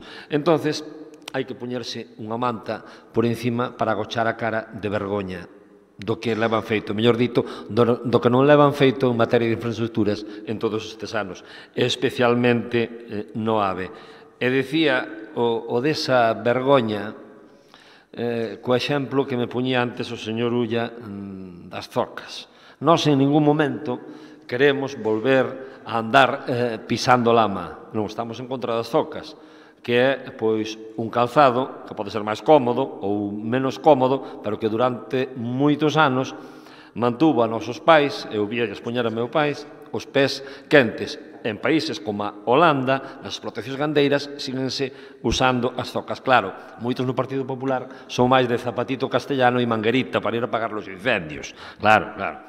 Digo eu, polo respeto que lle debemos a todos os galegos e as galegas que levaron zocas e aos fillos dos que levaron zocas. Eu non as levei, meus pais sí que as levaron. Pero iso é o complexo de inferioridade. E simplifícase moi ben, por exemplo, e non yo digo con acritude, ao señor Ulla, co que presumo de ter unha pouca de amizade polo menos, non? Entonces, deixarse de tirar de argumentario cando non hai argumentos, como decía na primeira intervención, e o señor Feijóo e o señor Rajoy, pois, si queren adiantar plazos, pois, tenen medios para facelo. Non fai falta citar a este señor de Santander, un dos peores ministros do Fomento que houbo en moitísimos anos, este Íñigo de la Senra. Non fai falta metelo no medio palada, porque ese seguro que non sabe nin onde está Galicia. Sabémolo ben, os que sufrimos a falta de outras infraestructuras como son as autovías, non? Así que, desde logo que a outro sitio con este conto, porque o Bloque Nacionalista Galego non nos cola. Onde ten que facer forza o señor Feijóo é diante do Goberno do Estado, ademais sendo da mesma cor política, e acelerar os plazos e deixarse de marear e perdiz. 3 minutos o voceiro do Partido Popular. Moitas gracias. Bueno, danos certamente pena ver a actitude partidista que vostedes optan nun asunto destes que debería ser un asunto que unirá a provincia de Lugo e non que buscase eses reproches partidistas que o señor Álvaro Santos está tan acostumbrado a exercer e que con tanta vehemencia exerce contra o Partido Popular. Noutras mocións que se debatiron antes, casi chegou a decir que gracias ao Partido Popular en Friol se lle sacou aos seus veciños absolutamente casi todos os seus dereitos e que hasta había medo a que os xabaríns comeran aún nas súas casas. O certo é que en Friol os seus veciños danlle ao Partido Popular as maiorías absolutas máis amplias de Galicia e a vostede non lle vota ninguén. E cando alguén non o creen os seus propios veciños, malo será que o creen o resto da provincia. Por eso, señor Santos, cando vostede dice que o Partido Popular, que os incumprimentos, que as mentiras, eu voulle ler tres frases moi rápidas. Mire, esta, la prioridad número 1 del nuevo gobierno será que el AVE llegue a Galicia en el año 2009. En el año 2011 y en el año 2012 Galicia tendrá el AVE completamente terminado. ¿Sabe quen dixo eso? O señor José Blanco, ministro de Fomento do Partido Socialista. Para nosotros la prioridad número 1 del Gobierno es el AVE a Galicia y pondremos todos los servicios y todos los requisitos que hagan falta para ello. Señores Zapatero e Touriño, presidentes socialistas, todos os seus correligionarios de partido prometeron antes e despois das eleccións e durante o Goberno que Galicia tería un AVE no ano 2012. Claro, a vostede cando fala de que minten, olvídenselles os seus, verdad?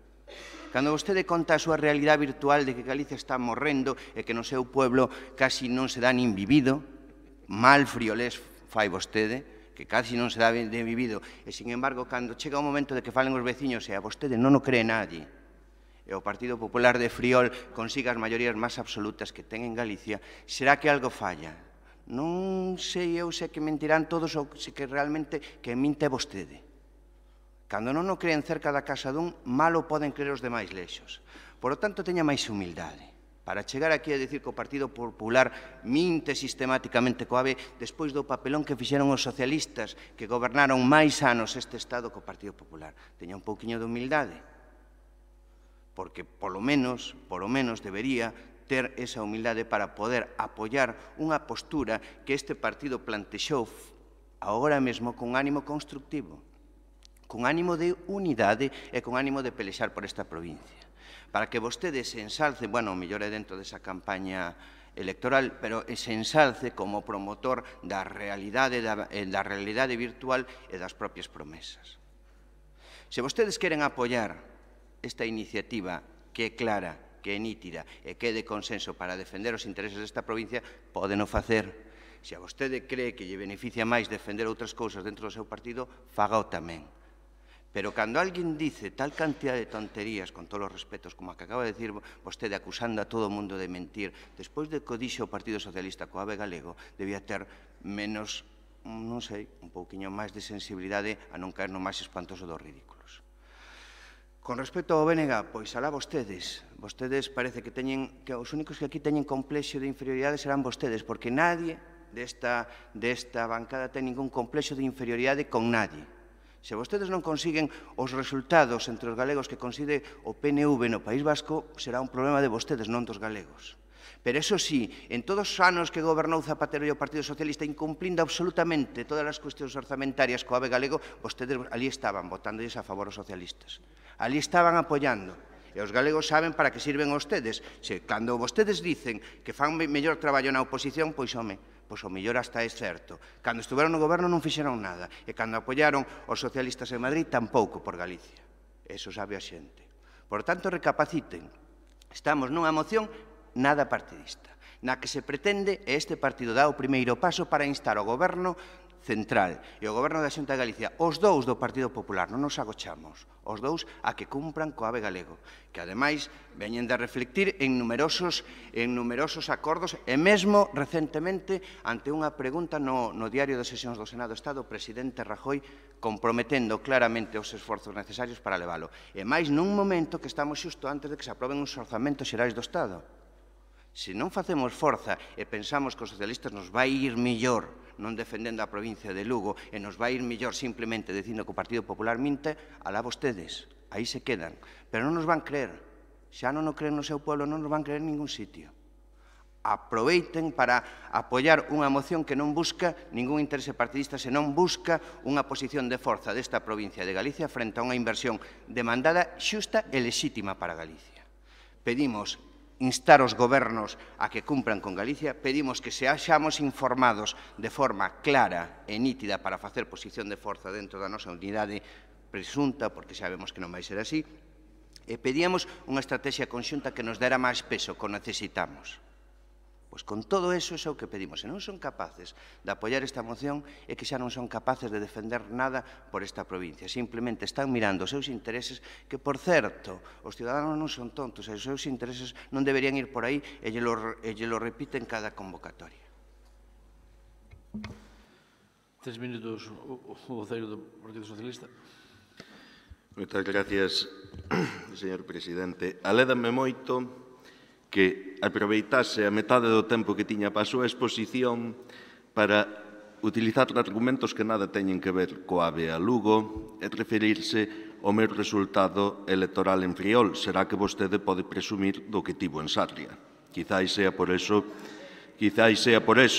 Non, a vostede deronlle... A vostede deronlle unha oportunidade en canto puideron e tuvo sorte que non puideron antes, sacaron ya. Pero, bueno, sigan en ese debate. Vostede considera que digo tonterías, de verdad.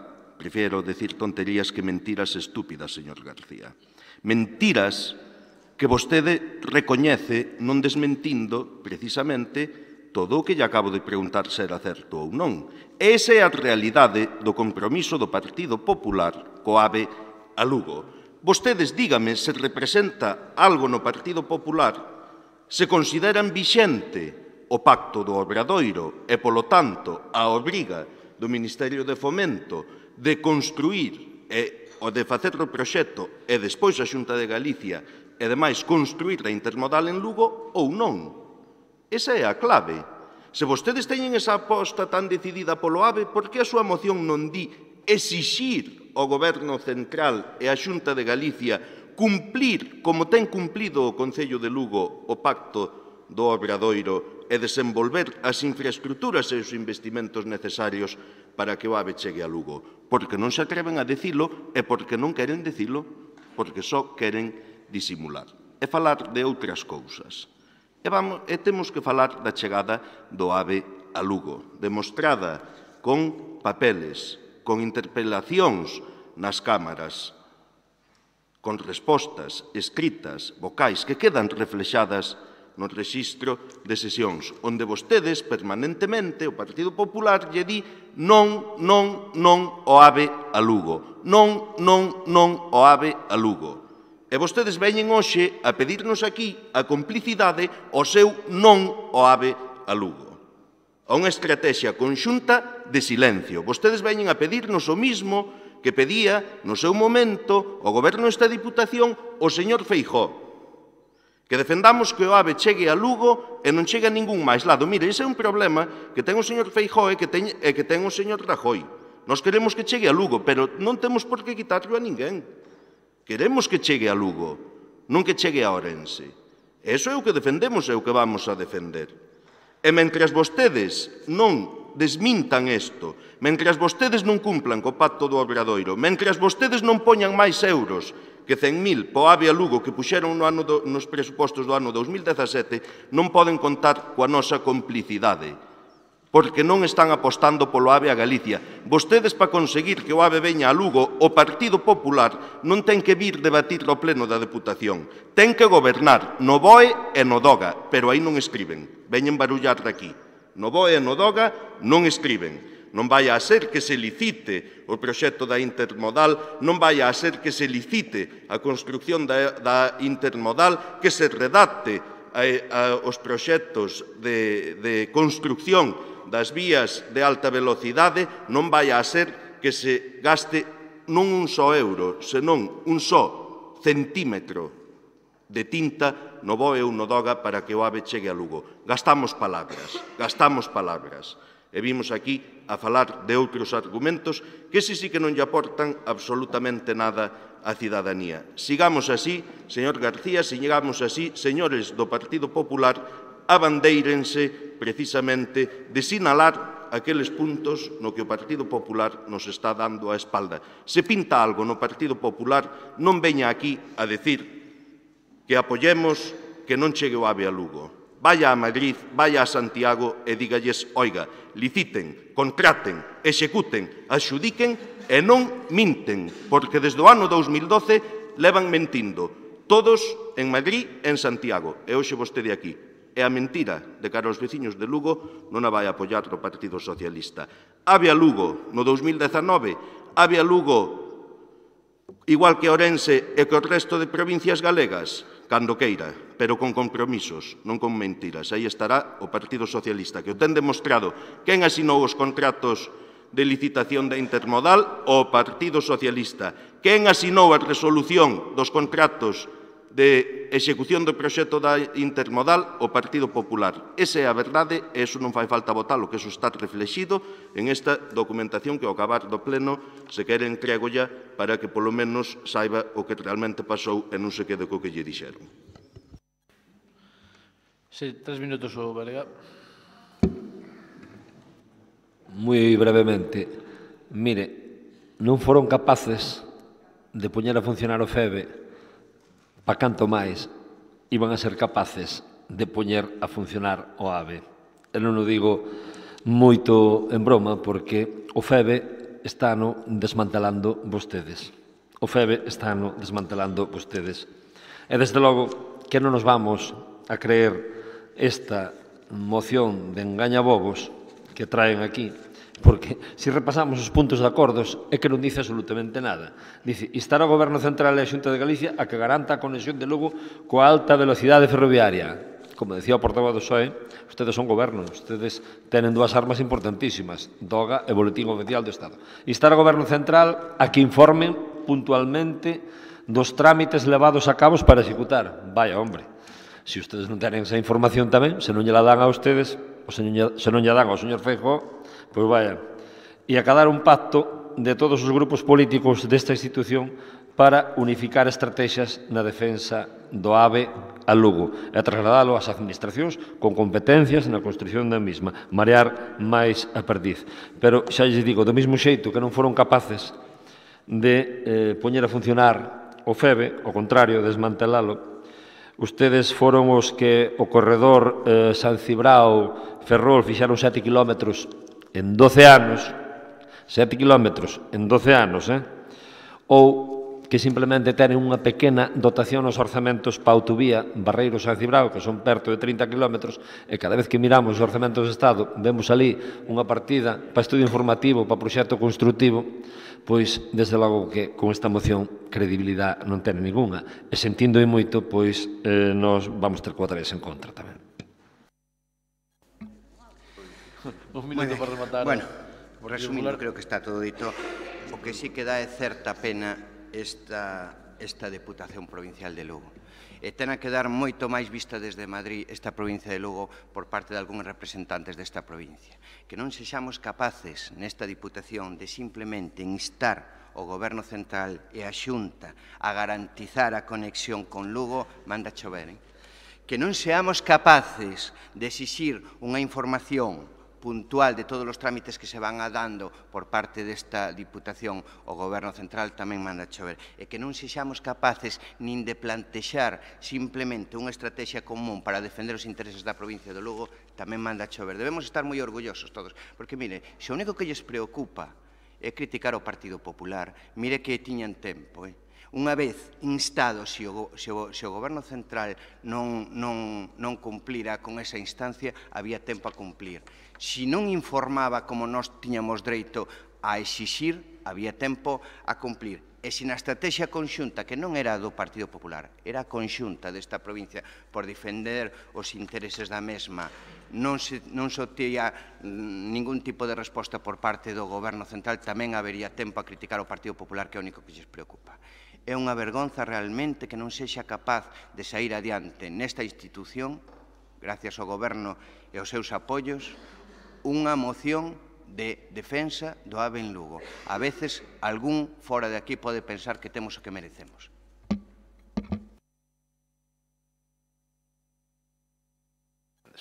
Bueno, pois unha vez debatida a moción, pasamos a votación. Votos a favor da moción? Abstencións? Votos en contra? Non queda aprobada a moción. Décimo primeiro punto. Décimo primeiro, moción do Grupo Provincial Popular relativa á modificación da ordenanza fiscal reguladora da tasa por autorizacións de obras e outros aproveitamentos situados nas zonas das estradas provinciais e da ordenanza fiscal reguladora da tasa por autorización privativa ou aproveitamento especial dos bens de dominio público. 6 minutos o voceiro do Partido Popular. Gracias, señor presidente. Bos días a todos e a todas. Bueno, despois de estar unha parte importante da mañá debatindo de temas que non son competencia desta Diputación, sobre todo con moitas críticas á Xunta, que triste vemos aquí, que se repiten bastante a menudo, vemos aquí un asunto que é de competencia e xestión directa desta Diputación e que afecta a todos os concellos da provincia. E aquí sí que se pode decidir, e pódese decidir aquí, e o Goberno da Diputación é quen ten que resolvelo. Entón, espero que se apoie a proposta que traemos hoxe a pleno, porque é a cuarta vez que se trae en 3 anos. Dúas veces, unha a principios do 2014, outra a finais do 2014, e a última en decembro do 2015, fai 2 anos, que foi aprobada por maioría nesta Cámara, pero vemos que, de momento, ningunha decisión ao respecto se tomou da que teñamos coñecemento.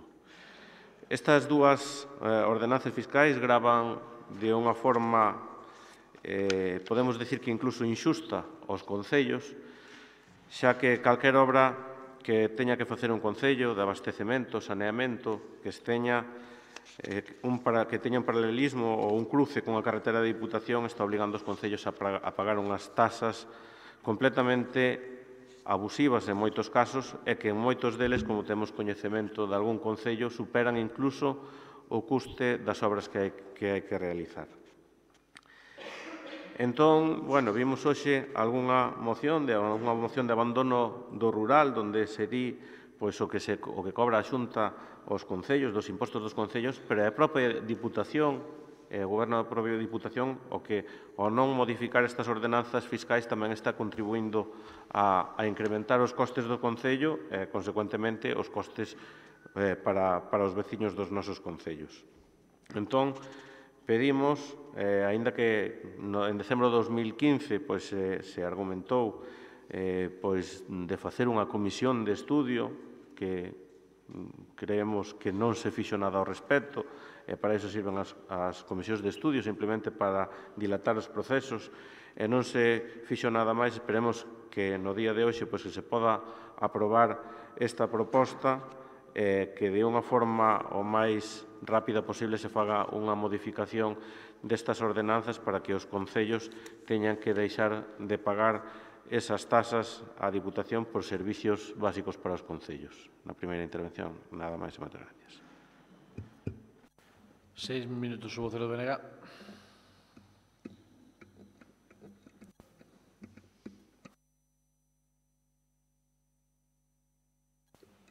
Seis minutos logo. Bueno, moitas gracias, señor presidente.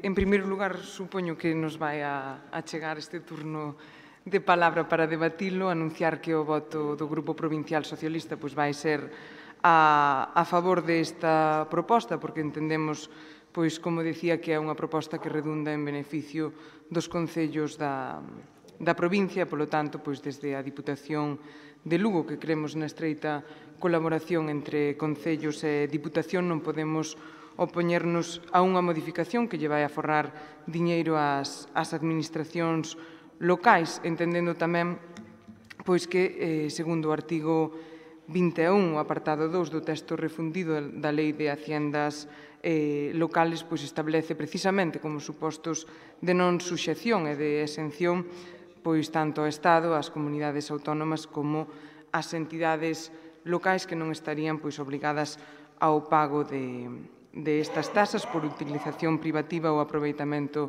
especial en zona de dominio público. Non obstante, unha vez se presente para a súa aprobación provisional, cos informes preceptivos se debaterá para a súa posterior aprobación. Como alcaldesa dun concello pequeno, son plenamente consciente do esforzo que supón en moitos casos facer o pago destas tasas. Se ben, esta tampouco non é a única administración que cobra estas tasas, polo tanto, o que si lles pido é que, ao igual que presentaron esta proposta no pleno da Diputación, o fagan tamén para que as administracións nas que ustedes teñen responsabilidades de goberno nos asiman do pago destas tasas aos concellos, e con isto colaboremos todos e fagamos un esforzo que, sin duda, vai redundar positivamente en todos os concellos. Moitas gracias. 3 minutos, o vocero do BNG. Para dicir que nós sempre traemos mocións tangibles e concretas, casi sempre, polo menos, dicirlle a Demetrio, polo menos as dúas que trouxemos hoxe, son de temas moi concretos, independientemente que ás veces as traigamos de temas xenéricos, pero que sempre tenen unha plasmación práctica en algún problema da provincia de Lugo. Nada máis anunciar o noso voto a favor. 3 minutos, o vocero do Partido Popular. Ben, agradecendo a unanimidade, simplemente que se faga o antes posible, que isto non sexa como pasou no pleno de 2015, que se dilatou e pasaron 2 anos, que se fagan os informes técnicos o antes posible. Entendemos que a forma de facelo sería como unha delimitación negativa do feito impoñible, non? Con un suposto de non suxección a este imposto por parte dos concellos. E nada máis, agradecendo a unanimidade, que seguiremos, faceremos un seguimento, como decía o BNG noutro momento do día, exhaustivo para que se cumpla o acordo. Nada máis e moitas gracias. Nada máis. Entendo que hai unanimidade. Siguiente punto. Hai unha moción de urgencia. Ao final, aquí tiña que marchar o diputado. Se non lles importa, metémosla ahora. Non sei se lles foi facilitada xa a moción. Digo, se están de acordo, metela agora.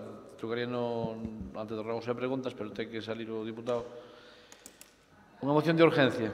Que altera a orden do día, quere decir? Non, digo, se non lles importa que meter a moción de urgencia agora e... Vale. Ten que salir. Bueno, pois non hai problema. Sin problema.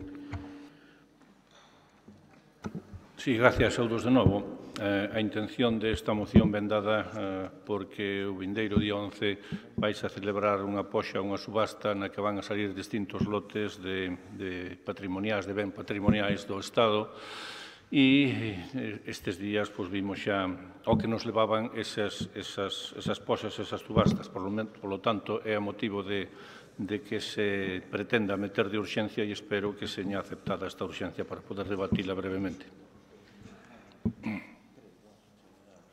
Todos pasamos a votar a urxencia. Votos a favor da urxencia? Abstencións? Queda aprobada a urxencia. Pódese pasar a debatir. Ten 6 minutos. Moitas grazas. Para tentar non repetir moito, vai uns días, podemos ver nos medios de comunicación unha circunstancia que eu podo dicir como vilalbés que non tiña coñecemento dela, a pesar de que é a terceira vez que se produce esta mesma circunstancia, que non é outra que terreos que foron declarados de propiedade descoñecida durante a concentración parcelaria dunha parroquia de Vilalba, concretamente de Santa Valla, foron, como así a lei o establece, foron adscritos ao patrimonio do Ministerio de Facenda. Isto supón que, ten dúas posibilidades o Ministerio. Unha delas, sacalas como é o tema pública subasta para que calquera entidade poda asumir esta condición de subasta ou incluso poda, mediante convenios, poder adscribir a outras entidades de dereito público e administrativas.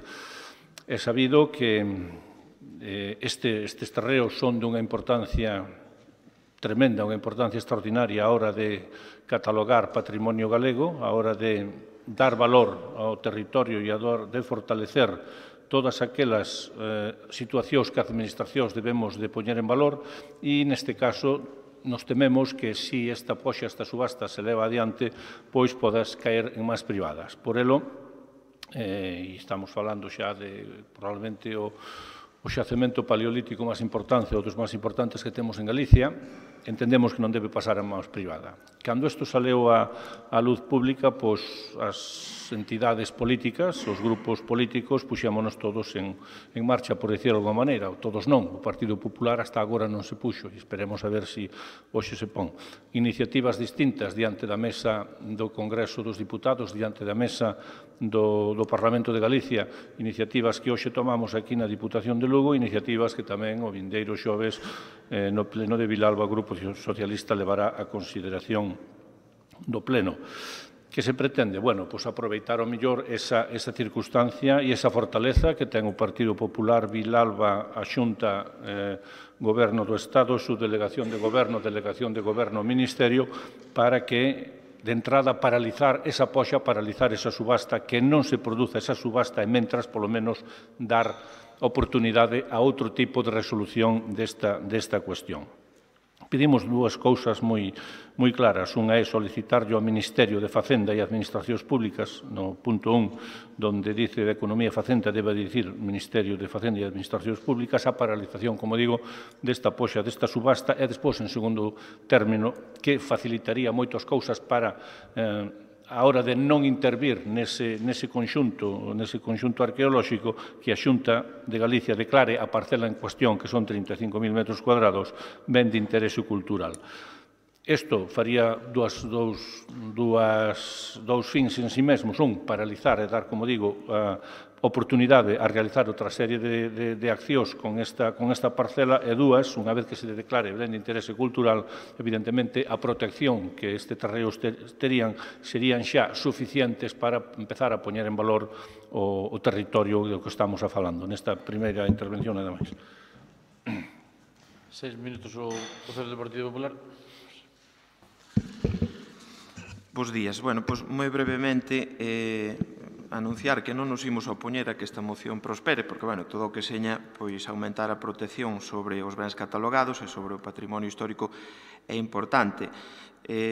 Non votamos a favor da urxencia porque entendemos que non é unha cuestión tan urxente ou non entendemos esa imperiosa necesidade que teñen vostedes de traela agora a este pleno da Deputación por vía de urxencia, porque isto xa é coñecido dende hai máis dun ano, é dicir, isto xa saiu publicado no Boletín Oficial do Estado e esta mesma casa no Boletín Oficial da provincia xa o anunciou o día 1 de outubro do ano 2016, anunciou a finca, entre outras moitas que salían a subasta. Volveron a anunciar vostedes o martes 16 de maio do 2017 no Boletín Oficial da provincia e, últimamente, pois a semana pasada, o xoves, día 23 de novembro do ano 2017, tampouco se deron conta, a pesar de que o podían ter incluído na orde do día. Nós o que creemos é que o Partido Socialista utiliza ou presenta esta moción por vía de urxencia non porque lle interese a protección do xacemento en sí, senón porque, efectivamente, é unha proposta oportunista. Viron o titular que sacou hai uns cuantos días en Marea e algúns grupos nos distintos medios de comunicación e quixeron apropiarse dese titular para quedar ben no pleno. Miren, o exemplo máis claro de que non lles importan os xacementos arqueolóxicos é que ustedes teñen moito que protexer no patrimonio que ten esta institución. E poño como exemplo a escasos metros do centro de recría que construíron en Castro Ribeiras do Lea, teñen unha das mámoas máis grandes da Terra Chá, nunca se acordaron de protexela e nunca trouxeron ao pleno ningunha proposta, nin presentaron ningunha iniciativa, nin siquiera colocaron un panel de sinalización ali para poder catalogar o monumento ou para mostrar algún tipo de interés como o que agora veñen mostrando. Eu lles digo que é coñecida como Madorra da Costa Moura ou Madorra da Granxa da Deputación. É a que máis diámetro e máis altura ten de toda a comarca da Terra Chá. E digo isto porque, efectivamente, tivo que ser o Concello de Castro de Rei o que a incluíra no seu catálogo, o que a incluíra nun estudio arqueolóxico que, cos poucos recursos que temos, puidemos ir facendo para evitar a súa desaparición.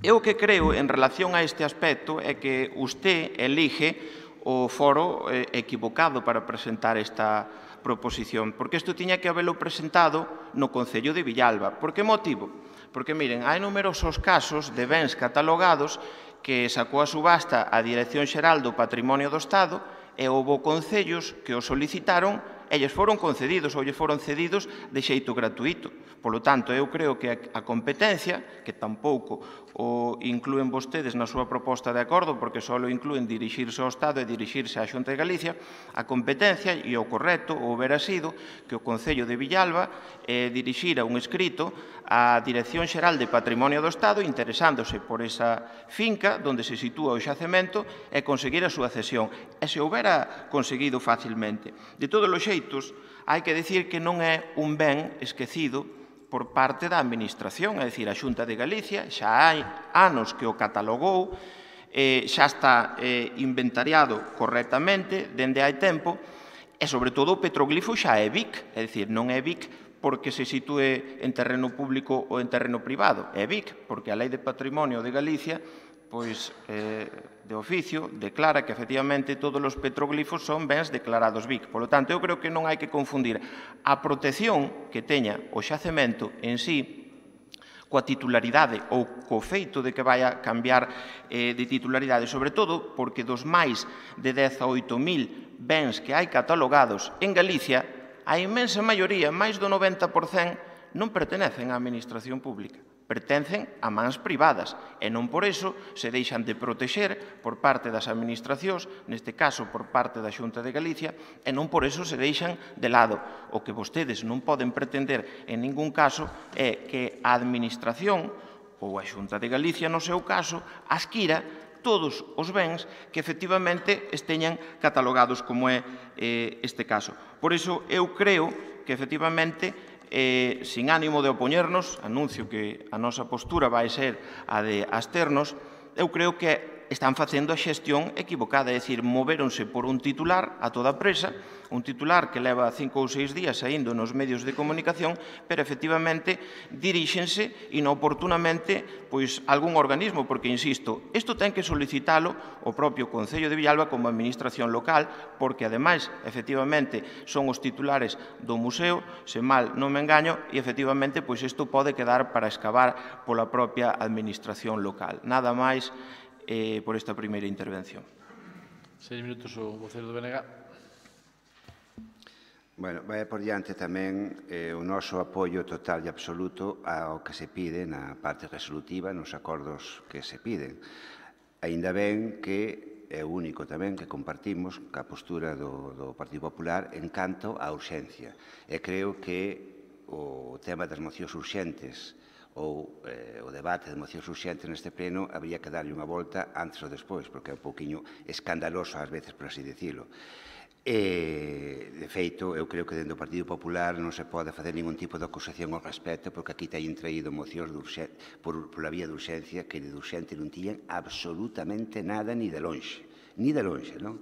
En este caso, si é certo que a nosa compañeira Olaya Rodil, o xoves pasado, deu unha roda de prensa demandando basicamente o que aquí se contempla, e daí apareceu logo que a súa práctica de traballo habitual a Marea onte, creo que foi, onte luns, creo que foi, pedindo exactamente o mesmo, e ora debates eso. E máis, nós dentro do BNG valoramos o de ter unha moción idéntica a esta, clavada na parte resolutiva, e descartámola por un pouquiño polo que se falou no punto anterior. Tiñamos varias posibilidades e optamos, o compañeiro e eu, de poñer encima da mesa dúas mocións que relacionaran directamente cunha actividade da Diputación, non? Cas competencias da Diputación, non porque esta seña menos importante, senón porque víamos que, inda que se aprobara, pois tiñamos menos capacidade de incidencia, por así decirlo, non? En todo caso, o que se pide é perfectamente viable, e creo que viable, é dicir, que perfectamente xusto, e creo que se debe facer, pero incluso iría máis alá. Se se lembra, o BNG presentou hai uns meses unha moción onde se solicitaba que a Diputación artellase unha cantidade económica para que naqueles casos onde as administracións non presentaban a sensibilidade axeitada para este tipo de cuestións, pois poidera a Diputación intervir ou subvencionar a entes privados ou semipúblicos ou incluso públicos, se fora o caso, non lembro exactamente os termos, para que si actuaran e poder protexer este tipo de bens. Aquí estamos nun caso que podía ser que encaixar perfectamente dentro desa conxuntura, e máis, eu incluso diría, neste caso, ao Goberno da Diputación ou a quen correspondera, que se non se consigue paralizar esta cuestión e se vai parar esta finca a mans privadas, que poden ser ou non, pero poden ser en mans de persoas que non teñan ninguna sensibilidade, estou procurando usar uns cualificativos suaves con este tipo de temas, que incluso valore, son 7.000 e algo de euros, creo que é o precio de saída, que incluso valora a posibilidade de quedarse con ela para estudiar cal é o futuro que se daría máis adiante.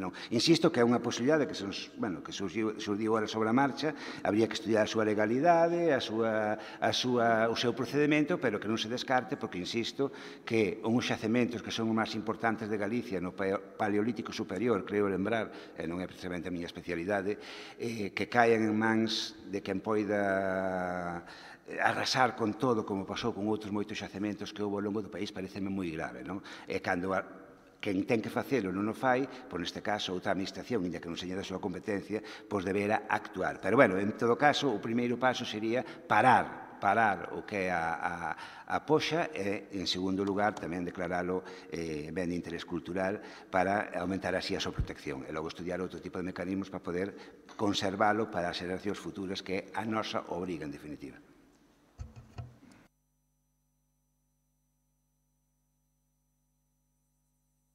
Tres minutos, o voceiro do PSOE.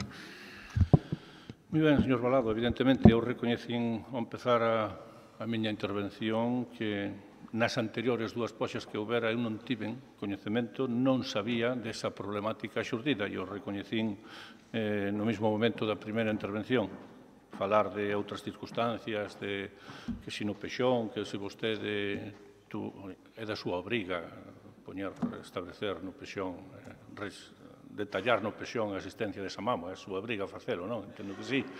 De todos os xeitos, a importancia de que salga hoxe daqui esta moción é darlle máis impulso, darlle máis fortaleza, cantos máis señamos capaces a actuar na mesma dirección, maior impulso, maior fortaleza terá. En segundo lugar, como xa te antei tamén, non nestas condicións, pero noutras condicións xa implicando ao Concello de Vilalba, evidentemente, os xoves que ven, que temos pasado mañán pleno no Concello de Vilalba, haberá unha moción cun argumentario prácticamente igual a este, pero con unha parte resolutiva, con algo a maior, donde o Concello de Vilalba instará, ou pediremos que inste, neste caso ao Estado, para que lle ceda a parcela en cuestión. Evidentemente, que entendemos e que queremos? Que non pase a mans privadas. Decía o compañeiro Ferreiro, arrasar con todo. Arrasar con todo non se vai a poder porque terá un mecanismo de protección, pero unha cousa é non facer nada e outra cousa é poñer en valor e dar valor ao territorio que se pode actuar dentro dos poderes públicos. Todos sabemos as dificultades que hai para actuar en bens privativos que non moitas veces incluso imposibilita o poder actuar sobre deles. Por lo tanto, lamentando a miña desconfianza, a miña non ter concretamente sabido antes que este problema existía, e o digo, o recoñezo, e pido que ahora mismo, en este momento, pois unha vez que eu e todas máis persoas como a min tomamos conciencia desta problemática, pois que todos a podamos apoiar, como digo, desde os distintos estamentos, dende a mesa do Congreso dos Diputados, constame que xa temos a resolución da presentación, igual que no Parlamento de Galicia, se a Diputación Provincial impulsa no mesmo sentido, pois será benvido, evidentemente, e no Concello de Villalba intentaremos por todos os medios de que se paralice cando menos a poxa, despois, pois evidentemente, dar tempo a esa outra resolución que permita que ese ben non pase, primeiro, a titularidade privada e, segundo, solicitar da Xunta que non só o que é o ben en sí, sino a parcela en sí, os 35.000 metros, porque, según os expertos que traballaron e que traballan sobre o terreo, son considerados de grandísima importancia para o estudio arqueolóxico dese xacemento. Non pedimos que seña o ben solo a zona da Pena Grande, senón que seña a parcela toda declarada BIC nos 35.000 metros cuadrados. Moitas gracias. 3 minutos o Concello do Partido Popular. Bueno, simplemente, de xeito moi breve, para salir ao paso dunha reflexión que fixo vostede, cando dixo non queremos que pase a mans privadas. Bueno, eso non é o que defenderon no pleno que tivo lugar hai un par de meses, creo recordar, tanto vostedes como o BNG, a raíz dunha proposta que presentaron na que pretendían que calquera particular, calquera man privada pudera excavar nos bens arqueolóxicos. E lles digo isto porque casualmente a semana seguinte crucéme pola rúa, e isto é certo, é totalmente veraz, con un técnico de patrimonio que me dixo como permitides que no pleno da Deputación se aprobe unha proposta que vimos que presentou o BNG na que se pretende que calquera particular poida excavar en xacementos arqueolóxicos, con todo o risco que iso pode conlevar.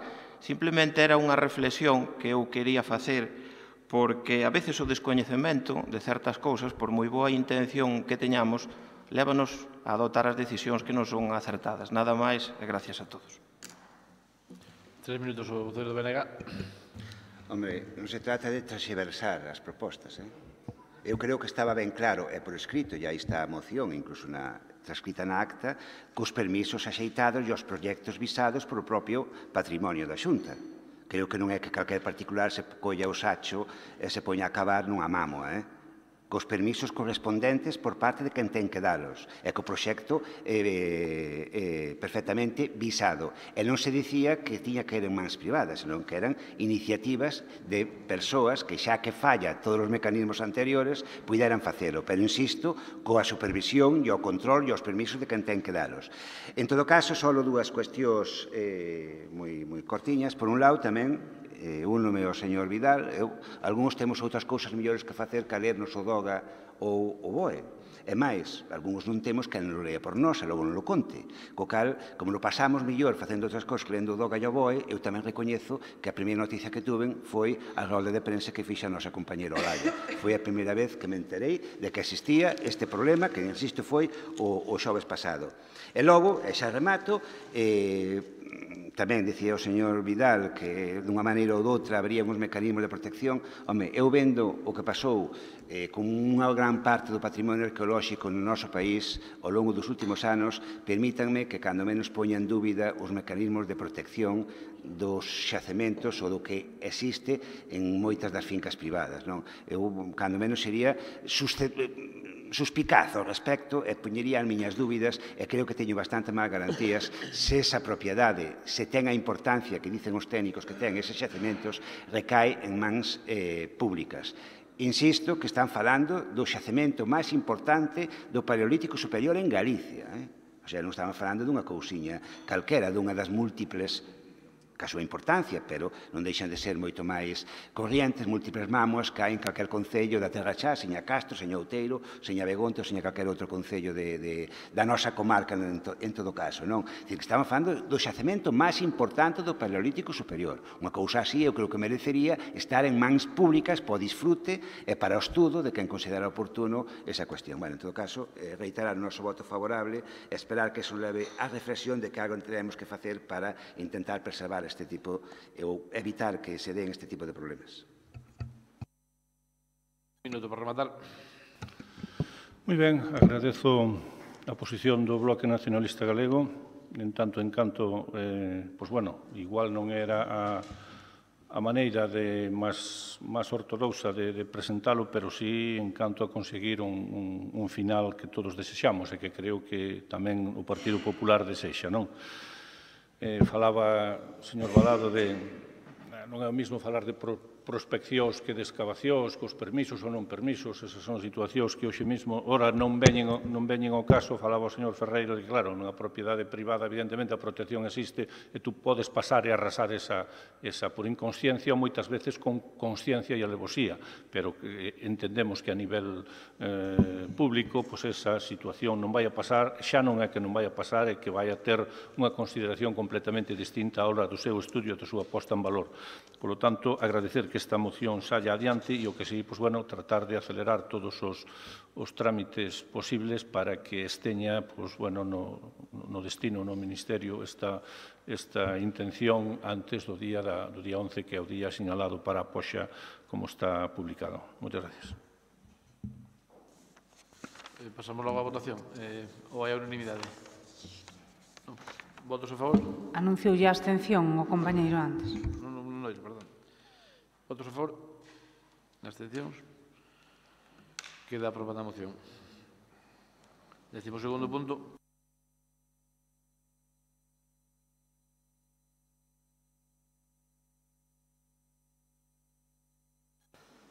Relativos ao cumprimento de prazos da Deputación, da Sociedade Urbanística Provincial e da Fundación TIC dos meses de xullo, agosto e setembro de 2017. Seguimos, non?